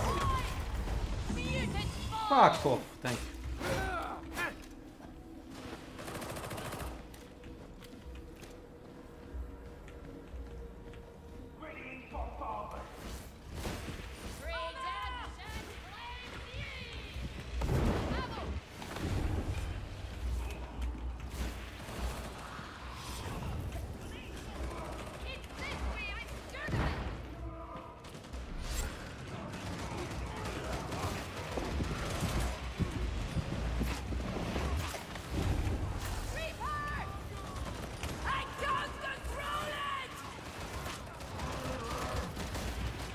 You like? Don't control me. Don't.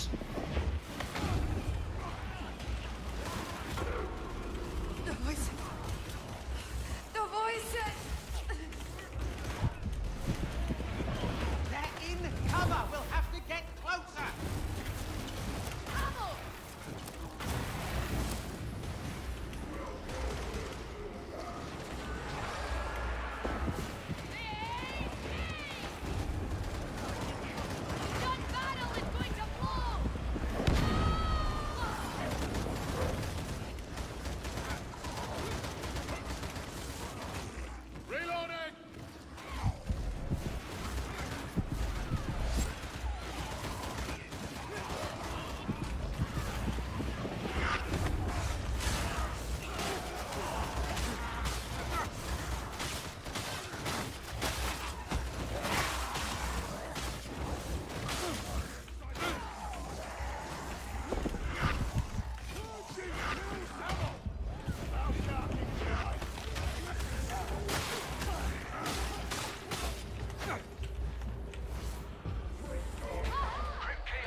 Medicaid station. A grenade for holy work.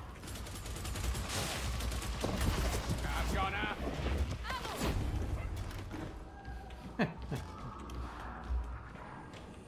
Scriptures. Medipack.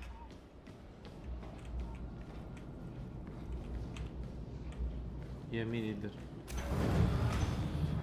Nearly an enforcer to be seen. Enforcers? Not worth the effort. They're no friends of the starving. Where lenience dwells, heresy thrives.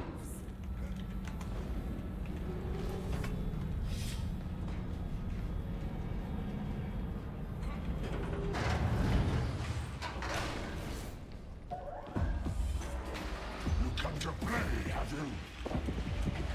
Section redacted target identified. Make a corpse of it.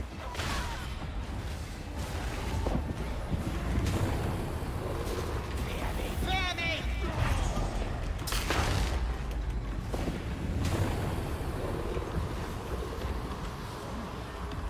Grenade out!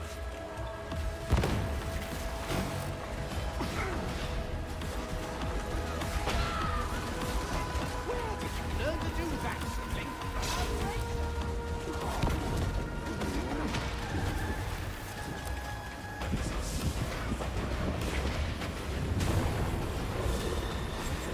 You have to die!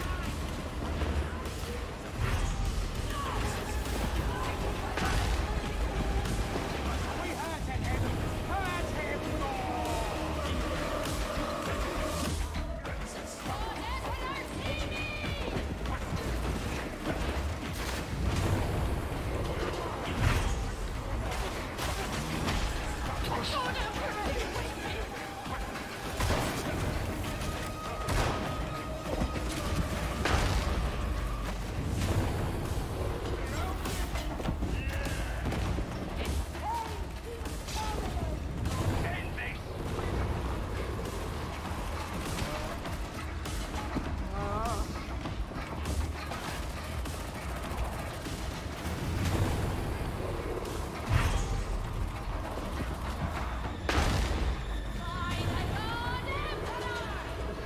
Nice.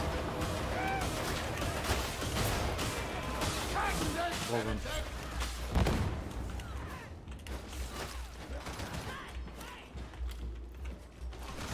Get shotgunner!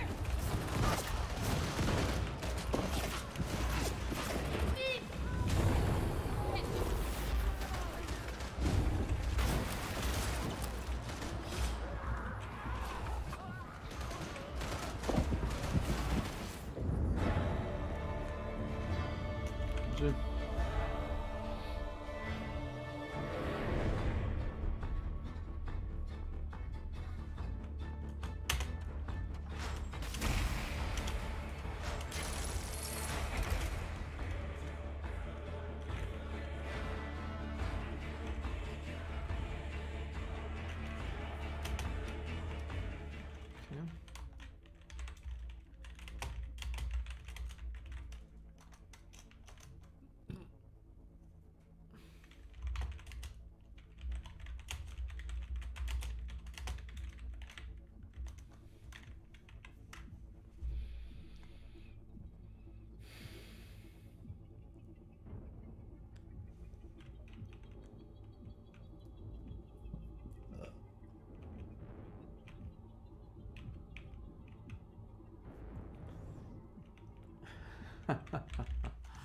Okay.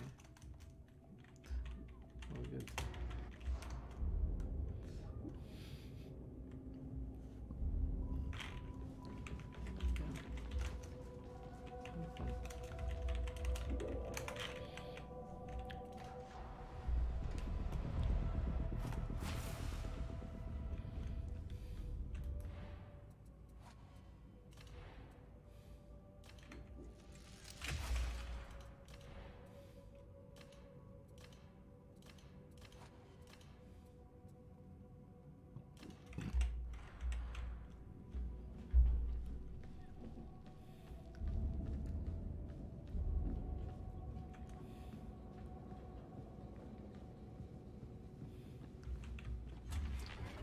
Yes? Can I be of service?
Sorry.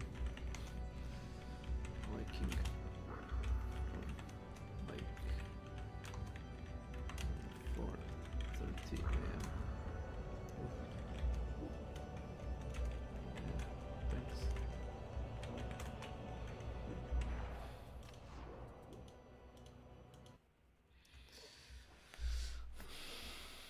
Ok. Ovdje ja sam otišao, sutra ustajem rano i tako to. Dobro. Pozdrav. Prijetno druže. I'm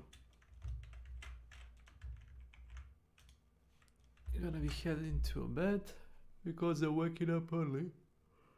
I'm ready tomorrow. So peace. See you tomorrow.